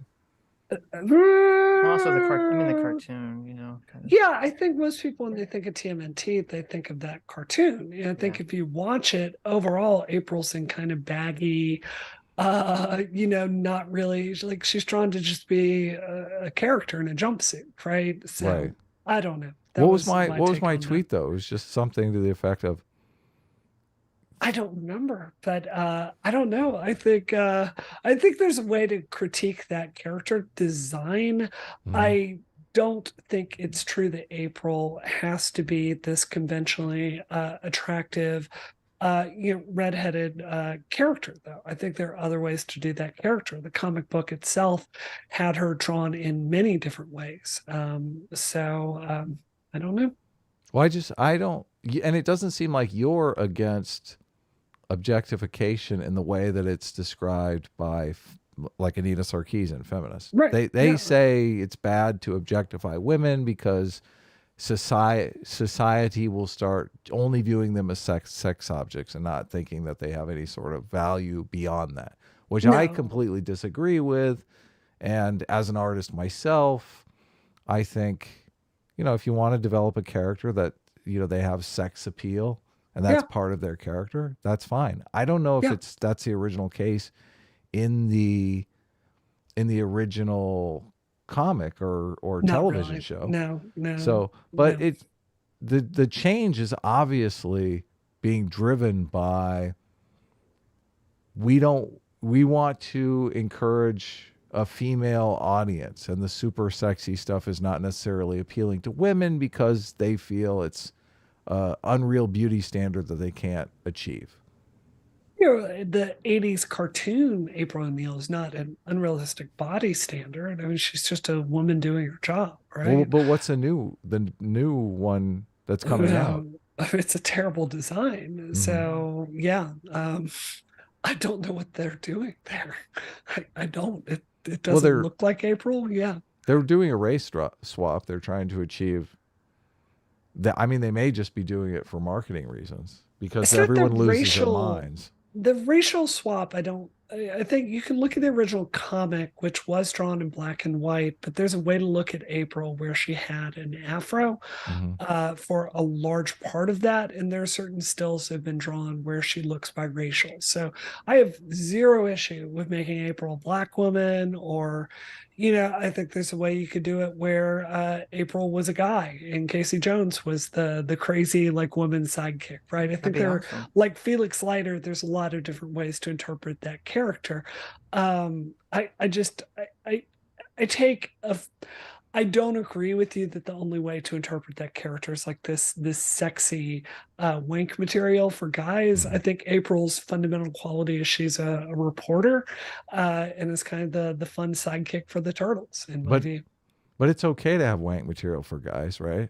Yeah, I don't have a problem with it. I Okay. just think I think we got that with the Megan Fox take on April O'Neil, Of which I course. liked, Yes. but you got to do something new, right?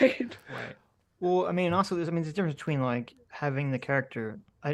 People are saying she's supposed to be young. I can't really tell from the picture. Sure. But assuming that she is supposed to be young, you can have a character. I think in the previous Ninja Turtles cartoon, they had April was black and she was young, Yeah. and she didn't look like a dumpy, character. She Sure. just looked like a normal person. I Right. think it was the dumpiness of her character design that was very strange to people. Yeah, because when you think about April O'Neil, you think about someone that's very active with the world and engaged with it. Like she's a reporter, Running right? around, So not, yeah. yeah, it's not to say I don't think there's a way to do that character where they could be overweight. I guess there is. I think we'd all agree that's a very challenging character design, right? There, And I think we would I all think agree there's they too failed. much. I'm not in favor of fat shaming at all, but I think there's too Sure. much like fat promotion now. It's like it's fine to people. We should be promoting that people should be in shape, especially with the American diet the way it is. I have no problem with race swaps. I know a lot of people do have problems with race swaps, and I understand why. There's kind of two narratives with it though. The left wants to say that the people who have problem with race swaps are all racist pieces of shit, and that's the only reason they're getting upset about the race swap. But I do think there are people, and I'm not one of these people. I don't have like a character that I grew up with and is like near and dear to my heart. They're like Jesus to me. And just the idea that you would change my character in any way is going to offend my sensibilities. But I feel like there are people like that in the world, and they grew up playing with Luke Skywalker as an action figure, and they have this whole backstory for their selves. It's part of their identity. And then all of a sudden, when the Star Wars franchise decides they're going to race swap Luke Skywalker with a black guy, it feels like a punch in the gut to them. Yeah. So I don't necessarily think it's a racist thing. I think it's very execution dependent, right? Like Nick Fury in the comics, from many of the Marvel comics I saw as a child, was always this white dude, right, smoking a cigar. I have no issue with Samuel L. Jackson playing it. I think it's gotta make sense, right, and be in vein with the character. I think what people are reacting to with April O'Neil is it doesn't feel true to the character we know and love. Right. I don't think it's a race thing. I've gotten heat for saying this. There are pushes. There's a push from a lot of feminists to have Bond be a woman in one of these films. And I think you can make James Bond theoretically any race and have it work. Like a James Bond that was the subject of colonialism might be an interesting take on the character, but I don't think you got Bond be a woman. Right. There's something about that character where he is like that Judi Dench line, like a sexist, misogynist dinosaur, a relic of the Cold War. That's just who that character is. There's this empty loneliness inside of him that he tries to cover up by sleeping with endless beautiful women. Right. I think the essence of that character is male and just always will be. So you can do it. It's just got to make sense. I think a super woke James Bond as a comedy could really work though. I think that could be off. That could be off the hook. Well, just going back to the race swap thing before you go, I think to me, I think the main issue people are reacting to is just that it's not the race swap itself. It's that they feel like the race swap is done for a political reason. Yeah. And that's kind of what's triggering people. Because I'm sure you're aware, right now the controversy was with Magic the Gathering race swapped Aragorn, and people were very upset about that. And I think it's I just didn't see that. Yeah. oh, okay, they did. So everyone's like, they made Aragorn black. And it's kind of like, and I think Nick Fury's a good example because, I know that Nick Fury is black in the Ultimate comic, even though he wasn't the normal one, but no one really cared because it was, the perception was like, well, Samuel Jackson's a badass, like Yeah. they didn't feel like they just were like, oh, we need to make a black, character here be black, right? It just felt like they just like Samuel Jackson. That's why they did Yeah. it. Yeah, I think authentic characters come through, and I think the intentions come through. I'm not gonna I could sit here today and tell you there's not political pressure to do X, Y, and Z.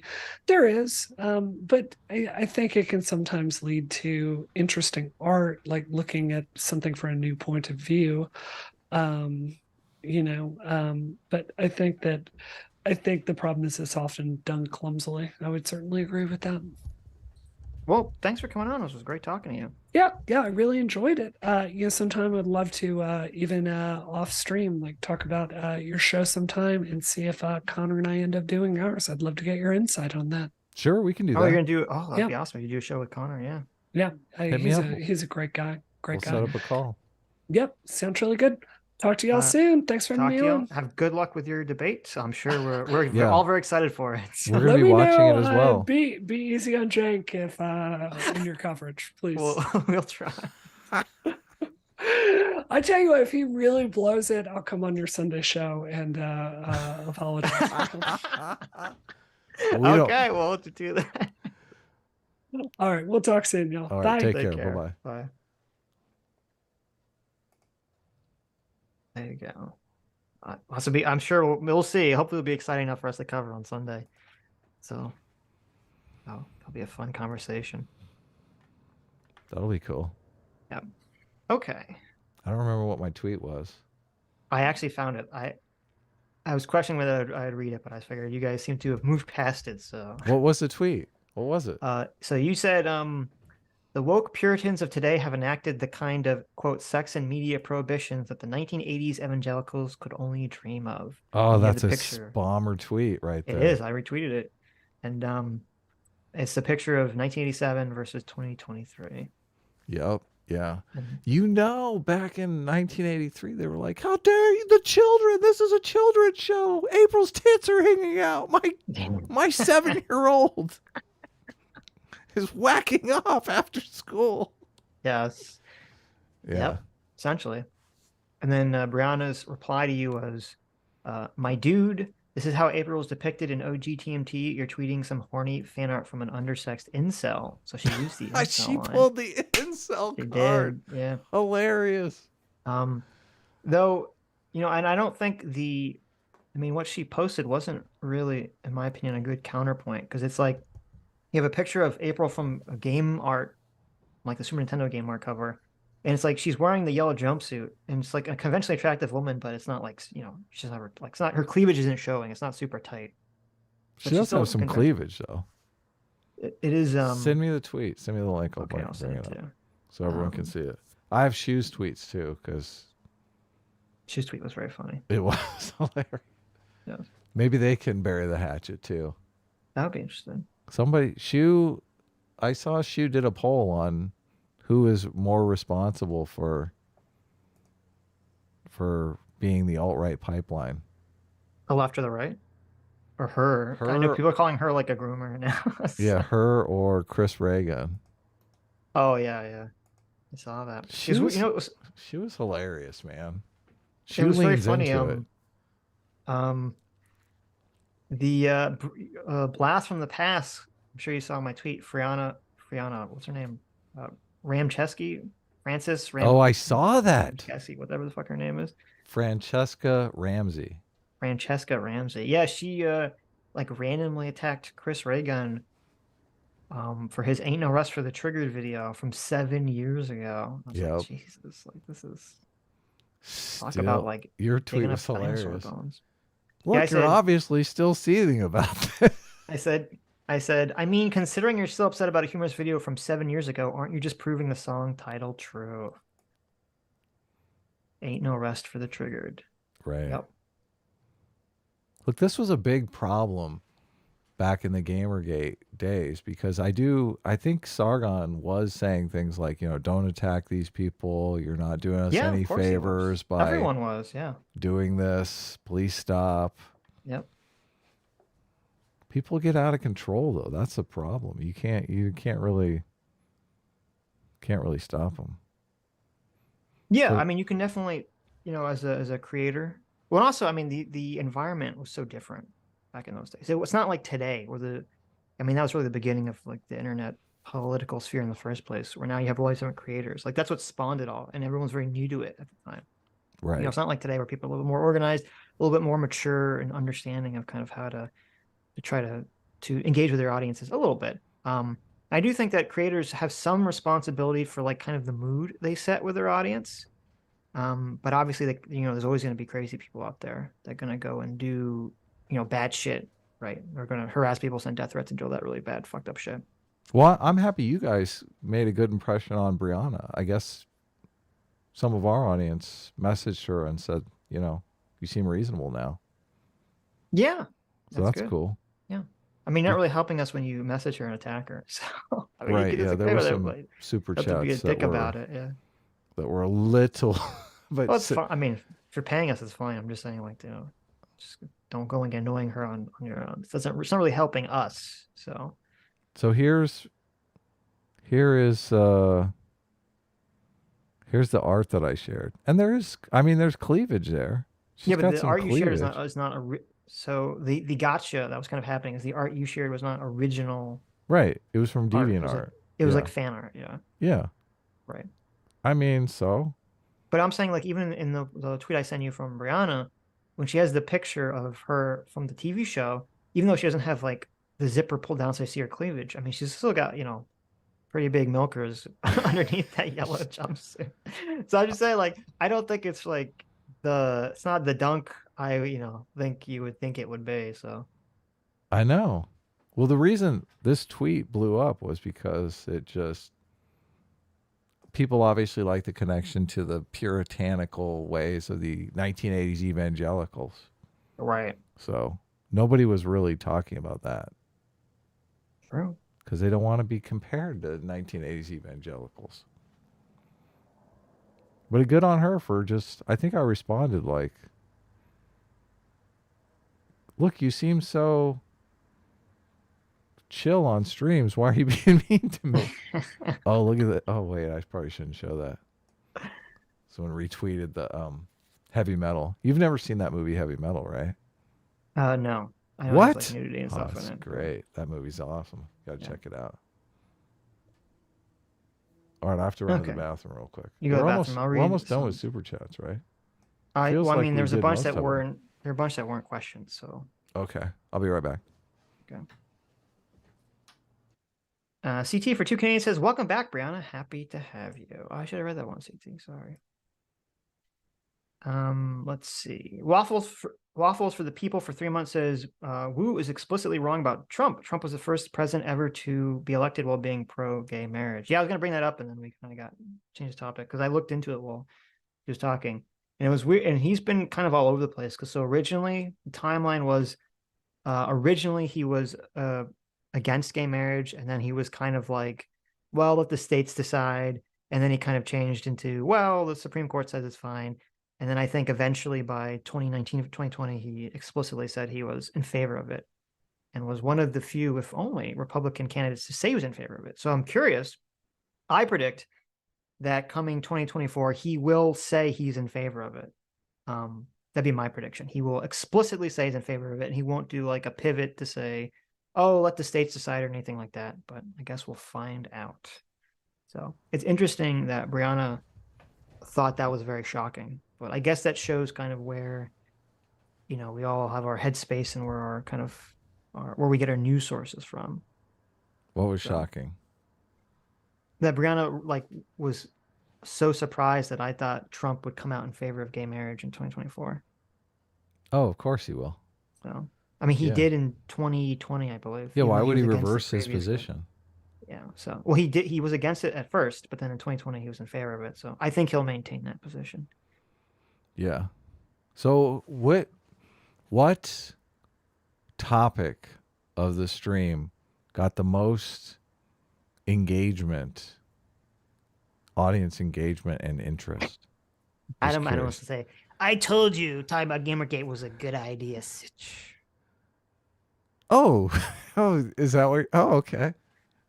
No, it was fine. Listen, I'm glad we talked about it. It was an interesting conversation. But I mean, essentially, it was the conversation went as I assumed it would go.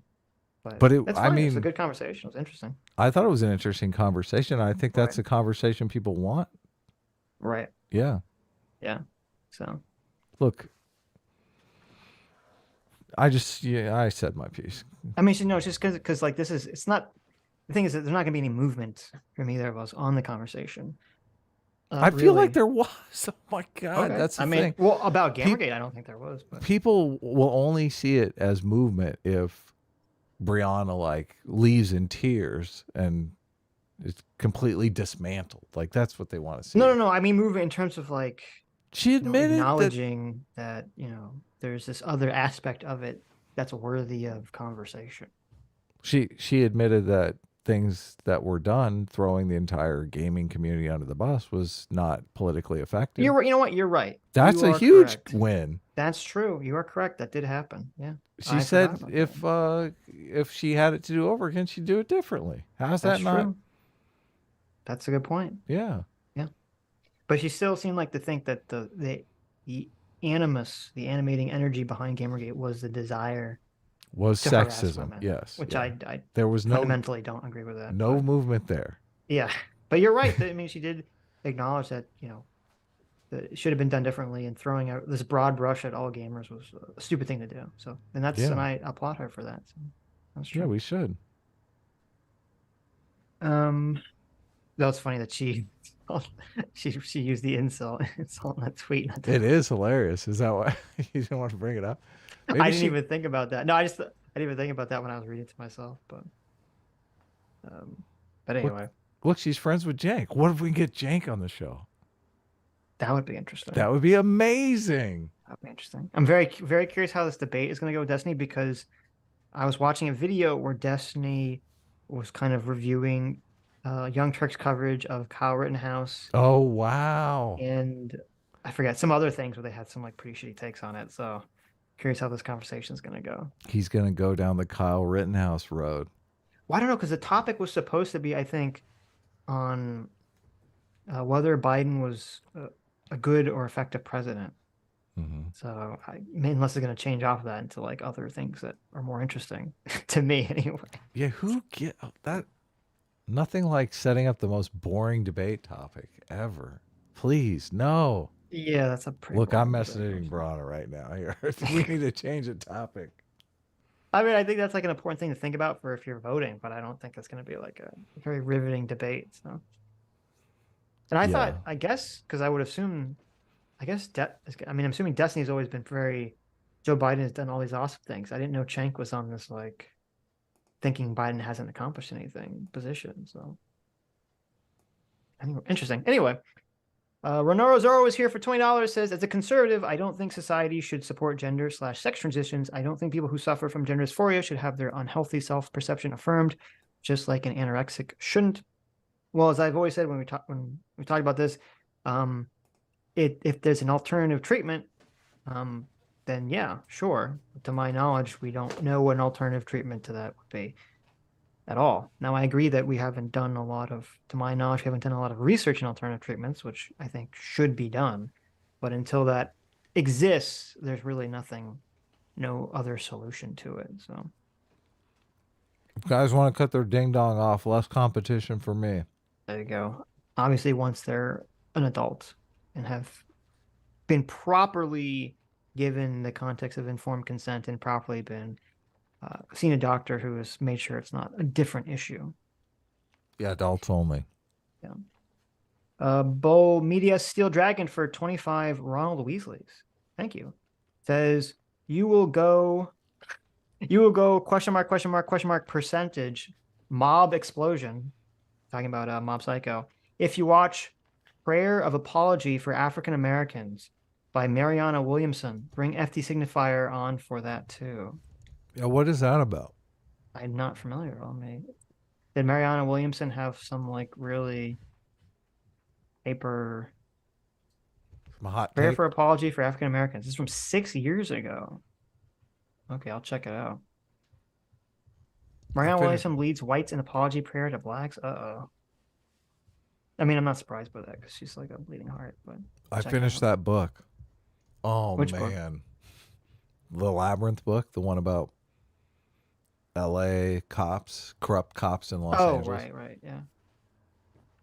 All the black cops are totally preying on the black drug dealers and stuff like that, stealing their drugs, stealing their money, planting guns and weapons on them and getting them arrested and thrown in jail, and then turning around and selling their drugs. Is that, I mean, is it better that the cops are at least arresting the drug dealers? I mean, they're turning around and still selling the drugs. That's not great. Not great, yeah. Majin drew a picture of me in the bathtub, naked, but very buff. So wow. I don't know if you can bring it up, but that is what I look like, or at least my body. Anyway, it's an accurate body depiction. Thank you, Majin. Let's see this. I'll be the judge. Okay. Oh wow, Sitch, you've been working out. True. What's up with this duck? You're mad that the duck's in the way? No, you have a duck in your bath? I thought you were anti-duck. You don't? You don't have a little rubber ducky to keep you company in the bathtub? Of course I do. Oh, okay. I'm an American. There you go. Contrast says, oh my God, my 4-year-old is groping the babysitter now. Look what you've done, Adam. No way. Oh my God. Don't blame us. What happened? Calling your mom. Calling your mom for $10 says, last chance for Sitch to pronounce my name right. Have I not said your name right? Calling your mom? I'm assuming that's how to say it. Or I might have to shop around for another free will guy. I appreciate Brianna Wu as a guest. If she can address systemic issues without toxic idpol, I'm interested. There you go. I don't know if, did we ever, I feel like we didn't really get a nailed down definition of what systemic, like sexism or systemic racism is. No, I don't think I would be. I don't think I could articulate the position. Right. Look, I worry about people articulating my position correctly. Sure. What's your first thoughts for $16, 16 Canadian? Thank you. Says, I think Adam is right. A lot of people on the right has, in a sense, have moved in more progressive ways of thinking. But when you push too hard, too fast on subjects that some may label as seditious or immoral to society, it could have a worse effect to any movement they are trying to bring a meaningful change. Yeah, I agree completely. 100%. Plus, if they were won over by the argument that, gay marriage is not going to make society fall apart, and then all of a sudden you've got all of this transgender stuff with kids, it kind of looks like that argument was wrong. Yes.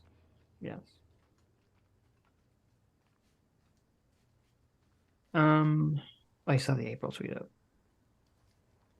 I can take it down. You don't want to see my naked body? I already brought it up. Oh, okay, nice. You want it again? Here. No, it's Do fine. I have to have it on the rest of the show? Go ahead. You have to have it now. I can't. Sometimes on the live thing, the video freezes and I can't see what's actually happening. And if I hit refresh, I'll lose. I'm afraid of losing super chats. Mitch for 5 Aussie bucks says Greed Island was the worst arc. Wow, it was just them training. P.S. Hisaka is a pedophile, right? P.S.S. Did the Chimera ant biology rules make any sense? So the thing I liked about Greed Island was because I'm a big nerd and I like card games, and basically it was just a complicated, nerdy card game rule system that seemed very fun and interesting to me.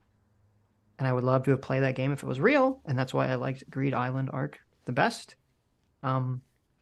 Is Hisaka a pedophile? I mean, definitely that was sort of the I don't know if he's like actually sexually interested in anything, but they definitely intentionally gave him the creepy pedophile vibes come off that way. So That's not such a cultural taboo in Japan. It's kind of weird. well, yes, that is true. But to be clear, Hisaka is the villain. He is a villain character. So it's not like Oh, okay. Well, you're supposed to lionize the fact that he's maybe a pedo or something. there's like He a is, go ahead. he is a psychopathic murderer. So There is a trope in anime that I see a lot. That's like the old man lusting after the 14-year-old. It's like, what? yes, true. Yep. Yeah. Ugh. The lecherous great. old man. Right. Though obviously in Hunter x Hunter, I don't know how old they were, but like Gon and Killua are like, and they're not even, they're like what 10 or 9 or something. Like at the time of Greed Island, I don't know, they're pretty young. So, did the Chimera ant biology rules make any sense? I mean, like they made sense in terms of how they were laid out in the story. They don't make sense in the real world, right? Like an ant that will consume an animal and then gain some genetic trait of the animal. I don't know how that would actually work. Like if an ant like ate a scorpion, how would it like gain the scorpion tail genetically? Like I'm pretty sure it's not like genes don't work so cleanly like that. So it doesn't make sense in the real world, but it makes sense in terms of like, fantasy logic, I guess. So. And it's fun. And that's all that matters. Alex Stewart for $20 says, I'll point out to Brianna that in both the arts and tech field, the far more experienced people have always told me that the most talented people, I think I read this one, will rarely ever make the most money, or at worst, may never be recognized. Yeah. Blank Escape Quarter for 6 months says, oh no, I'm late, everyone. Get your bingo cards. Are we going to get a full blackout from Porsche 911? And I grew up with conservatives. We got that. Yes.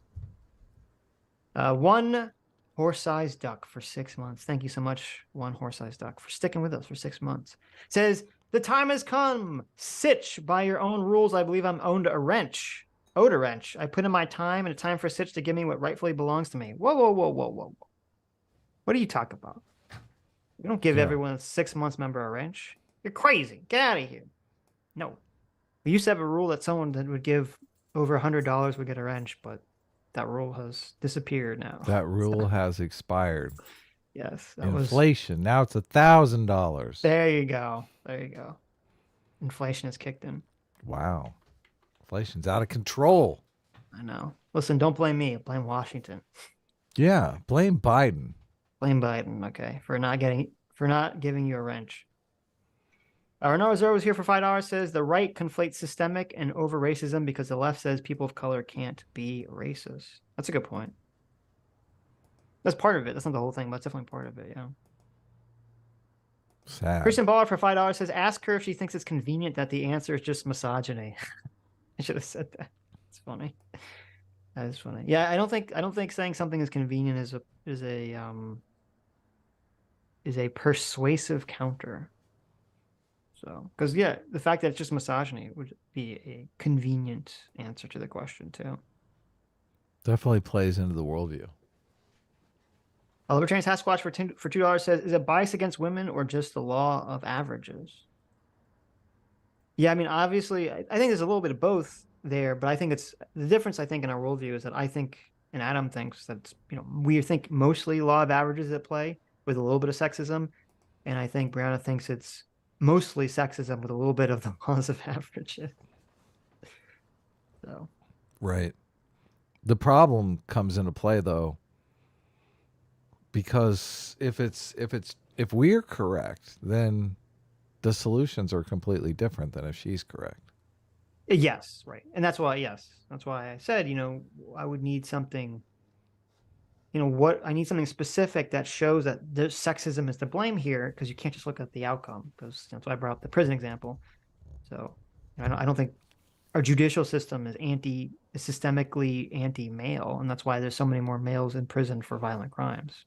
We should just think up some crimes that we can pin on women and get those numbers up. So there you go. You like arrest them for jaywalking, or if they don't commit violent crime, over shopping. Right. Yeah. Right. 2 years. Right. And also, I mean, so I asked I mean, and again, I'm not in the industry, so I can't comment on it.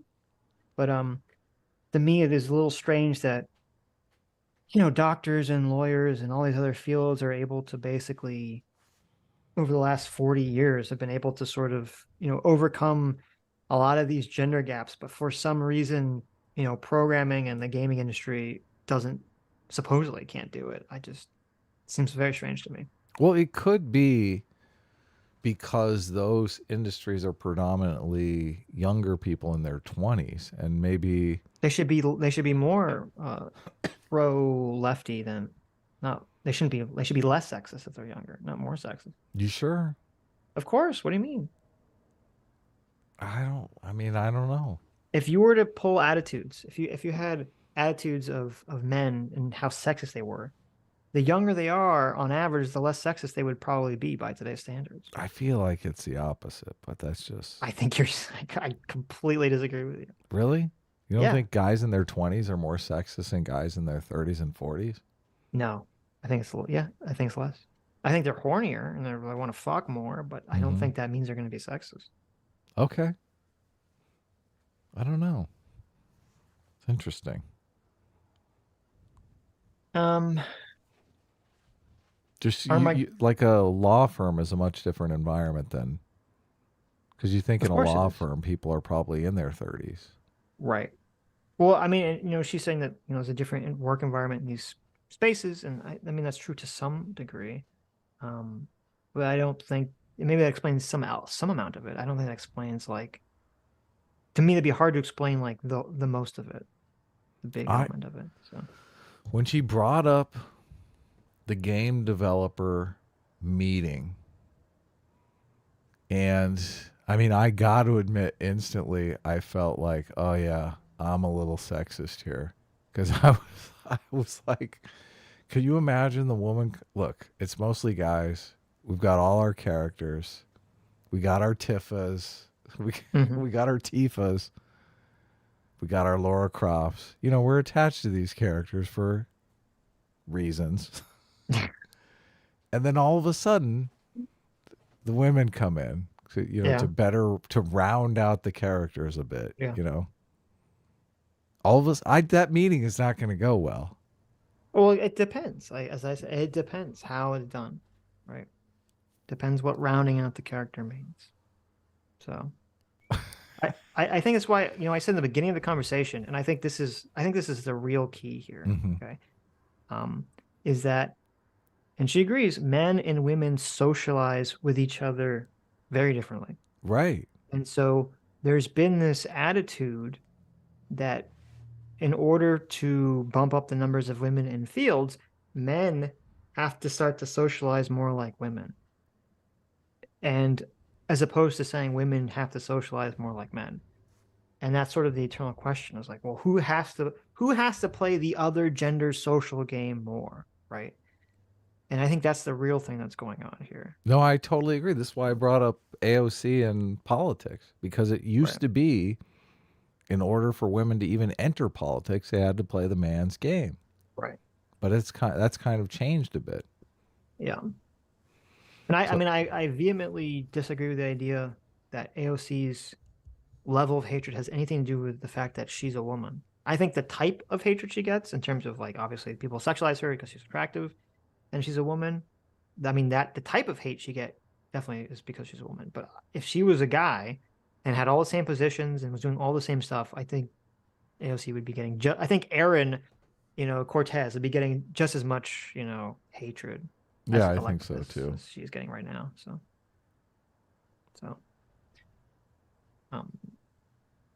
Renault Zero was here for $2. Says affirmative action is systemically racist / sexist. I mean, that is true, definitionally. Armagod for $2 says maybe men just have better creative ideas.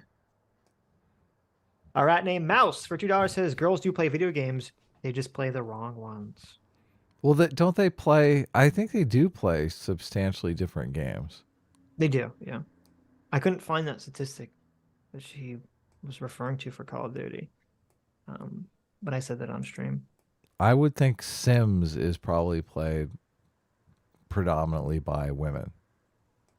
don't know if it's predominantly. I know women play things like The Sims and play some of those resource management the farming one a lot too. Mm. Um, but a lot of guys do play those games. It's just that like it'll be more 50-50 split along those things. Women obviously play a lot more visual novels than men, I think.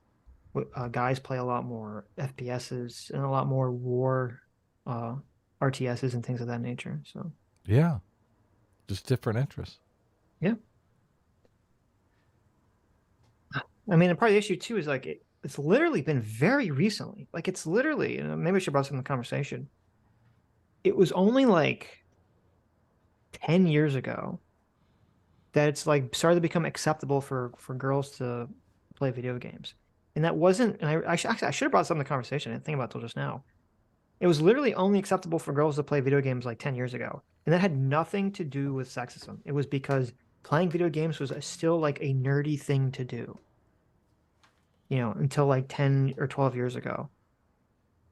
And Right. now it's like everyone plays video games and it's just accepted. But like when I was, in middle school and elementary school and in high school, playing video games and watching anime was like you're a big nerd if you did these things. Unpopular type nerd. Yes, you were an unpopular type nerd. There'd always be a couple girls that would be sprinkled in these communities, but generally playing video games like was like it depended on what game you were playing, had some levels of social acceptability. But playing video games and liking Pokemon and watching anime, like these were like, oh my God. That was like the surefirest way to like get a girl not to be interested in you. Yeah, you're risking your popularity. Right. Yeah, exactly. Exactly. So Your reputation is on the line. it's only recently that that's all changed, and basically there's just this widespread acceptance of anime and video games and all the nerd shit. So It's great. it is great. It's a good change. I agree. Games are fun. Goro But Soro if says, "You still are Sitch." Thank you, Goro. but That if is true. I mean if I caught you playing Sims, I would be suspicious.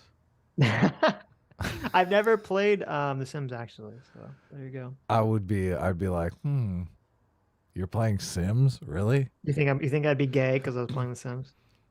No, I mean, there's nothing wrong with Yeah, okay. Look at there's this. nothing wrong with you being gay and playing Sims. Mhm. Sammy G for $10 says, "My game developer friends keep their camera off during coworker meetings. They turn the camera on when the boss is in the meeting." LOL. They are pretty Brazilian sisters, by the way, but they're hella smarts. Well, there you go. That's hilarious. Look, they're totally playing the game. Right. Do they get special outfits when they know that they're going to be meeting with the boss? Of course. Well, if they're turning their camera on, obviously. Of course. Yeah. I think so much of the thing here, this is part of the part that makes the conversation very difficult, is that I think a lot of it does go down to evolutionary mate selection, where men are still like from an evolutionary perspective, have kind of the pressure of like, being valued for resource accruement, where women are not necessarily valued for resource accruement. Right, that makes you try that much harder. Well, I think it creates different strategies. So, for example, like, feminists would be upset that a woman would, be attractive and use her looks essentially to move up, in a job, right? But then if Would a they? guy's, of course they would be, because they say that a woman shouldn't have to do that, right? She's being sexually objectified. But on the same token, it's like, well, wait a minute. She has access to something a man would never have access to. A man would Assuming totally that, do that if he had access to it. yeah, like if the boss was like, a woman, right? Or a gay man, maybe depending on how much you want to deal with that, if you're not gay, would definitely do something to that effect if they had access to it. But they don't. So maybe they use they use other avenues essentially to gain success. Though broaderly, society and men themselves would be very upset if a woman is using her looks to get ahead, and that's generally something that they will criticize as well.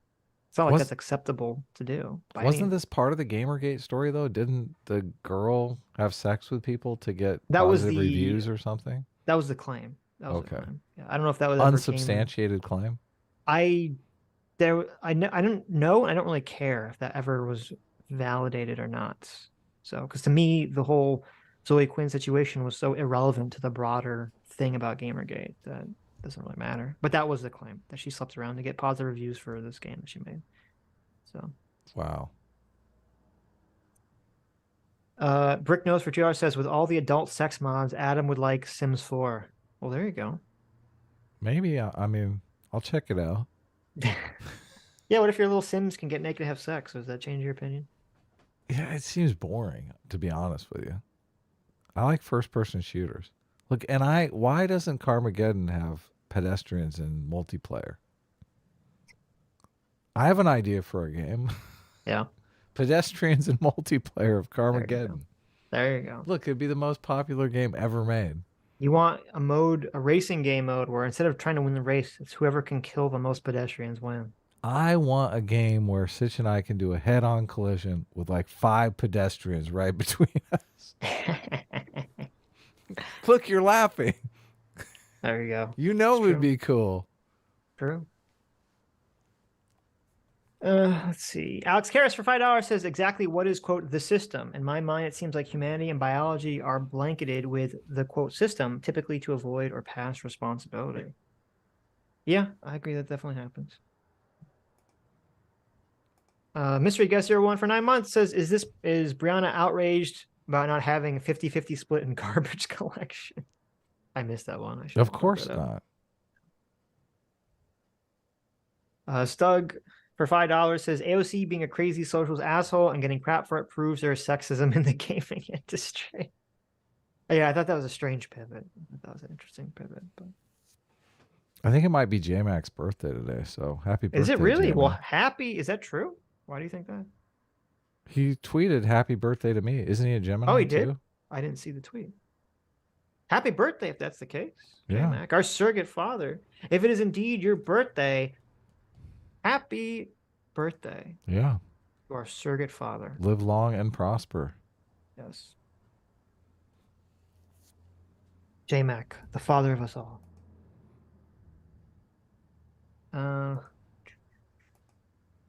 Let's see. God Joke for $10 says, Brianna literally said that she doesn't care what reasons the ventures have not investing in ideas of female developers. She only cares that females get investment. Intent doesn't matter, only outcome.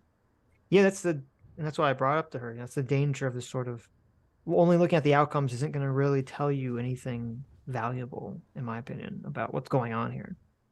So we don't have time because obviously there's a million things we all want to talk about. Because I was going to bring up the whole school suspension thing.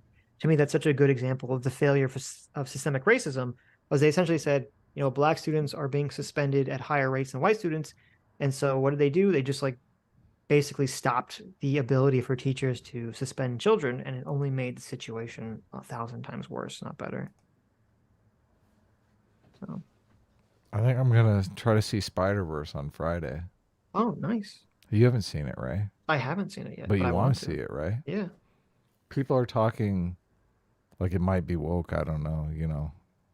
That's like a common claim these days. Well, I know there's this weird controversy where certain people are claiming that Gwen Stacy's character is trans, is either is trans or is a metaphor for transitioning. So, right. Yeah. I'm highly skeptical of that being the case. Yeah. But I'll watch it and check it out. I definitely want to watch it. You're voting for Cornel West now that he's in the presidential race, right? Why are you laughing? You racist? So you're not going to vote for Cornel West? Yeah, that's so weird. That's so weird. Why? What's the point of him doing that? He's gonna try to pull Biden to the left, I guess. I did come to an interesting revelation listening to Cornel West. I can't remember what show he was on. I think maybe Kim Iverson.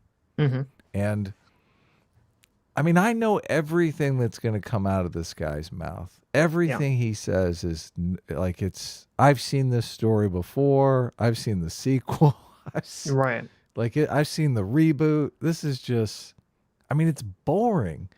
Well, this is the year of remakes and reboots, so. Well, and this is the revelation that I came to.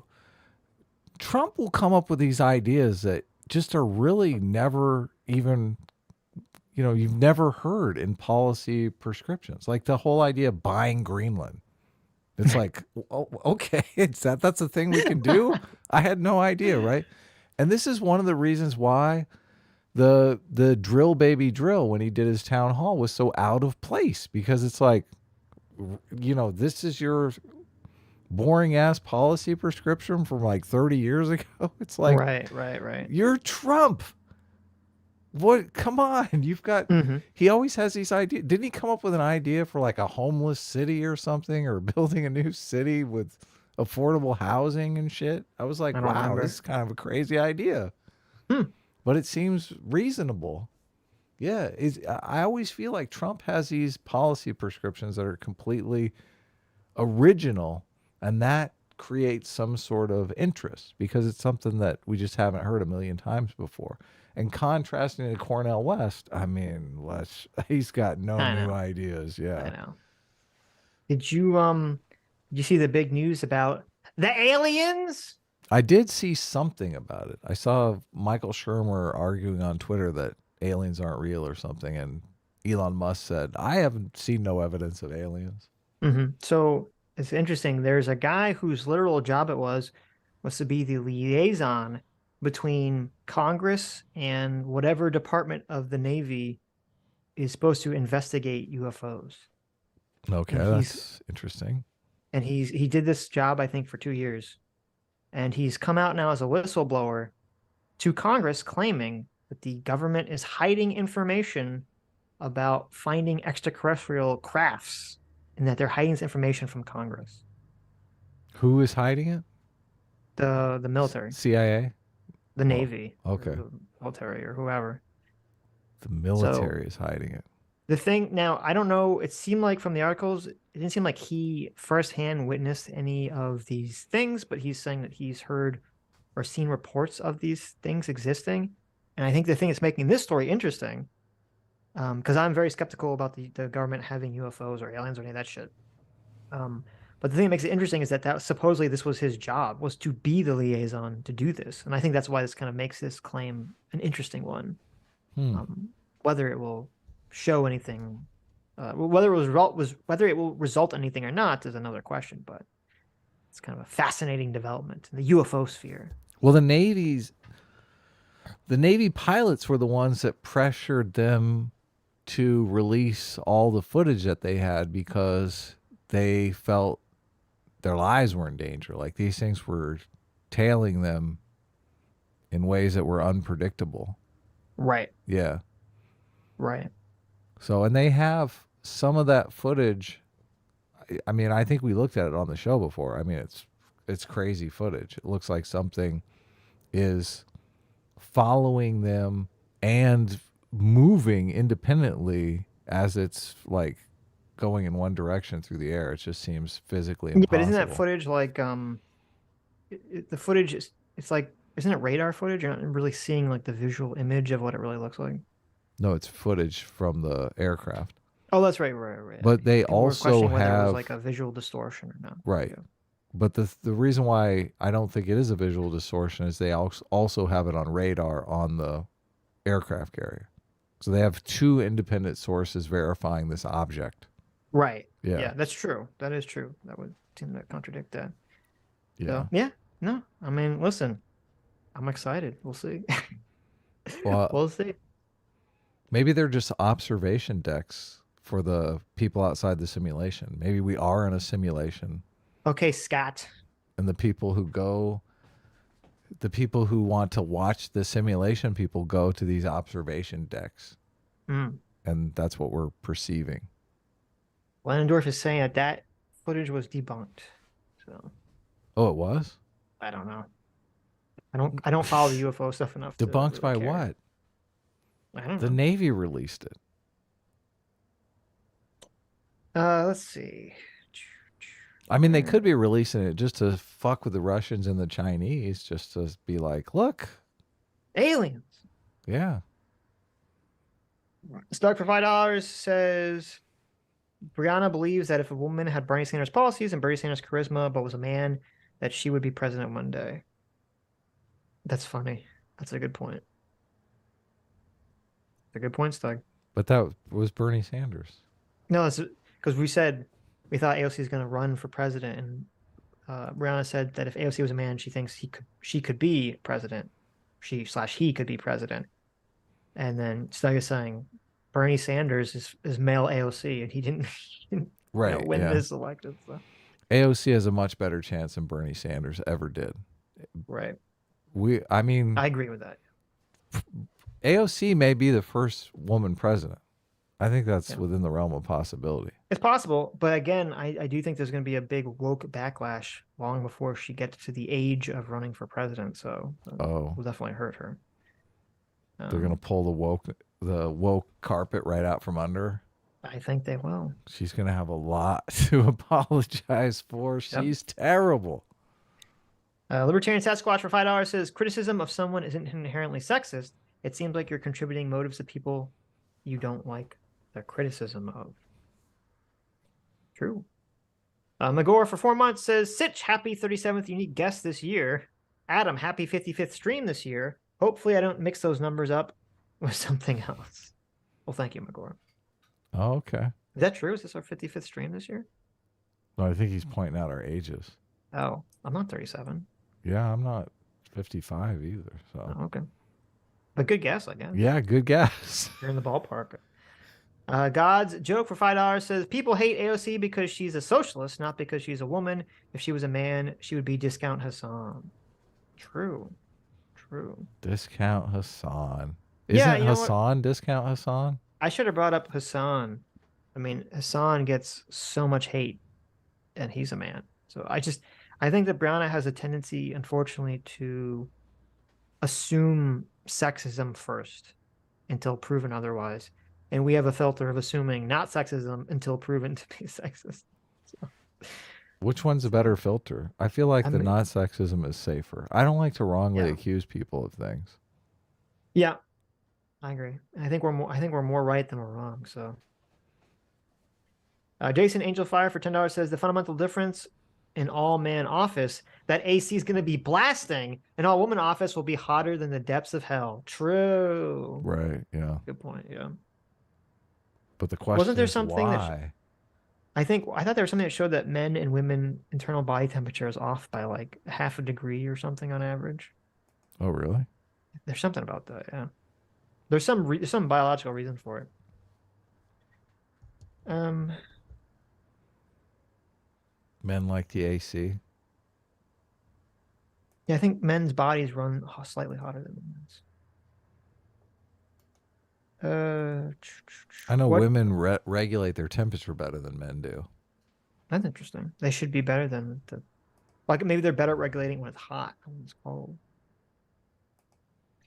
WTF 1A for $5 says, for all, how do you square away this definition? Quote, wokeism is just Maoism with American characteristics. Also, why no push for women in plumbing? I'll be honest, I don't know enough about Maoism to comment on that. I've heard that's James Lindsay's position, I think, that you're relating. And when he explains it, he sounds right, but I haven't done any independent looking into Maoism enough to confirm that. So, but I wouldn't be surprised if that's the case. Armagad for $2 says, ask her thoughts on Comicsgate. Oh, I saw that, but I should have asked. I knew that was going to be like a whole thing. So,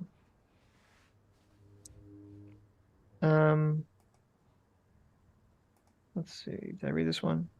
Look, she was a good sport about talking about everything. She did, yeah. Even you opened up with moon rocks right out of the gate. Because it seemed ridiculous to me. It literally seemed ridiculous. It seemed like people are just mischaracterizing her position. So, and her position doesn't even seem that outlandish. After she explained it, I thought, oh yeah, that is actually possible. Mm-hmm. I'm trying to remember. I don't know if the science was that like people were saying that to drop rocks on a city would, there would be no benefit of doing that from the moon versus just like shooting a missile or a nuke at them. I think maybe that was part of the issue. Mm-hmm. So, but I don't remember exactly what the whole controversy was. You get this image in your head of like you're on the moon and some rocks fall out of your pocket, and all of a sudden, No, it was the definitely rocks like are falling to the earth. right. It was definitely she was definitely talking about people using it intentionally that people were saying they're mocking at saying that's ridiculous. So If we were on the moon, I bet I could throw a rock and hit the earth. I don't think that's remotely true. Really? Yeah. I mean, it's the gravity's so low. It's not that low. Okay. It's low. It's not so low that I think you could by hand throw a rock and break atmosphere. I could be You wrong, know, but I don't think it's that low. first of all, there is no atmosphere on the moon, so you don't have Well, to okay, break I'm sorry. atmosphere. Break the gravity of the You'd moon. have to break the gravitational Yes. pull. Because But isn't the I gravity don't only look. like 1/6 weaker on the moon? You have no idea. You Isn't could the throw that rock so No, far up. I thought the gravity is something like a sixth weaker. Oh, it's 17. Oh no, so, let's see. You experience only 17%. Oh, okay, that's more than 1/6. You only experience 17% of the force of gravity that you would on Earth. Yeah, I don't think you can break orbit with a rock. You don't think so? Can a human throw a rock off the moon? Oh, what if you shot up in the air? What if I shot a gun in the air?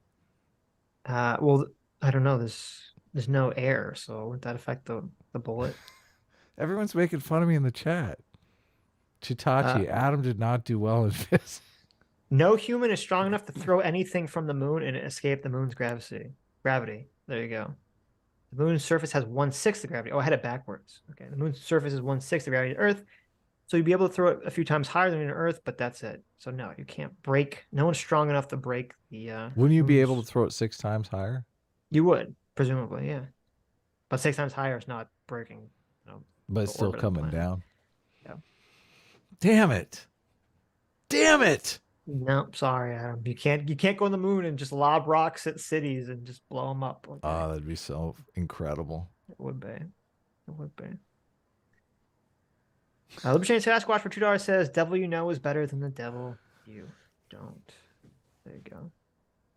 Blatantly Satan for $5 says, "What most feminists don't realize is that this is all a Second Amendment issue. We should all be able to defend ourselves in the workplace by any means necessary." Wow. That's a kind of a crazy position there.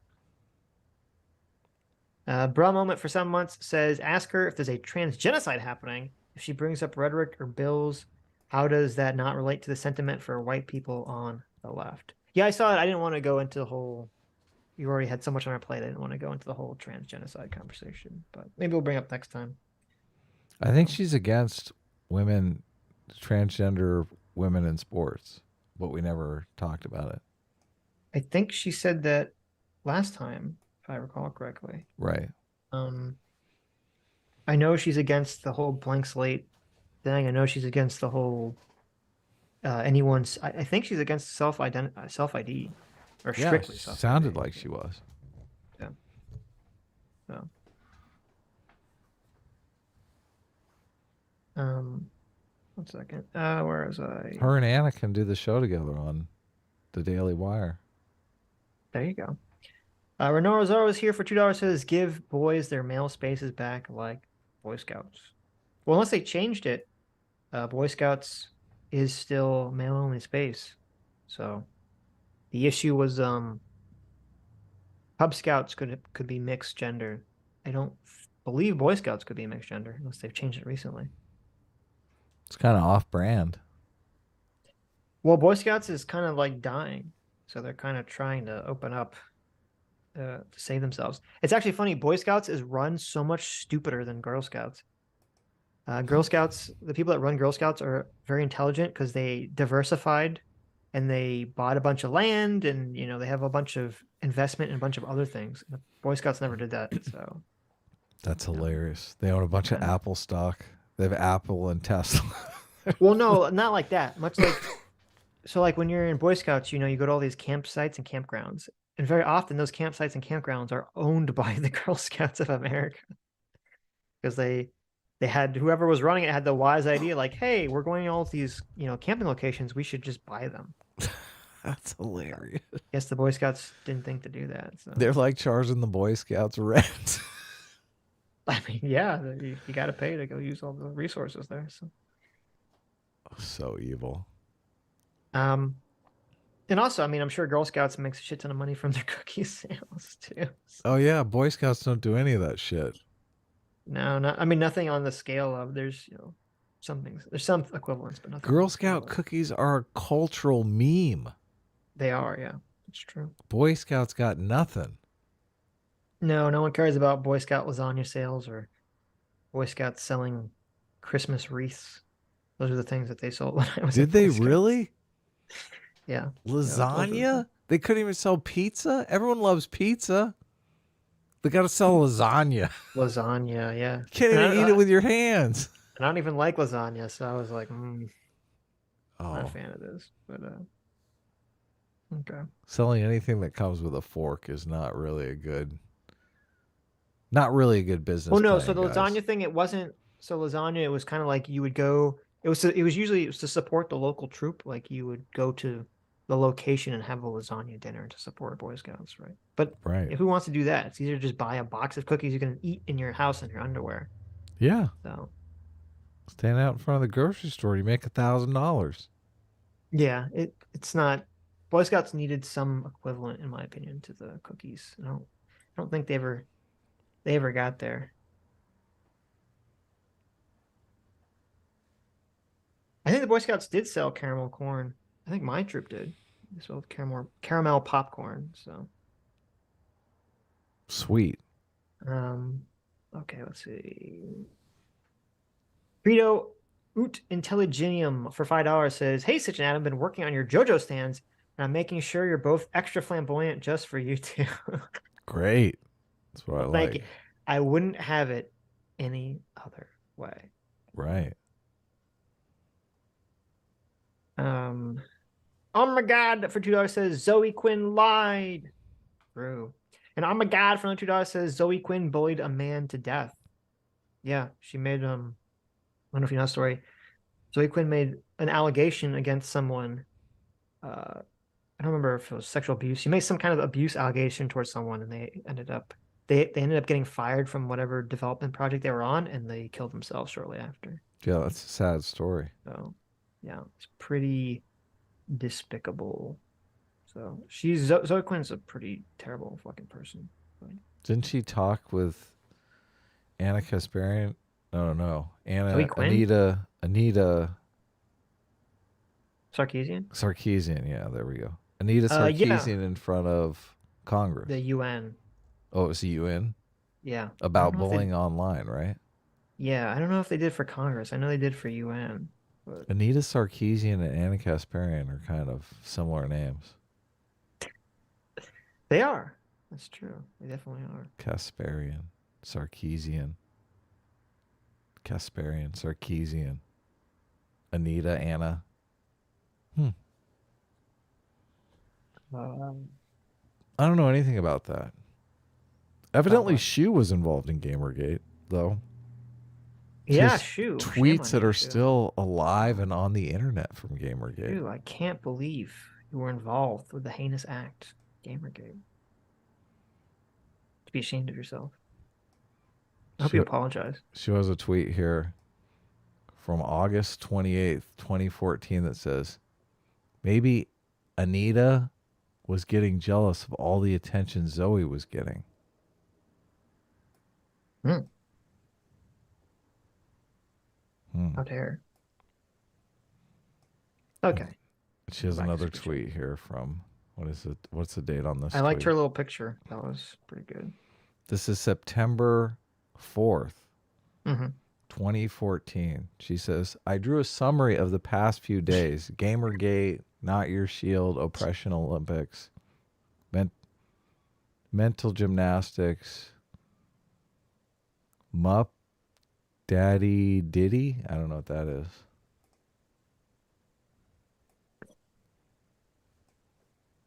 And the tweet is, you're all cis white male 4chan neckbeard misogynist trolls. La la la. I can't hear you. Blocked. Aggressive. Yeah. I mean, that's Shu basically saying what I said in my video. That was my impression of Gamergate too, and Right. that's what was getting everyone. I mean, and I don't think we'll ever have a complete understanding with Brianna about this, but that was, to me, that's what got so many people upset, was that feeling about Gamergate being that way. Well, I understand her position, because if you perceive the world as people are just sexist pieces of shit, and you're basically calling them sexist pieces of shit, and then they get mad about that and lash out and do terrible things to you, that's gonna suck, obviously. Right. And you're not gonna perceive that you've done anything wrong. You're gonna be like, what I didn't do anything wrong. Look, I just called you sexist, misogynist pieces of shit. What? You are sexist, misogynist pieces of shit. That's accurate. Right. You Right. fuck nut. And people are just going to get angrier and angrier and angrier. They're going to be like, no, we're not. Yes, you are. No. Mm-hmm. And that spiral is just going to continue to make everybody very angry. Yeah. Well, again, I mean, that's what, to me, that's, she said, I didn't, she thought it was dishonest of me to not focus on the abuse. And to me, it's like, that wasn't, obviously abuse was happening to some people, but that wasn't what it was ever about. It was never about that. It was about this, people didn't like being called sexist. They didn't like being attacked on the basis of their identity. But they are Shockingly, sexist, so. Sitch. Look, Oh, okay. everything's sexist, everything's racist, and you just got to call it all out. Yeah, well, that's why I brought up immediately that was, and I think ANITA said that at, I don't remember if she said that at UN or something. She said that it's some big forum, so it's not like that was just some. No, she did some video. She said it multiple times. Right. She said it multiple times. Right. But I mean, that's that was one of her most famous things that she ever said, and it really showed that she was coming at this from an anti-liberal, critical perspective. So, Yeah. Okay. Libertarian Task Force for Trudeau says, you wanted me to ask Brianna what happened to the Kickstarter money. I wasn't going to open that bag of worms. What? There was Kickstarter money involved? There was some accusation of, I don't know if it was for Brianna or for Zoe. I know it was Zoe. There was some accusation of Zoe Quinn had some game that she was supposed to make, and she raised a shit ton of money to do it, and that just quietly never made the game ever. She never made it. Yeah, so.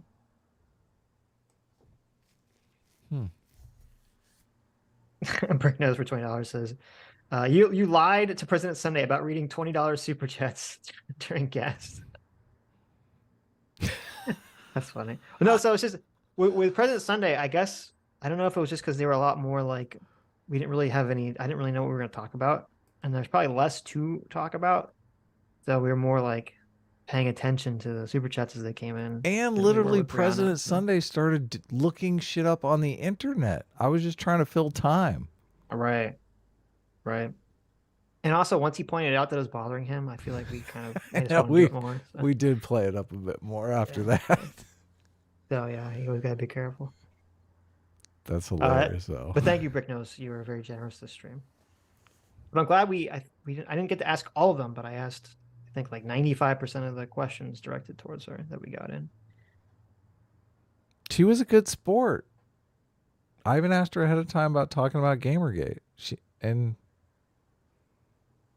I feel like she watched Sitch's video ahead of time. How cool was that?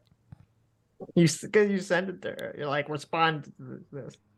Look, that she literally said that your video is completely dishonest. That's fucking internet gold. I know. And your response, thank you. That was fucking beautiful, man. That's what people wanted.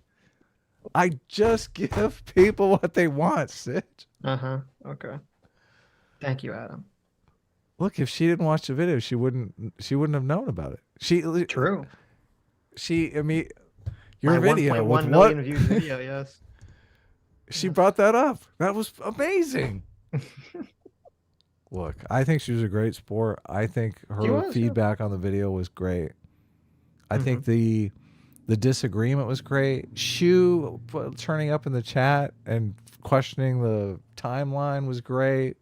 I mean, Yep. it's fucking epic YouTube. Yep. True. True. Yeah, I didn't get triggered. Did good. you did great. Yep. Yeah, and you know the backstory better than anyone. That's why people want to hear you respond. They want to hear what Sitch has to Well, no, I say mean, there's about it. people that know the specific, like every little detail, like way better than I do. Um, to me, all those little details, it's kind of irrelevant because to me, what's important about Gamergate is just the overall. It was really the beginning of kind of people and there's a question we didn't get to, which I really want to ask, which I wrote down we didn't get to, which was I want to ask her, does she think that the left has changed at all politically since 2014, 2016? Because to me, I feel like we do get these games sometimes when you're talking to someone on the left, where they kind of act like nothing has really changed with the left. And I mean, we all know that that's not true. We all sense that there was a big shift in the left in 2014, 2016 time period. So, and that's Right. really what Gamergate was about, was like really, it was really leveraging, it was people on the left leveraging sexism as a way to kind of shoehorn in their identity politics into something. To me, that's really what Gamergate was all about. Leveraging atheism too. Yeah, but the Atheism Plus thing was in 2012, but that never really broke into the mainstream, the way that Gamergate did. True. Well, But it was the whatever. same thing. Keep whatever questions you have. We'll do a call with her and ContraPoints, and you can ask Counterpoints. counterpoints. I Why? think we're Why gonna get is Connor? counterpoints. Why has Connor done that? Why you do that? Yeah. That's a no. You can't do that on YouTube. I know, terrible. Dr. Dealer for $2 says, "Have you come out against murder lately?" Yes. Yes. Stock for $2 says, "What year was the first bomb threat over ANITA?" I don't know the answer to that question. I don't I either. don't know the answer to that question. Hmm. Lucifer Doberman for 5 Canadian says, "Why didn't Brianna make a video showing the opposite side view? She wanted Sitch to do it. Why didn't she do what she wanted others to do?" That's a good point. Uh, uh, Amenthi for $10 says, "Gamergate is a Rorschach test. People see what they want to see. Most gamers I know and associate with it just wanted people who didn't know and didn't care to leave their hobby alone." True. Yeah, I think that's very true. Solo for $5 says, "Gamergate opened people's eyes up to access media, whether games or politics. BS aside, that alone made it worth it." Yeah, I agree. That definitely kind of opened people's eyes to the fact of how fucked up media was. So How incestuous it was. yes, Narcissistic. yes, Nepotistic. yes, Self-serving. yep, all those things.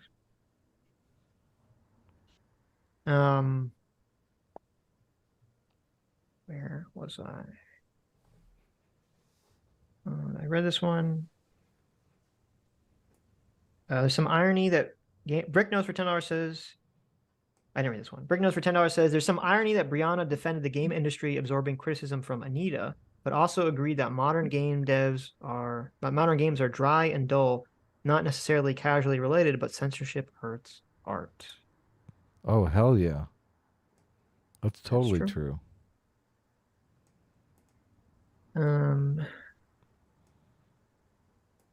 Soldoge for $5 says, "Since Brianna wants to talk about harassment, why not say Alex's name? Seems like she's only looking at harassment in a singular direction."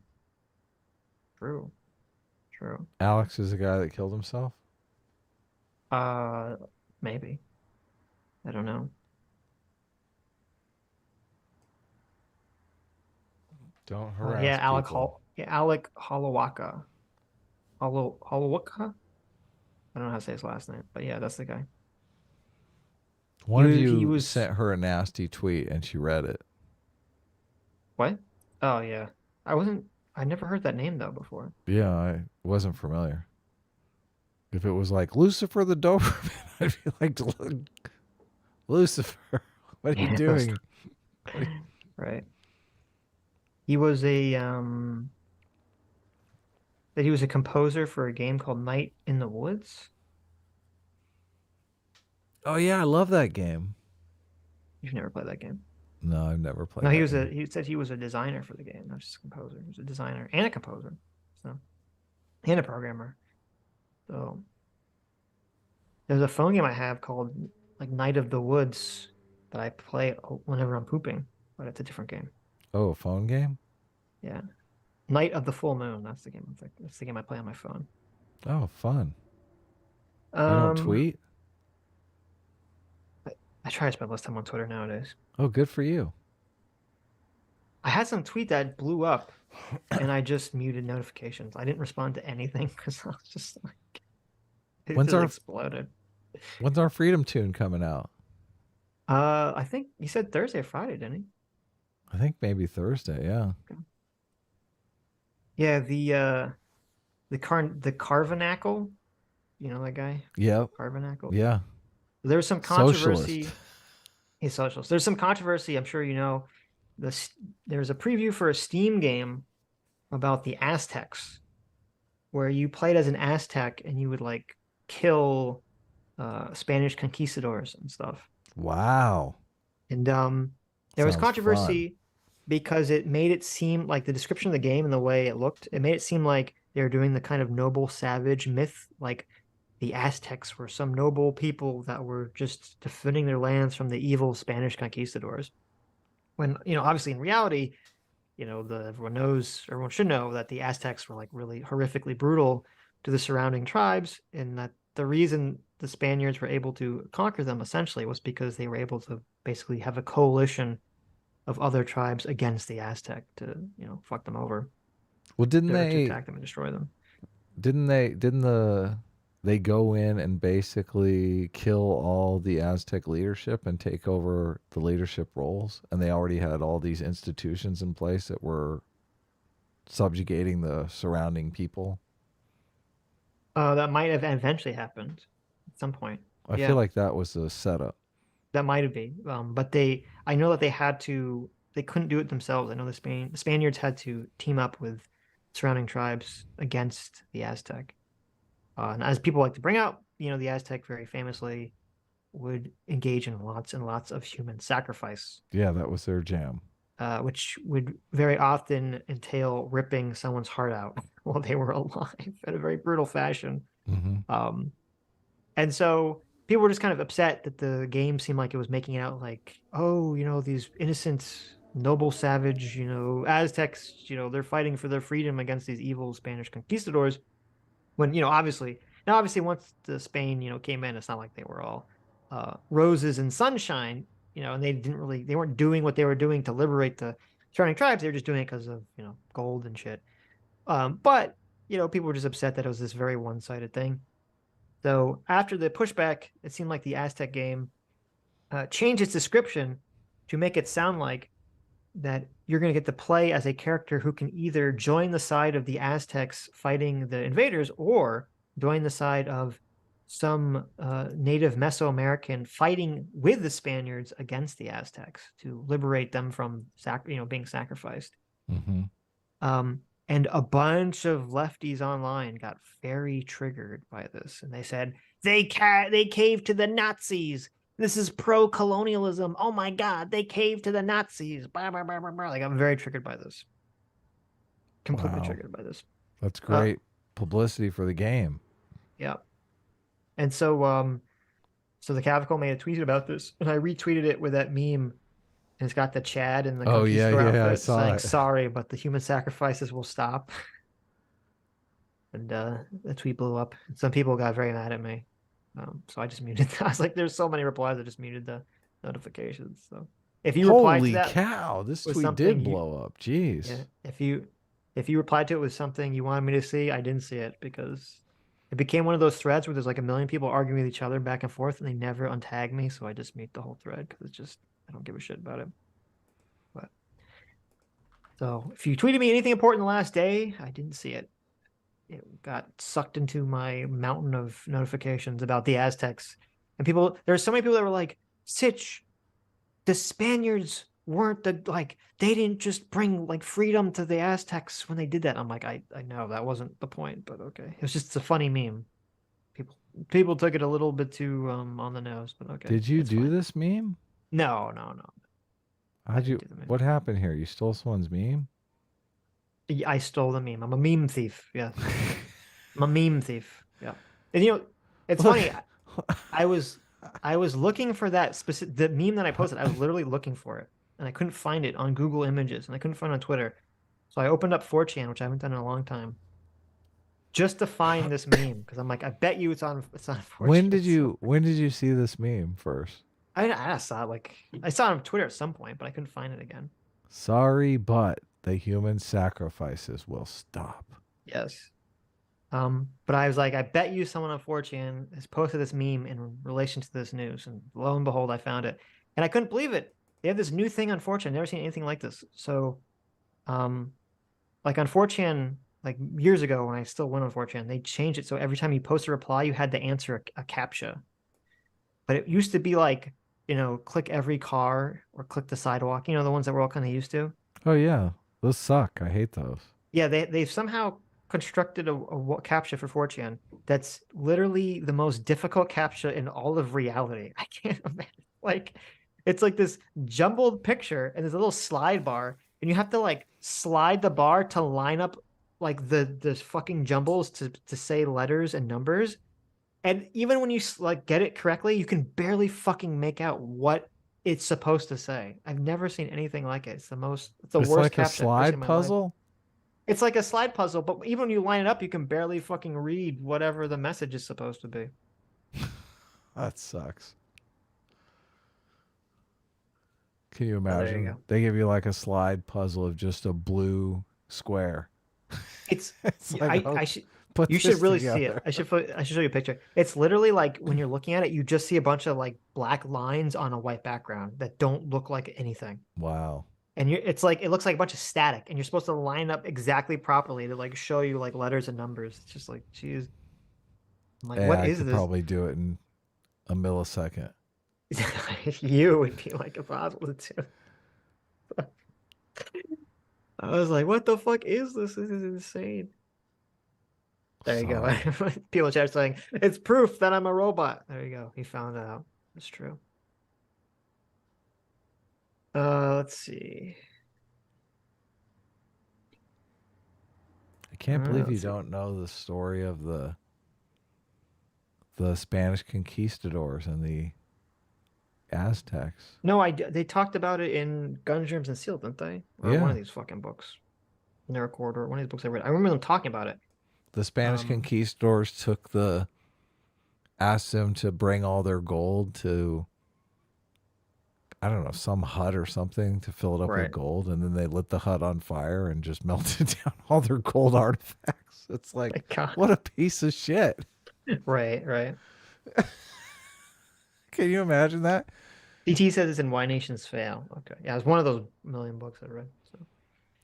Yes, supposedly because they didn't have any of those institutions in place in North America. This is why America is so based and badass, and South America is so shitty and sucks.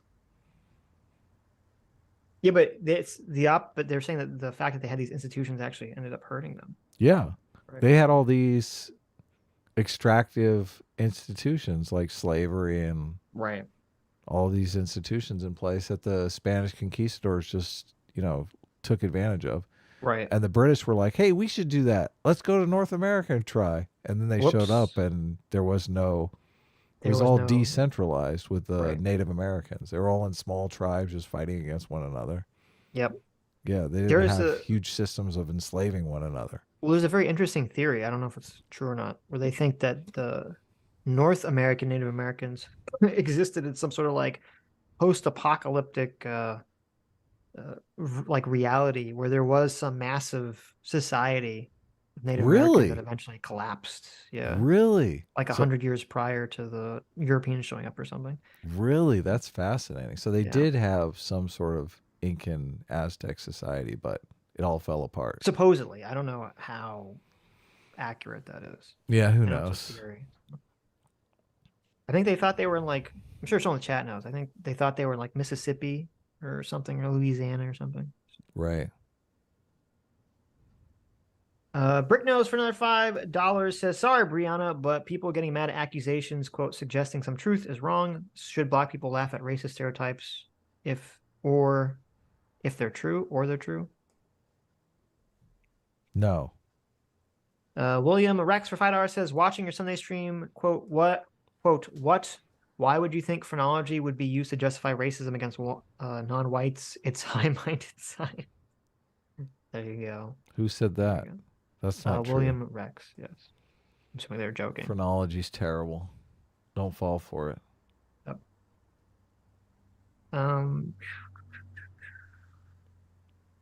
Oh yeah, Shinto sent me the clip of Brianna Wu saying what she said on our stream about the January 6th thing. When I was listening to the clip, because I'm pretty sure, I don't remember if I caught it when she said it the first time. It's either. I mean, she said that she didn't mean it. I think listening back to the clip, I think she actually misspoke. I think what she meant to say was she thought January 6th was the most terrifying day, topped only by 9/11. But she said it inversely. I think that's what she meant to say. So. Look at this. Good faith Gary. Dr. Lewis says it's not a conspiracy theory. It just wasn't some massive society. Oh, okay. It was a Mississippi River Valley Empire? Question mark. No. Well, I guess, yeah, I'm assuming it didn't reach the heights of like the Aztec Empire or something like that. Sodoge, I didn't ask Sodoge's question because I purposely didn't ask this question, Sodoge. Let's hear it all answer. Says, does Brianna support children voting? Yes. I'm so tired of that conversation. I know you are. Oh God. You're so lame. You just want to disenfranchise Americans. It's terrible. It's so lame. I was like, if I ask that question, we can't just like do like a funny meme. Adam's gonna be like, no, wait, seriously, Brianna, listen, here's my argument. I feel like 20 minutes wasted on this fucking children voting shit. I don't know, why are you so dismissive of it? It's like so many people. Yeah. I get so many messages from people that say, I'm really coming around to your parents voting for the kids argument. Families deserve more power. It's a way to give them more power. Okay. Janie Cat for 11 Canadian says Game Journalist Pro mailing list was the whole core of Gamergate. Not weird that all the news about Gamergate was aimed one way. With that kind of collusion, gender crap was just a smokescreen to conceal the journal crap. I mean, I don't think so. I kind of half agree. Game Journal Pro mailing list was a big part of it, because it did show that there was seeming to be a level of collusion behind the scenes about fixing the narrative to be what it was. So I agree with that. I don't believe that the gender crap was a smokescreen. I think the gender crap was important, and that was sort of, they were just using the sexism gender crap to sort of shoehorn in, their political ideology into everything. To me, that's why Gamergate was important, because that was really the first, besides Atheism Plus, that was really like the first attempt to really do that. So. Yep. No, Dr. Diller sent me the article about the mound people in Mississippi. Cool. Been thinking about booking us some atheist people. What do you think? I mean, if you want.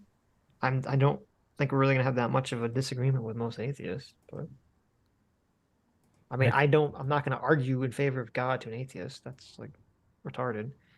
But next week we have Nerdette Newsstand, who's a controversial character in the Comicsgate community. Oh, I gotta watch that conversation she had with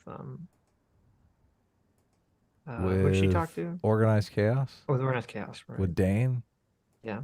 I guess Dane has a similar Mr. Girl take on pedos, so I think that's what triggered.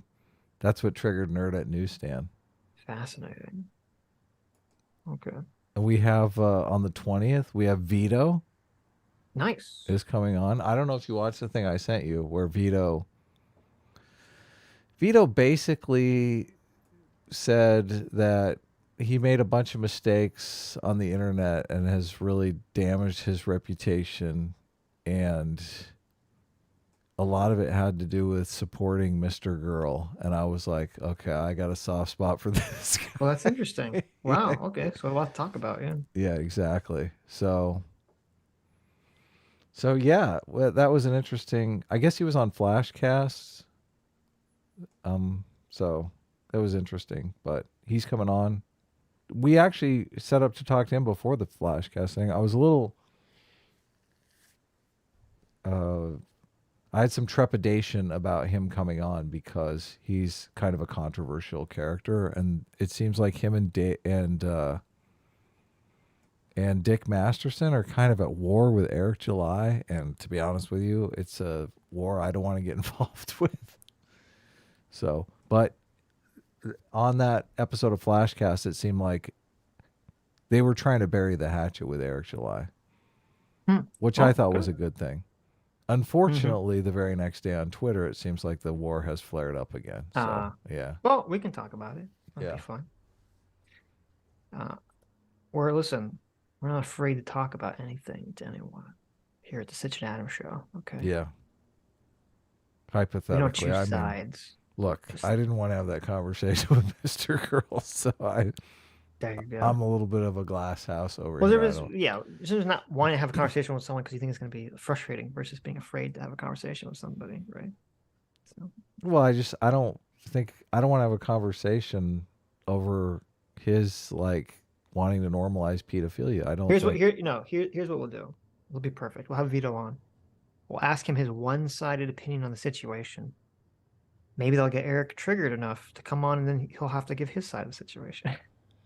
He's not going to, though. Oh, Eric is not. Eric is a completely different personality. Okay. There's a little bit of a culture thing going on here too, which You're saying we can't grift off this to get Eric on the show. My big question for Vito is, has this helped the sales of your comic or hurt the sales of your comic? Because my gut tells me that it was a big fucking mistake, and the reason I think that's why Dick Masterson went on Flashcast and was trying to bury the hatchet with Eric July. Someone in the chat said he went nuts. Who did? Eric July or Dick? Dick did go nuts. Yeah. Oh, okay. What happened? Bury that. Well, Dick. First of all, Dick went nuts, but then Dick ended up apologizing. You gotta. I mean, I don't know if you watched the whole thing. I watched the whole I didn't thing. watch any of it. I watched zero of it. Okay. So they have a conflict over storytelling.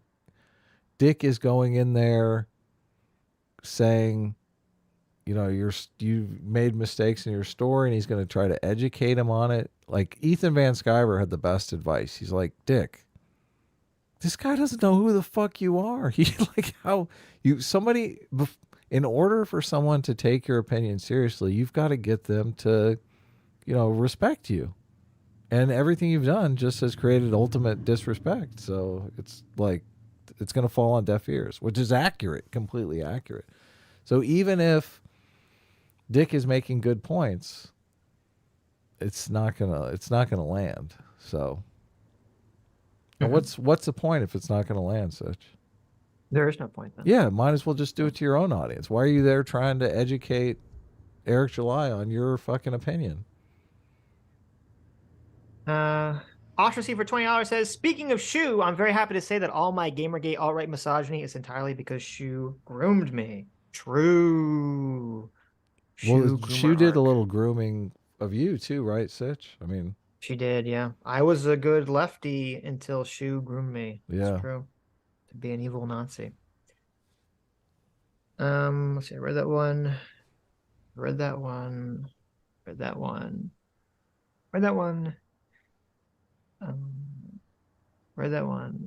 Jay Bowman for $20. Thank you, Jay. Says, love the show. Keep it up. Looking at all sides of the issue. A-team all the way.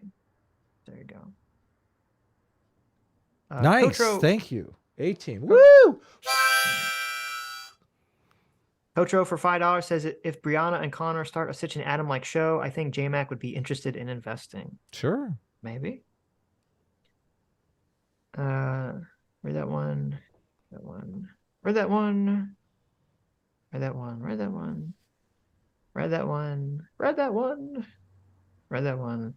Potro for another $5 says, I will stand up for Pyrrha and Mithra. There are more than just their massive boobs.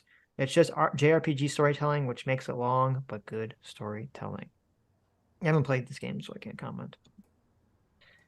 Jared B for $10 says, Pyrrha and Mithra are better written than any character in Final Fantasy.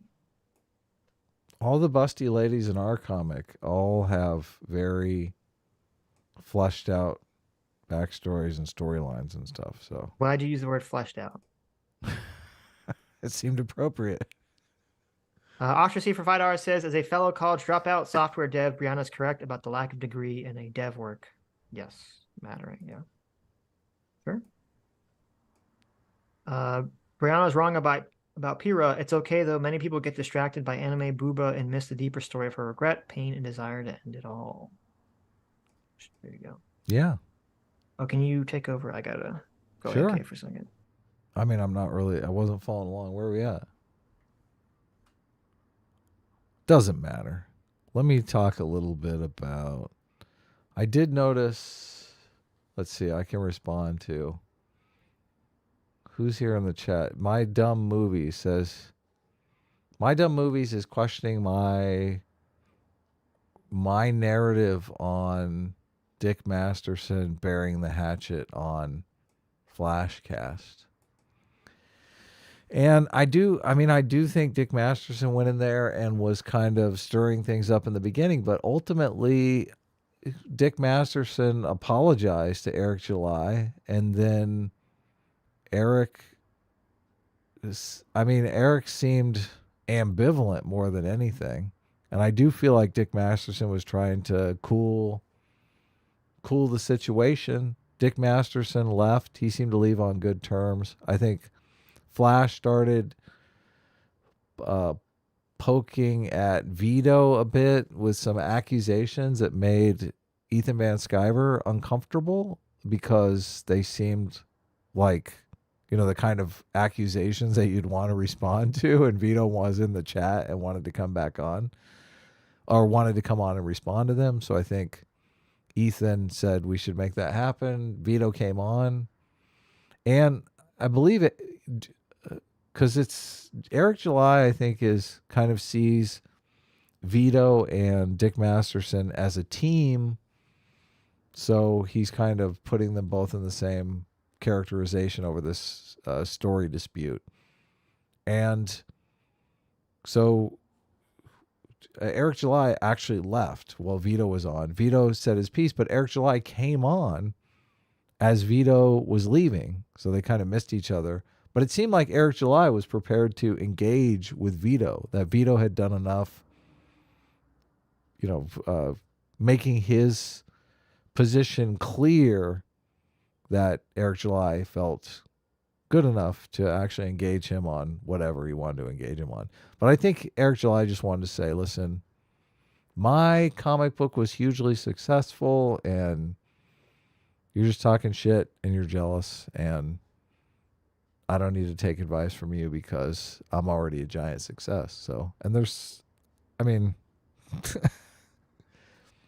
I think he made $3.7 million on his comic book. So it's awfully hard to argue with that kind of success. So I guess Dick Masterson was complaining because he was saying, there's a difference between a financial success and a critical success. But are there reviews on it? Is it? I haven't read the book, so I don't know. So I don't know if it's a critical success or not. So let's see if I can find a super chat here. Bricknose for $10 says, Adam, having parents vote for children doesn't improve the kids' freedoms. It only superpowers their parents with unfairly having more than one vote. It's just not a serious idea. Seriously. Is SRY seriously? Just a meme. Well, actually, it is a serious idea. It is a policy prescription that a lot of people are interested in favor of. Oh, look, speaking of, Daniel Irish weighs in. Oh, but it's not on. Here, I'll read your super chat in a second, Dan. I think Daniel Irish is in favor of the policy, so I thought he might be super chatting about that. I don't. Why is it such a look? If you have children, you have more. The logic goes: if you have children, you have more of an interest in the future than if you don't have children. If you're just single, so why shouldn't that translate into you taking their political interest into consideration and voting on their behalf? So if you think President Biden is going to be better for the future, or President Trump is going to be better for the future, you being able to vote for yourself and for your child for a better future for whatever candidate you think is better. I mean, why is that such a crazy idea? Are you talking about kids voting? Yeah, Brick knows. He did a $10 super chat. So Daniel Irish for $10 says, as far as I know, Vito holds the same position on pedophilia as Mr. Girl. Also, the reason Vito defends Mr. Girl is that they are friends IRL.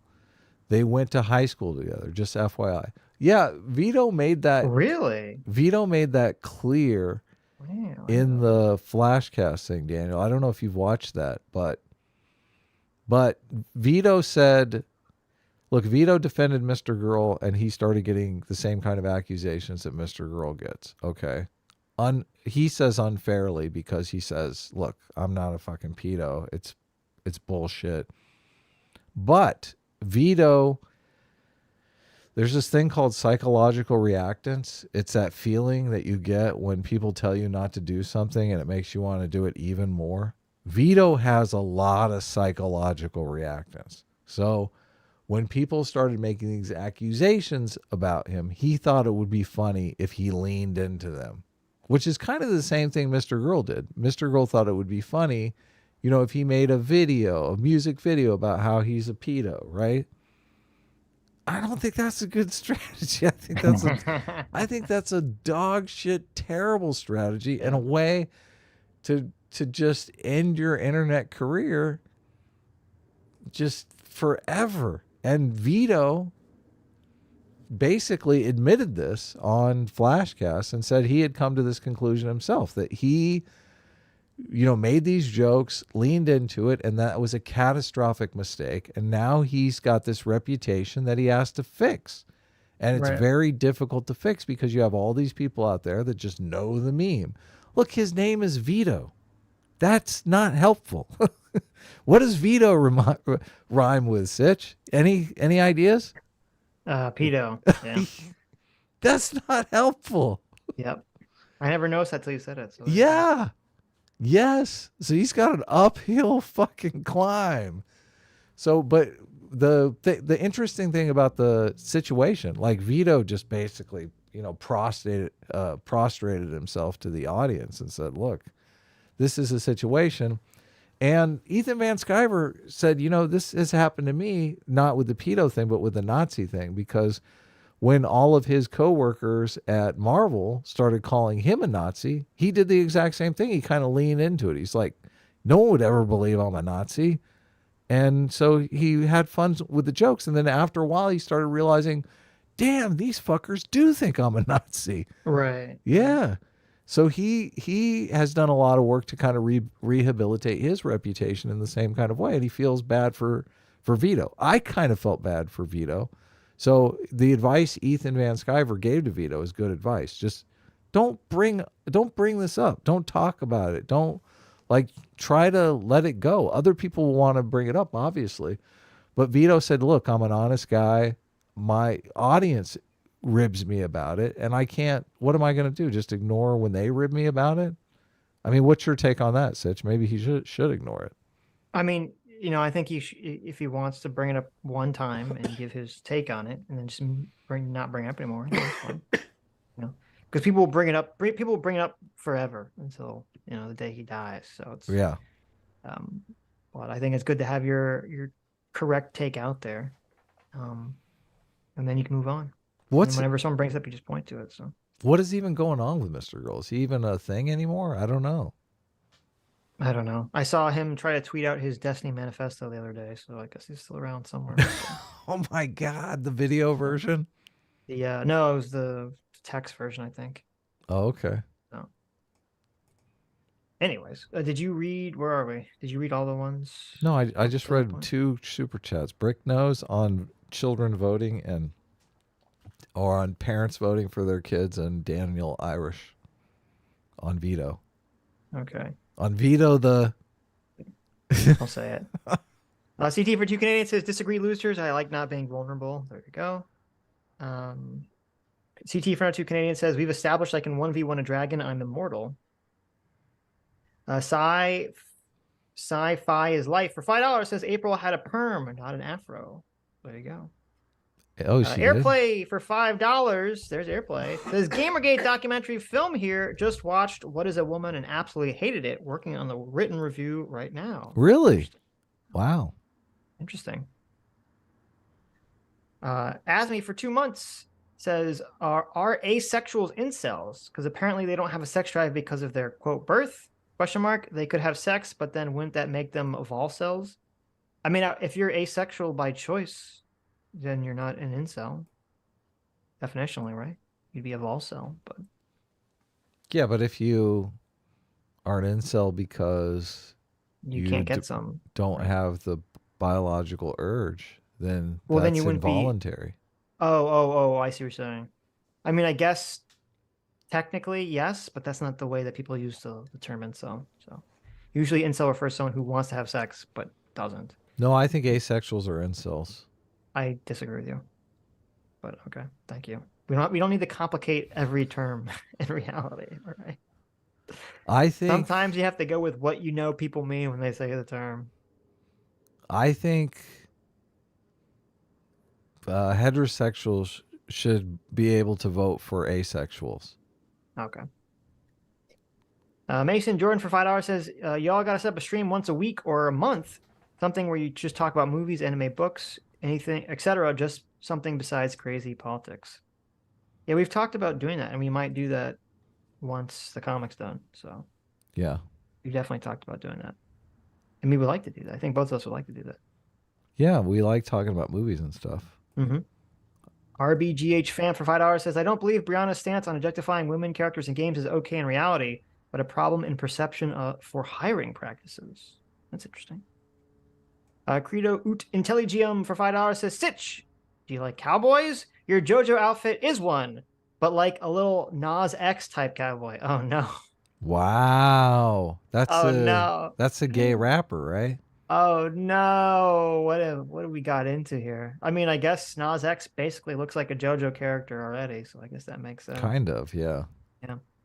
Adam, yours looks like Charlotte, but a sexy man with grills. Oh, that's cool. I like grills. Who's Charlotte? Who? I don't know what that means. Charlotte? As for cowboy, I mean, listen, I've never been a big Western fan, but I'm not anti-Western, so if you want to put me in a cowboy outfit, I'll take it. Wild Wild West is his favorite movie. Why would you lie about these things? Growing up as a wee lad, my favorite musical was West Side Story, but that wasn't really a cowboy movie. So. Let's see. Joe the Meg for $5 says, you guys need to dial up the Destiny Chank debate. Chank is a lefty Muppet. Oh, we will definitely watch it and maybe cover it on Sunday. Is that going on? Did it just start? It's been going on, yeah. Oh, really? I actually sent the stream when we end it. It'll send everyone over there. So really? Yes. What channel is it on? Destiny? On Destiny's, yeah. Oh, we should bring it up and watch a little. What the hell? No, I'm not going to do that now. Okay. We'll watch on Sunday. Okay. Look, J-Mac. J-Mac, our surrogate father for $50 says, this is my birthday, and all I want is the left and right to stop being crazy. Movies to going back to being good. AAA games companies to stop loot boxes. Doomer to garner chat's favor.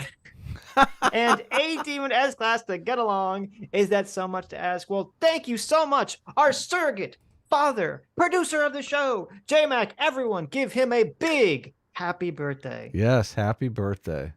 Happy birthday. Thank you so much, J-Mac, and hope you have a lovely, fantastic, wonderful birthday today. Yeah, yeah. That's awesome. I'm glad. Thanks for coming by and saying hi. Of course. Yes, thank you so much. Hope you had a wonderful birthday. Stock for $2 says, remember Steve Shives and Christy Winters. I do. Yeah. We never covered that video. Which one? Steve Shives and Christy Winters did a super cringy video about how to talk to people on the right. And I was right, yeah. These people are fucking idiots. That's true, yeah. So, you know, it's funny. So I know Steve still makes videos. I didn't know until now. Christy Winters still does videos. Really? She does live streams. Do you want to get her? You want to try to get her on the show? No. No? Literally, no. Please, God, no. I literally refuse. Okay. No, we're not doing that. Jesus Christ, Adam. Okay, I didn't realize you had such harsh feelings. Oh my God. You know, her streams get like 100 views, okay? Oh my God. No. I'm gonna put myself through that fucking mental anguish for nothing. She literally is getting like 100 views on her streams. You know, when you say that, you know what I hear? No, we're not. I refuse. I'm telling you, I literally refuse to do it. You know what I hear? I'm not talking to Christy Winters. That's so fucking dumb. Tell everyone what I hear when you say that. Yeah, you're hearing dollar signs. Listen, if you want to ask Steve Shives to come on and talk about some dumb shit take, I'll talk to Steve Shives about whatever shit he wants to talk about. Okay. Steve Shives would be a bit more difficult to get. I know, but I'll talk to him. I'm not gonna fucking waste my time with the irrelevancy of Christy fucking Winters. I don't look. I was specifically talking about... That's my sexism. It's because she's a woman. I was specifically talking about when you say she gets like 100 views. I think, well, she probably would want to come on. I know. That's the problem. Yeah. I don't... No. Not doing it. I don't know. It doesn't matter. I'm telling you we're not doing it. I'm literally directing you that we're not doing it. Galleon in the chat says, do it, Adam. Yeah, okay. That's great. We're not doing it. J-Mac, our surrogate father, thank you so much. Oh my Happy God. birthday, giving us 100 gifted memberships. Oh my God. Happy birthday to all of us. Jeez. That's true. Welcome new members. Thank you so much.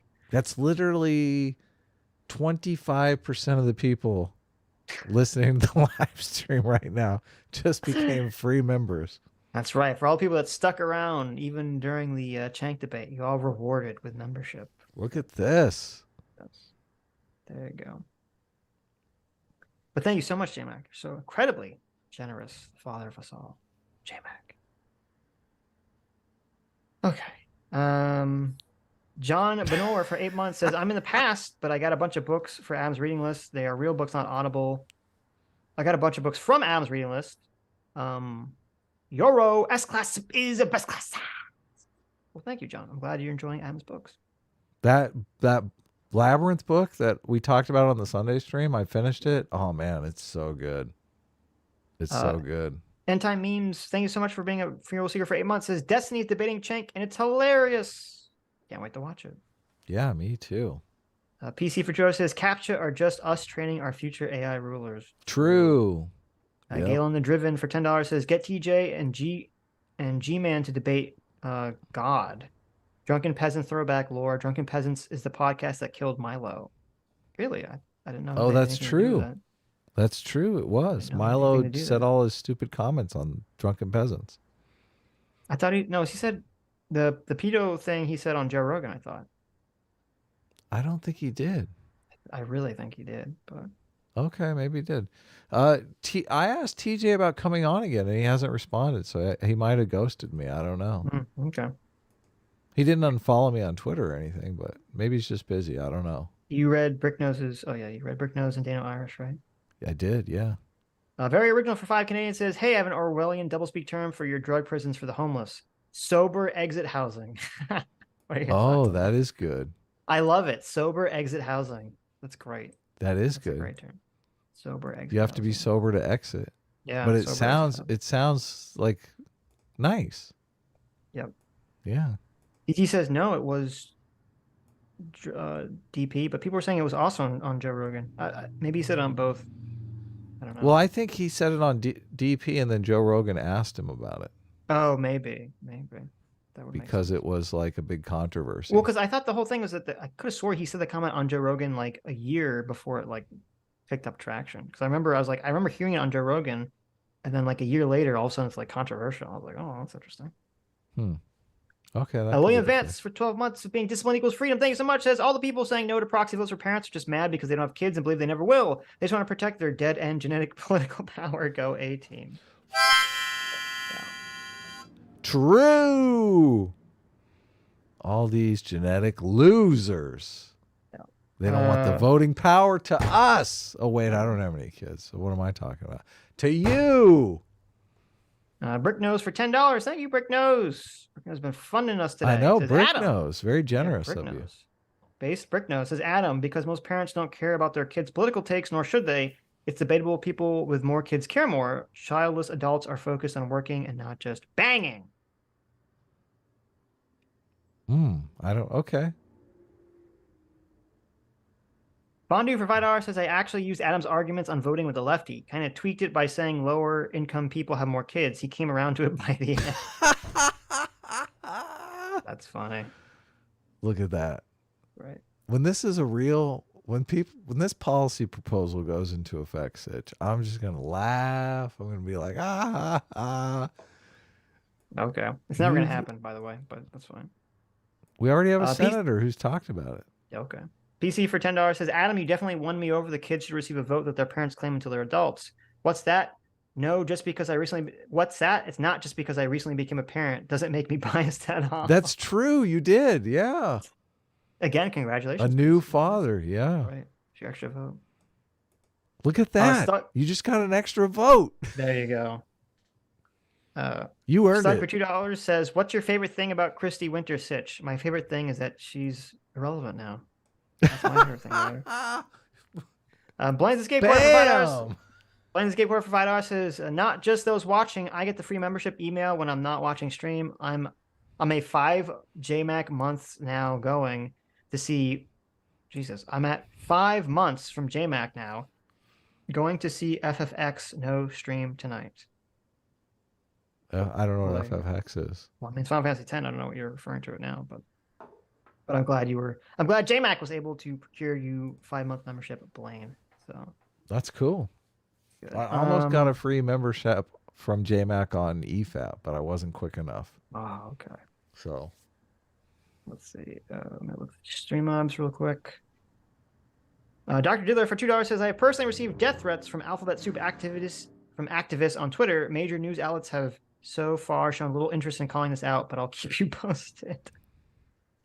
Dr. Diddler for $2 says, weird how all the sexism is a problem when it's directed at women, but when it's about a self-admitted misandrist, it's off topic. Shouldn't all sexism be addressed and not deflected away from?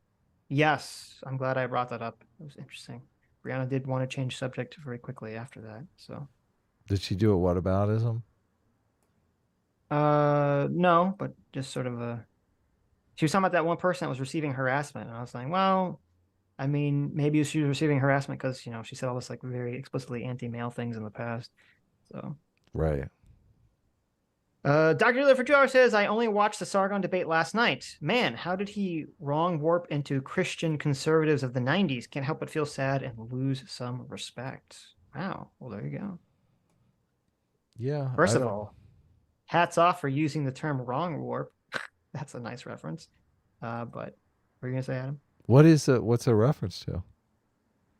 It's a reference to in Zelda and other video games when you're able to load in incorrectly in a glitchy way that you end up using to your advantage to like wrong warp to places in the game you're not supposed to be able to get to. Oh, okay. Yeah, Carl is on the Christian conservative path, so I did feel like a lot of the arguments he was making would be a lot more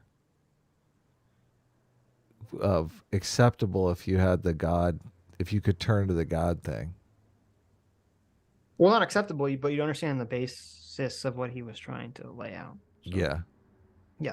Well, acceptable to the people who believe in God. Yeah. Well, I don't know, because it's weird, because he believes in like Platonic forms.